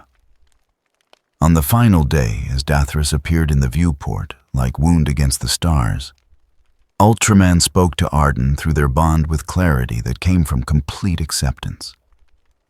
He explained what would happen when he dissolved his physical form. The color timer would fail catastrophically, releasing all stored energy in single pulse. That energy would merge with the warp tears his presence had created, freezing them in state of permanent equilibrium. The instability would not spread, would not collapse, would simply exist as monument to the moment when incompatible realities touched and one chose dissolution rather than destruction. Arden would survive. The bond would break when the color timer failed, but break cleanly rather than catastrophically. He would return to normal human existence, retaining only memories of consciousness that had touched his own and transformed his understanding of what was possible. And Dathros would live. Not thrive, the world was too damaged for that, but the 3,000 survivors could remain rather than face refugee status. The reality tears would become stable phenomenon, studied by Mechanicus and feared by the superstitious, but no longer existential threat to the sector. Arden tried to argue to find words adequate to express the wrongness of this solution. But through the bond, he felt Ultraman's peace. The giant had not come to this galaxy seeking death, but neither did he fear it. He had lived longer than most civilizations endured, had fought battles that would never be recorded in history, had protected countless beings whose names he would never know. His purpose had been fulfilled 1,000 times over. If this was how his existence ended, giving light to a world that had forgotten what light looked like, then it was ending worthy of the duty he had embraced. The custodian vessel landed at the settlement to find evacuation already underway. Elder Harrow had spent the 3 weeks preparing her people for departure, salvaging what could be saved and abandoning what could not. But when she learned of Ultraman's decision, she called immediate halt to evacuation and summoned every soul to witness what would unfold. They gathered in the central square where the shrine still stood, that cairn of stones and colored cloth that represented humanity's desperate need to believe in something beyond grim survival. Ultraman stood before them, his color timer pulsing steady blue, and addressed them with voice that carried across Vox systems and through direct air vibration. He thanked them for their kindness when killing would have been safer. Thanked them for faith that had sustained him when biology alone would have failed. Thanked them for demonstrating that light persisted not through power, but through simple refusal to surrender hope despite overwhelming darkness. He explained what he would do and why, framing sacrifice not as tragedy, but as privilege, the opportunity to protect them one final time through giving what only he could give. Then he asked Arden to step forward. The bond had sustained them both since the crash landing. Now it must be severed cleanly quickly before the final pulse. Arden understood the necessity, even as everything in him screamed against it. They stood together in the square's center, human and giant mortal, and something that transcended mortality through different path than humanity had followed. Through the bond they shared final exchange, that words could not adequately capture gratitude and regret understanding, and sorrow recognition that some connections were worth forging, even when they could not be maintained. Ultraman placed one massive hand on Arden's chest directly over his heart. The color timer pulsed once, bright and warm, and something passed between them. Not energy transfer or psychic link, but final gift. The memories they had shared would remain intact rather than fading as human consciousness typically processed such profound experiences. Arden would carry Ultraman's perspective forever, would remember what it felt like to think in scales that encompassed civilizations and millennia. Then the bond severed. Arden gasped as separation tore through him, like losing half his consciousness. He fell to his knees, no longer sustained by connection to something vaster than himself, returned suddenly to normal human limitations. Around him, the settlement's survivors moved forward to support him, preventing his collapse through combined effort that spoke of community, forged through shared survival. Ultraman stepped back, the color timer's pulse already accelerating as it lost its anchor. He had perhaps 2 minutes before catastrophic failure. 2 minutes to reach the largest reality tear and dissolve into it, with sufficient control to freeze rather than shatter. He launched himself skyward with force that cracked the square's foundation, ascending on trajectory that would take him to the northern wastes, where spatial distortions clustered most densely. Below 3,000 humans watched a silver and red giant fly toward his death with grace that transcended mere physics.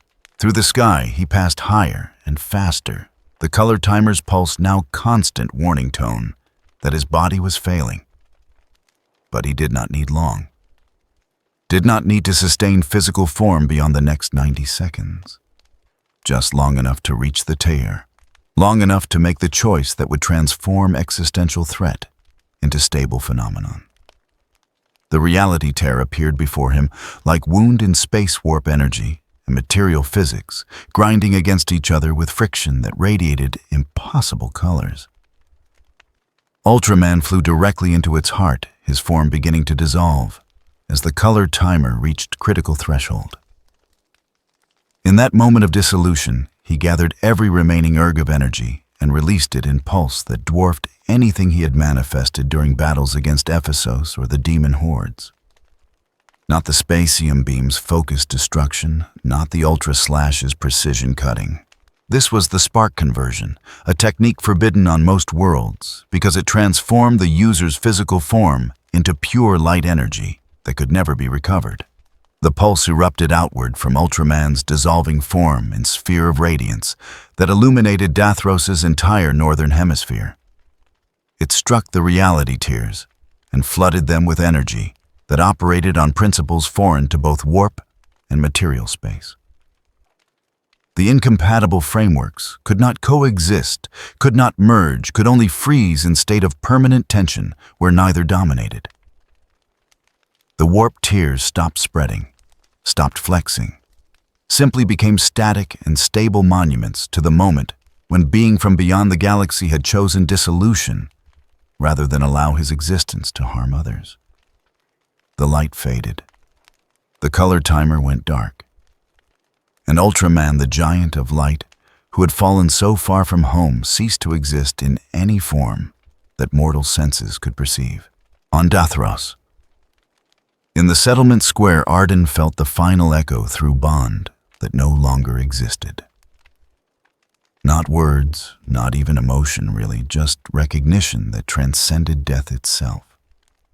Purpose fulfilled, duty complete, light given freely so that others might see. Above the northern wastes, where reality tears had become stable phenomenon, a scar formed in space itself. Not darkness, even in dissolution, Ultraman had maintained his essential nature. The luminous scar glowed with soft blue radiance, visible from orbit as mark upon the world. It would remain there for centuries, perhaps millennia, a permanent reminder that some lights shine brightest at their end. The survivors stood in silence, processing loss of being they had known for mere weeks, but who had transformed their understanding of what was possible. Elder Harrow was first to move, kneeling before the shrine and placing her hand upon the stones. Others followed not in worship, but in simple acknowledgement of sacrifice beyond measure. Inquisitor Cure recorded everything, her instruments capturing data that would fuel theological debates for generations. Tribune Marcus observed with expression mixing respect and something that might have been sorrow, recognizing that even beings who lived 10,000 years could be moved by witnessing courage in its purest form. And on Terra, in the deepest sanctum of the Imperial Palace, the Emperor's vast consciousness processed what had occurred. Through the Astronomicon and million psychic relays, he had observed Ultraman's sacrifice, had felt the moment when incompatible existence chose dissolution rather than destruction. For the first time in 10,000 years, something approaching satisfaction touched the awareness spread so thin across the galaxy. Humanity needed this reminder, needed to see that protection came not from distant dying gods, but from beings willing to stand against darkness, regardless of cost. The Imperium would debate Ultraman's nature for centuries, Xenos or angel threat, or blessing heresy or miracle. But those debates missed the fundamental truth. Light persisted. Not through power, not through doctrine, not through 10,000 years of accumulated ritual. Light persisted through beings who chose to kindle flames despite knowing the darkness would eventually consume them. That was the lesson. That was the gift. And it was worth preserving even at the cost of one dying god's explicit blessing. In sanctums across Terra, Sister Celestine shared her testimony of the Emperor's sign with those trained to interpret such symbols. The blood that had glowed with inner radiance. The acknowledgement given after 10,000 years of silence. The suggestion that perhaps humanity's understanding of protection had been too narrow, too focused on source rather than sacrifice. The ecclesiarchy would debate this testimony for years. Some would declare it heresy, others miracle. Most would simply file it away as anomaly requiring further study. But the Sisters of Battle would remember, would pass the story through their ranks like sacred flame, would whisper to each other in the darkness that perhaps the Emperor's protection manifested through means they had been too rigid to recognize. And on Dathros, as the sun set and the luminous scar glowed bright against gathering darkness, Arden Vale stood in the settlement square and looked up at the monument to courage that would outlast them all.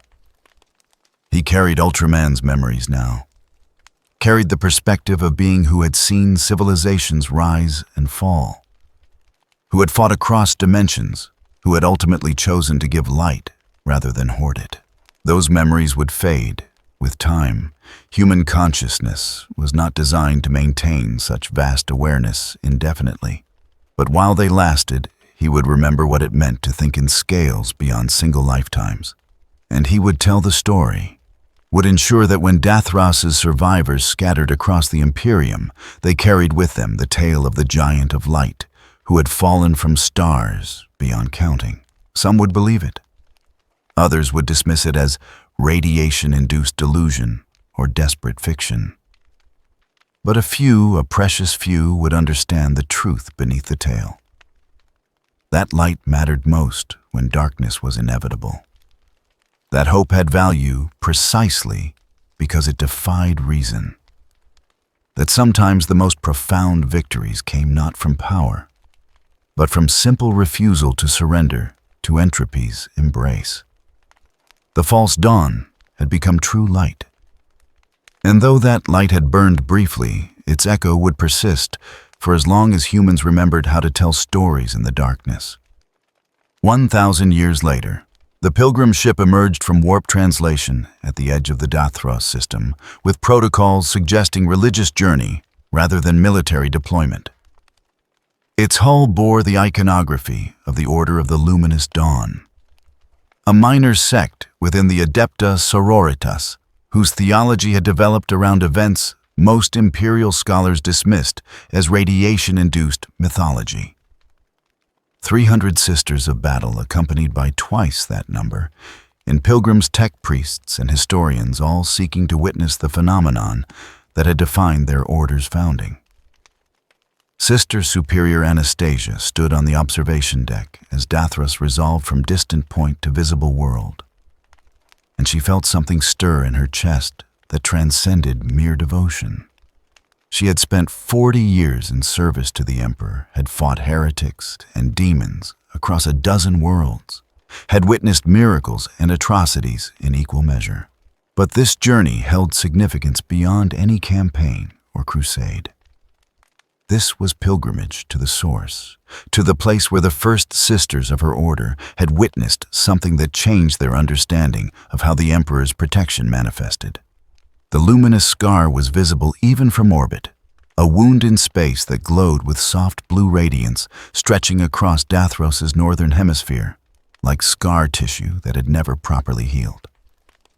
It defied standard classification, not warp rift, despite sharing some characteristics. Not Xenos artifact, though its origin clearly lay outside Imperial technology.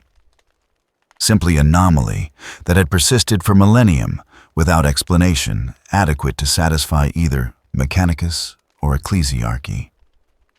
Magos Septimus of the Adeptus Mechanicus stood beside Anastasia, his augmented eyes cycling through scanning modes as instruments struggled to classify what they perceived. He had spent 3 centuries studying the scar through remote observation and fragmentary reports. Now finally granted permission to visit the source directly, he found his vast knowledge inadequate before a phenomenon that operated on principles his training had not prepared him to comprehend. The readings defied every framework he possessed for understanding reality. The scar registered as both matter and energy, both warp phenomenon and material object, both stable and constantly fluctuating. It existed in state of permanent contradiction, frozen moment, when incompatible frameworks for existence had touched and neither had fully yielded. The Mechanicus had classified it as level sigma anomaly, requiring constant observation, but defying intervention or replication. Their ship descended through atmosphere still poisoned after millennium, though life had returned to Dathros in forms adapted to radiation that would kill baseline humans within days. The settlement had evolved into proper city, its population grown from 3,000 desperate survivors to nearly 2 million souls whose entire civilization had developed in the scar's shadow. They called themselves the Keepers of the Dawn, and their culture centered around maintaining the memory of what had occurred here when the Imperium was younger by merely 10 millennia. The landing site was the old central square, now expanded into vast plaza surrounding the original shrine. That cairn of stones and colored cloth had been preserved beneath stasis field, maintained with devotion typically reserved for saints' relics. Around it had grown temple complex, whose architecture blended imperial gothic with something more organic, as though the builders had tried to capture in stone the sense of living light that legends described. Anastasia emerged from the transport to find delegation waiting. Keeper archivists who maintained the oral traditions, lore speakers who recited the testimonies, and at their head, an elderly man whose bearing suggested authority derived from something beyond mere administrative position. He introduced himself as Arden, transcendent seventh keeper of the primary testimony, and direct descendant of the original Arden Vale who had walked beside the Giant of Light. His bloodline had maintained the story for 40 generations. Each Arden training the next, ensuring that memories passed from father to son to granddaughter to nephew in unbroken chain. The current bearer was 93 standard years, his body failing despite juvenile treatments, and he carried the weight of someone who understood his lineage approached its end. There were no more Ardens in the bloodline. He was the last keeper of the primary testimony. He welcomed the pilgrims with words suggesting relief at their arrival. His order had maintained vigil for 1,000 years, preserving knowledge that the wider Imperium had dismissed as frontier mythology. But the scar was fading. Slowly, incrementally, but unmistakably. Within another century, perhaps two, it would dim beyond visibility. And when that happened, the only proof of what had occurred here would be testimonies that historians already questioned. Anastasia had read those testimonies during her order's formation. The original reports from Inquisitor Valeria Hure, who had witnessed everything and recorded it with clinical precision before disappearing into the galaxy on missions unrelated to Dathros. The testimony of Brother Sergeant Castiel, whose Grey Knight perspective lent credibility to claims that would otherwise seem fantastic. The declaration from Tribune Marcus Aurelius, whose custodian authority had granted the event's imperial sanction despite obvious theological complications. And most compelling, the fragmentary journal of the first Arden Vale, written in the months after Ultraman's dissolution. Descriptions of bond that transcended species memories, that felt simultaneously foreign and intimate understanding of perspective that encompassed civilizations and millennia, compressed into mortal consciousness, never designed for such vastness. The journal had been sealed after his death, preserved as sacred text, and only fragments had been released for wider study. Arden Transcendent Seventh offered to show them the complete journal, along with other artifacts his order had preserved. They followed him into the temple's depths, descending through levels that grew older as they progressed deeper until they reached chambers that dated to the settlement's earliest days. Here, in climate-controlled vaults, lay the physical evidence that 1,000 years had not erased. The journal occupied a stasis field of its own, its pages frozen in time despite being written on material that should have degraded centuries ago. Beside it lay fragments of Ultraman's color timer recovered from the northern wastes after the spark conversion. The fragments no longer glowed, had not glowed since the moment of dissolution, but they retained strange properties that made instruments scream in confusion. Neither metal nor crystal, nor any substance mechanicsist databases could identify. They simply existed as proof that something beyond imperial experience had walked this world.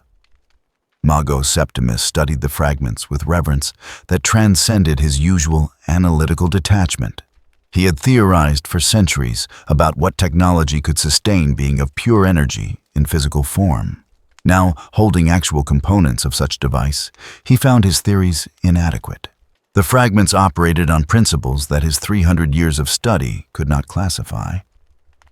They were not technology in any sense he understood.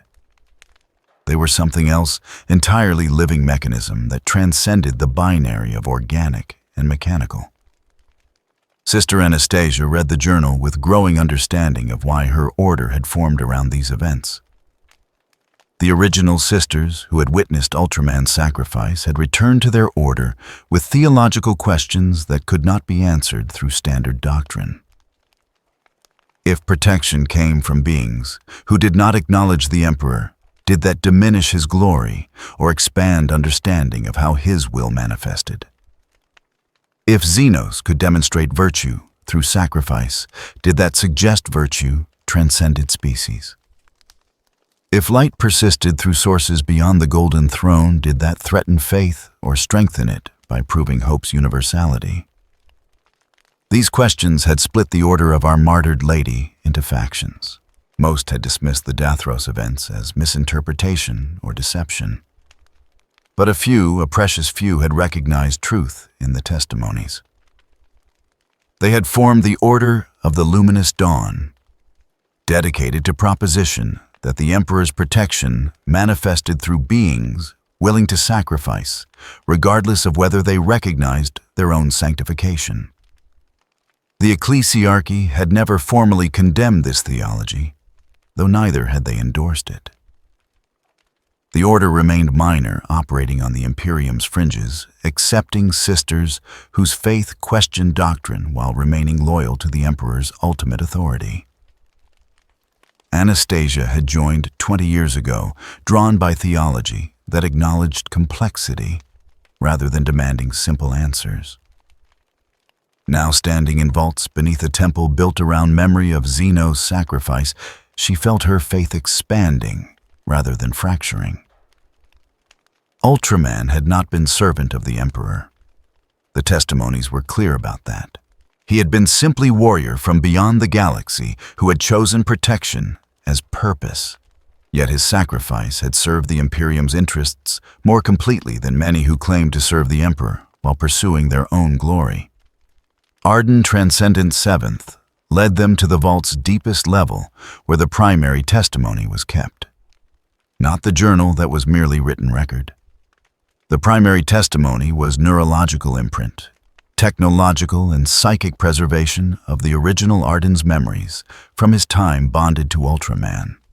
It had been recorded in the months before his death, when he realized the memories were fading and chose to preserve them through methods that blurred technology and sorcery.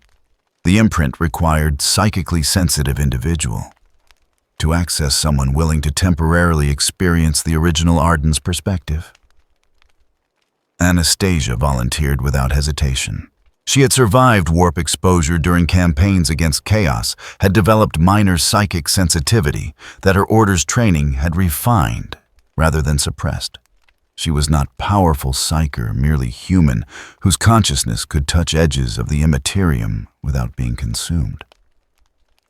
The Keeper archivists prepared the access ritual with care, suggesting equal parts religious ceremony and technical procedure. They placed Anastasia in Interface Throne, surrounded by tech that predated the Imperium artifacts from Dark Age of technology, that Dathros's isolation had preserved when similar devices elsewhere had been lost or destroyed. Neural connectors extended from the throne, interfacing with implants that Sisters of Battle received as part of their transformation from aspirants to full warriors. Arden Transcendent Seventh activated the imprint and reality shifted. Anastasia was no longer in the vault. She was standing in the settlement square, 40 years old, but moving with strength that suggested youth. And she was looking up at Silver and Red Giant, whose color timer pulsed steady blue. But she was not merely observing, she was Arden Vale, experiencing memory with perfect fidelity to the original consciousness. The bond resonated between them, that connection transcending species and dimension. Through it flowed understanding that could not be captured in words or images.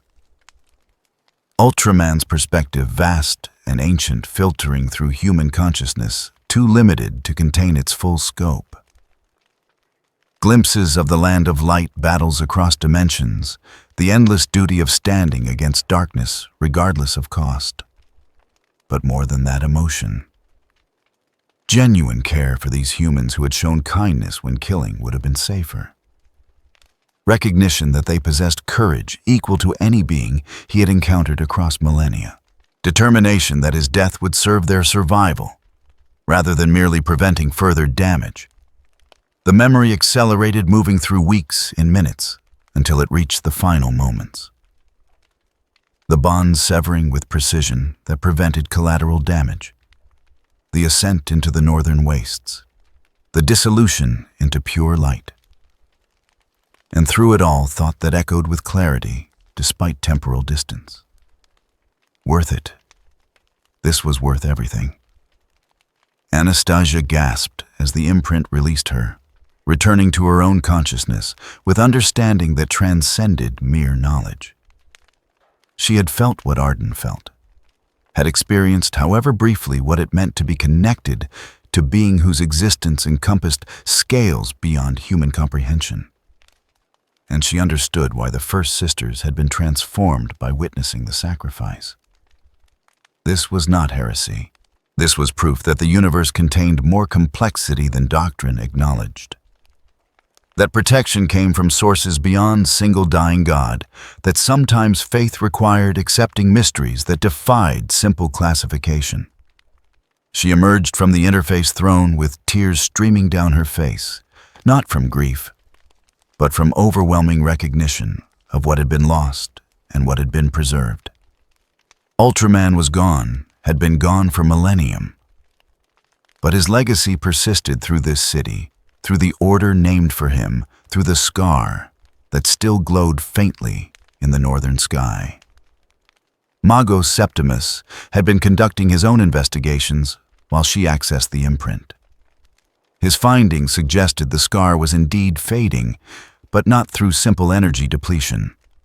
Rather, it was being absorbed slowly into local reality, the incompatible frameworks finally resolving their contradiction through millennium of gradual integration. In another century, the visible light would fade, but the stabilization would remain reality in this region, had been permanently altered, made stronger, through having endured and survived the contact with fundamentally different principles for existence. That night, as Dathras's wounded moons rose over the city, Anastasia stood at the temple's highest point and looked toward the luminous scar. It still glowed, though dimmer than records suggested it had shone in centuries past. Blue radiance marking the spot where being from beyond the galaxy had chosen dissolution, rather than allowing his existence to harm those he had sworn to protect. She thought of the Emperor rotting on his golden throne, maintaining vigil across millennium at cost of every comfort and dignity. She thought of Ultraman choosing similar sacrifice through different methods. And she understood that perhaps the comparison was not heretical. Perhaps it was exactly the point. Protection required sacrifice. Light persisted through beings willing to kindle flames, despite knowing darkness would eventually consume them. And faith, true faith, meant acknowledging that salvation came not from distant gods, but from simple choice to stand against entropy, despite all reason suggesting surrender. These were dangerous thoughts. Thoughts that could lead to censure or worse, if expressed too openly. But they were also true, and truth had value that transcended safety. Arden Transcendent Seventh approached her position, moving with difficulty, that suggested his failing body would not sustain him much longer. He asked what she had seen in the imprint, what understanding she had gained from experiencing his ancestors' memories. Anastasia answered with honesty, that probably violated several theological protocols. She had seen proof that light mattered most when darkness was inevitable, had felt bond between beings who should have been incompatible but found common purpose through shared commitment to protection, had understood that hope persisted not through power, but through simple refusal to surrender even when surrender was rational response. The old keeper smiled, and his expression carried relief that transcended his physical discomfort. He confessed that he had worried the imprint would be dismissed as technological hallucination, as false memory created by systems too old to maintain reliability. But Anastasia's testimony, coming from Sister of Battle, whose faith was unquestionable despite her order's controversial theology, would carry weight beyond what Dathros's keepers could provide alone. He explained that his order would dissolve within the generation. Without his bloodline to maintain the primary testimony, without the scar's visible presence to draw pilgrims, the site would become mere curiosity, studied by Mechanicus and dismissed by ecclesiarchy. But if the Order of the Luminous Dawn formally adopted the testimonies, if they spread the story across the Imperium through their networks, then perhaps the truth would survive, even when physical evidence faded. Anastasia promised this would happen. Her order would preserve what Dathros had maintained, would ensure that when the last light faded, the memory of why it had shone would persist. Stories endured when monuments crumbled. Faith transcended physical proof. And sometimes the most profound truths survived not through documentation, but through simple human need to remember that hope was possible. In the warp and dimensions where Tzeentch maintained his impossible fortress, the architect of fate observed Dathros with frustration that would have been amusing had it not represented genuine failure. The luminous scar had proven immune to his manipulation for entire millennium. The stable zone resisted. Corruption resisted change, simply existed as monument to moment. When his carefully orchestrated plans had been disrupted by being whose very existence defied prediction. He had tried countless schemes to destabilize the region, had sent cults to corrupt the keepers, had manipulated events to draw military forces that might shatter the fragile equilibrium, had even attempted direct assault testing whether the scar's stability would hold against concentrated warp intrusion. Everything had failed. The scar persisted. And more frustrating, it had inspired theology that suggested protection came from sources beyond chaos's ability to corrupt or predict. The Order of the Luminous Dawn remained minor, but their influence spread through networks Tzeentch's agents could not fully infiltrate. Sisters who had experienced doubts about imperial doctrine, but remained loyal through faith in sacrifice itself rather than distant dying God. This was the true victory Ultraman had achieved. Not preventing the warp tears from spreading, that was tactical success, but limited in scope. The strategic victory was demonstrating that beings could choose sacrifice without requiring divine mandate, that protection had value, independent of who provided it, that light persisted through simple refusal to surrender hope. These concepts were poison to chaos. They suggested stability was possible, that change was not inevitable, that the warp's dominion over reality might have limits beyond even Tzeentch's schemes to overcome. And poison, once introduced to system, could not be easily purged. The architect of fate turned his attention elsewhere to other schemes spanning centuries and sectors.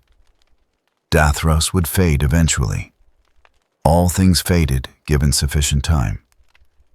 But the memory, the dangerous infectious memory that would persist for as long as humans remembered how to tell stories in darkness. And stories Tzeentch had learned across eons were harder to kill than planets. Sister Anastasia remained on Dathros for 3 months studying the testimonies and artifacts, interviewing keepers who maintained the oral traditions, and slowly composing formal report that would define her order's official position regarding events that had occurred millennium ago. Her report acknowledged the theological complications, while arguing that sometimes the emperor's protection manifested through instruments that did not recognize their own sanctification. Mago Septimus compiled technical documentation, suggesting the scar represented breakthrough in understanding reality's fundamental nature.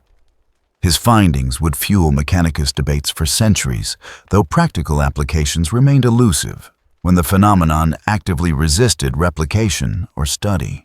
On the final day before their departure, Arden Transcendent Seventh succumbed to the accumulated weight of 93 years and 40 generations of maintained memory. He died peacefully, surrounded by his order and the pilgrims who had come to witness what he had preserved.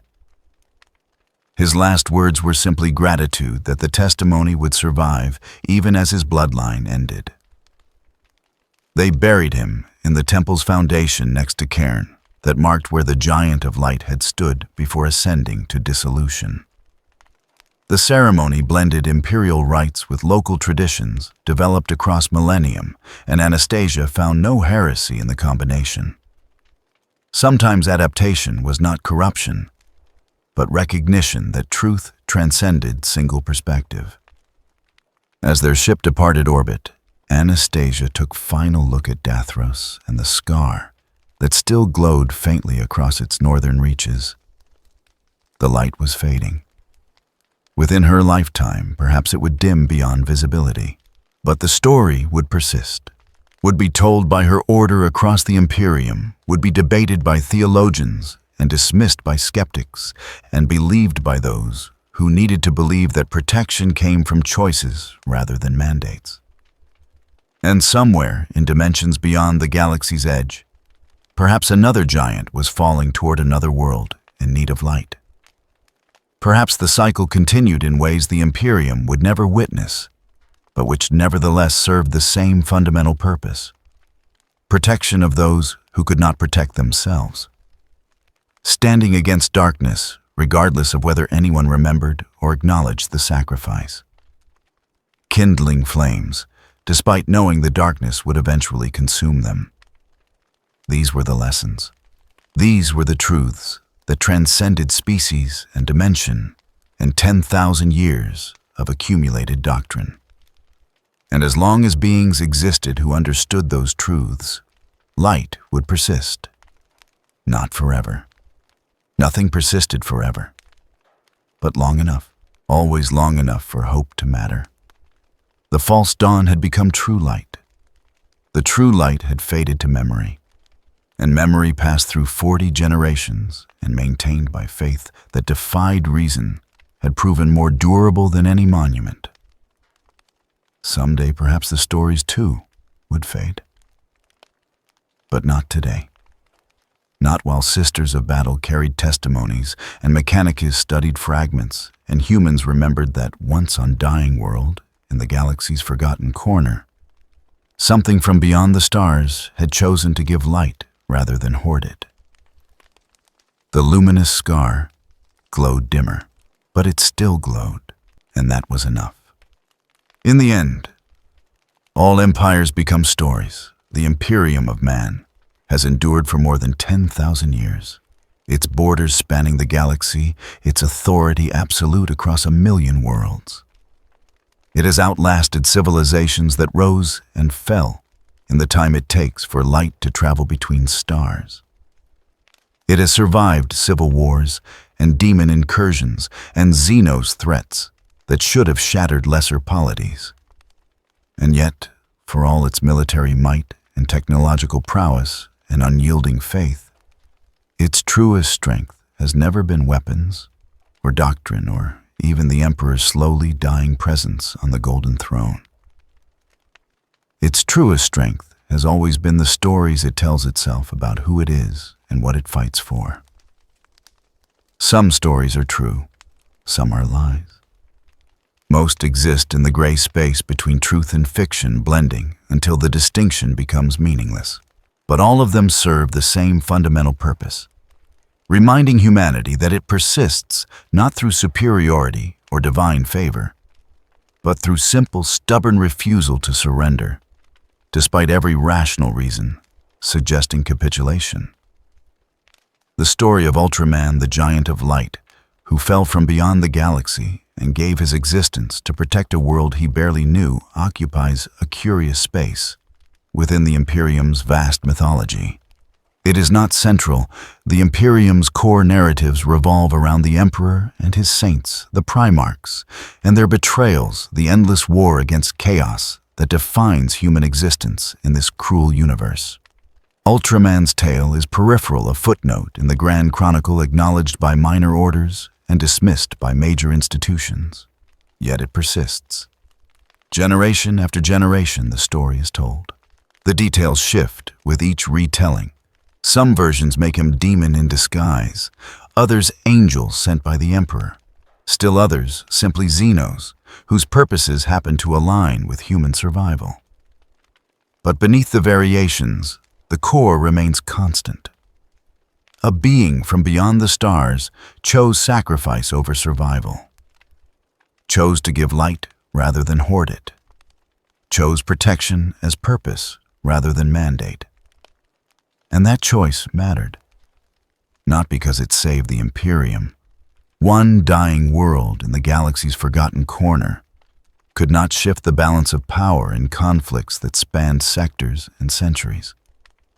Not because it revealed some fundamental truth about the universe that changed how humanity understood existence. The Mechanicus studied the luminous scars fragments and learned nothing they could apply to practical problems. Not even because it provided theological clarity about the Emperor's nature or the proper relationship between faith and action. The ecclesiarchy remains divided on whether Ultraman represented heresy or miracle, and likely will remain so until the Imperium itself crumbles. The choice mattered because it demonstrated that protection, true protection, protection that transcends politics and doctrine and species, comes from beings willing to stand against darkness, regardless of whether anyone remembers or acknowledges their sacrifice. This is dangerous truth. Truth that the Imperium's rigid hierarchies struggle to accommodate. If protection can come from sources beyond the Emperor's authority, what does that suggest about claims of divine mandate? If Xenos can demonstrate virtue equal to humanity's best exemplars, what does that mean for species-based hierarchies that justify genocide? If sacrifice matters independent of who provides it, how does one maintain structures that demand obedience to distant authorities who may or may not deserve such loyalty? These questions have no comfortable answers, which is why the Imperium has spent millennium carefully containing the story, allowing it to persist in minor orders and frontier worlds, while preventing it from spreading to populations that might draw uncomfortable conclusions from its implications. But stories once released resist containment. They spread through unofficial channels, mutate through retelling, survive suppression, through simple human need to believe that hope is possible. The order of the luminous dawn remains small, but its theology has influenced other orders in ways the ecclesiarchy struggles to track. The Mechanicus may dismiss the scar's fragments as anomalies beyond practical application, but individual tech priests have built careers studying them and reached conclusions that blur the binary of heresy and innovation. Even the custodians, whose authority transcends normal imperial politics, maintain records of Tribune Marcus's testimony and have never formally condemned the events on Dathros, despite obvious theological complications. The truth, uncomfortable, dangerous, impossible to fully suppress, is that Ultraman's sacrifice validated something the Imperium has spent 10,000 years denying. That protection has value, independent of source. That light persists through beings willing to kindle flames, despite knowing darkness will eventually consume them. That hope defies reason, which is precisely why it matters in a universe that offers so few rational grounds for optimism. On Dathros, the luminous scar continues its slow fade into memory. The blue radiance that once illuminated the northern hemisphere now barely registers on standard sensors. Within another century, perhaps less, it will dim beyond visibility. The stabilization will remain. Reality in that region has been permanently altered, strengthened through having endured contact with fundamentally incompatible principles for existence. But the visible proof, the monument that drew pilgrims across millennium, will be gone. The Order of the Luminous Dawn maintains their vigil regardless. They understand that faith does not require physical evidence, that stories outlive monuments, that memory persists through human determination rather than material durability. They teach their initiates about the giant of light, who fell from beyond the galaxy, about the bond that transcended species, about the sacrifice that created stable zone in reality itself. And they frame these teachings not as mythology, but as exemplar proof that the values they serve exist independent of who embodies them.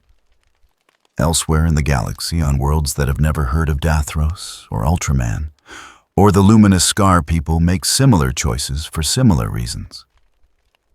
They stand against darkness that should overwhelm them. They protect those who cannot protect themselves. They kindle flames despite knowing the effort will eventually consume them. They do this without divine mandate, without certainty of success, without even hope that their sacrifice will be remembered. They do it simply because someone must, and they possess the strength to do so. This is what Ultraman represented. Not uniqueness, his sacrifice was not special in kind, only in scale and circumstance. But visibility. Proof that such choices were possible, that beings across the cosmos arrived at similar conclusions about what gave existence meaning. The Imperium builds its identity around humanity's exceptionalism, around the Emperor, as singular source of protection and salvation. Ultraman's story suggests the opposite, that the values worth preserving are universal, that protection transcends species, that sometimes the most profound truths are recognized rather than invented. The Imperium cannot acknowledge this without undermining foundations that have sustained it for 10 millennia. So it contains the story, allows it to persist in margins, while preventing it from reaching core populations that might question why protection requires 10,000 years of accumulated doctrine rather than simple choice to stand against entropy. But containment is not erasure.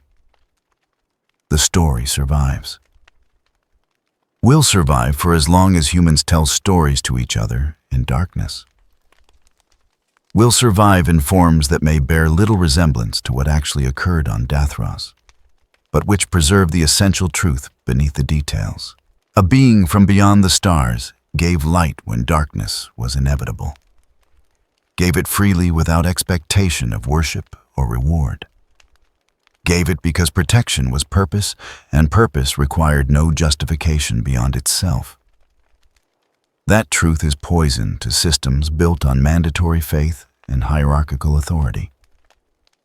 It is also humanity's greatest hope, the understanding that salvation comes not from distant dying gods, but from beings willing to make choice, despite knowing the darkness will eventually win. In the warp, in dimensions where chaos churns eternally and schemes cascade across millennia, Zinch watches the slow fade of the luminous scar, with satisfaction that transcends simple victory or defeat. The architect of fate understands better than most that permanence is illusion. Everything fades, given sufficient time. Even the scar will eventually dim beyond visibility, its stabilization absorbed into local reality, until evidence of its origin becomes indistinguishable from natural phenomenon. But the story, the dangerous, infectious story that will persist in forms beyond even his ability to predict or manipulate. Stories evolve through retelling, mutate through cultural transmission, survive suppression through sheer human need to believe that alternatives to despair exist. Tzeentch cannot kill the story of Ultraman any more than the Imperium can fully contain it. All he can do is watch it spread influence. Other narratives inspire actions that cascade across sectors in ways that serve or threaten his purposes, depending on circumstance. This is the true game. Not individual battles or even sector-wide conflicts, but the slow evolution of ideas that shape how beings understand existence and choose action accordingly. Ultraman's sacrifice was move in that game. The Imperium's response was counter-move. The story's persistence represents position that neither chaos nor imperial authority has fully resolved. And unresolved positions, Tzeentch knows, create opportunities for schemes that span millennia. He is patient. He can wait for the scar to fade completely, for the order of the luminous dawn to dissolve, for even the fragments of the color timer to degrade beyond recognition. None of that matters as long as the story survives in some form, carrying with it the dangerous suggestion that protection and sacrifice and hope transcend the frameworks both chaos and Imperium use to organize reality. Because that suggestion, once planted, cannot be fully eradicated. It grows in darkness, spreads through unofficial channels, influences beings who never consciously acknowledge its presence.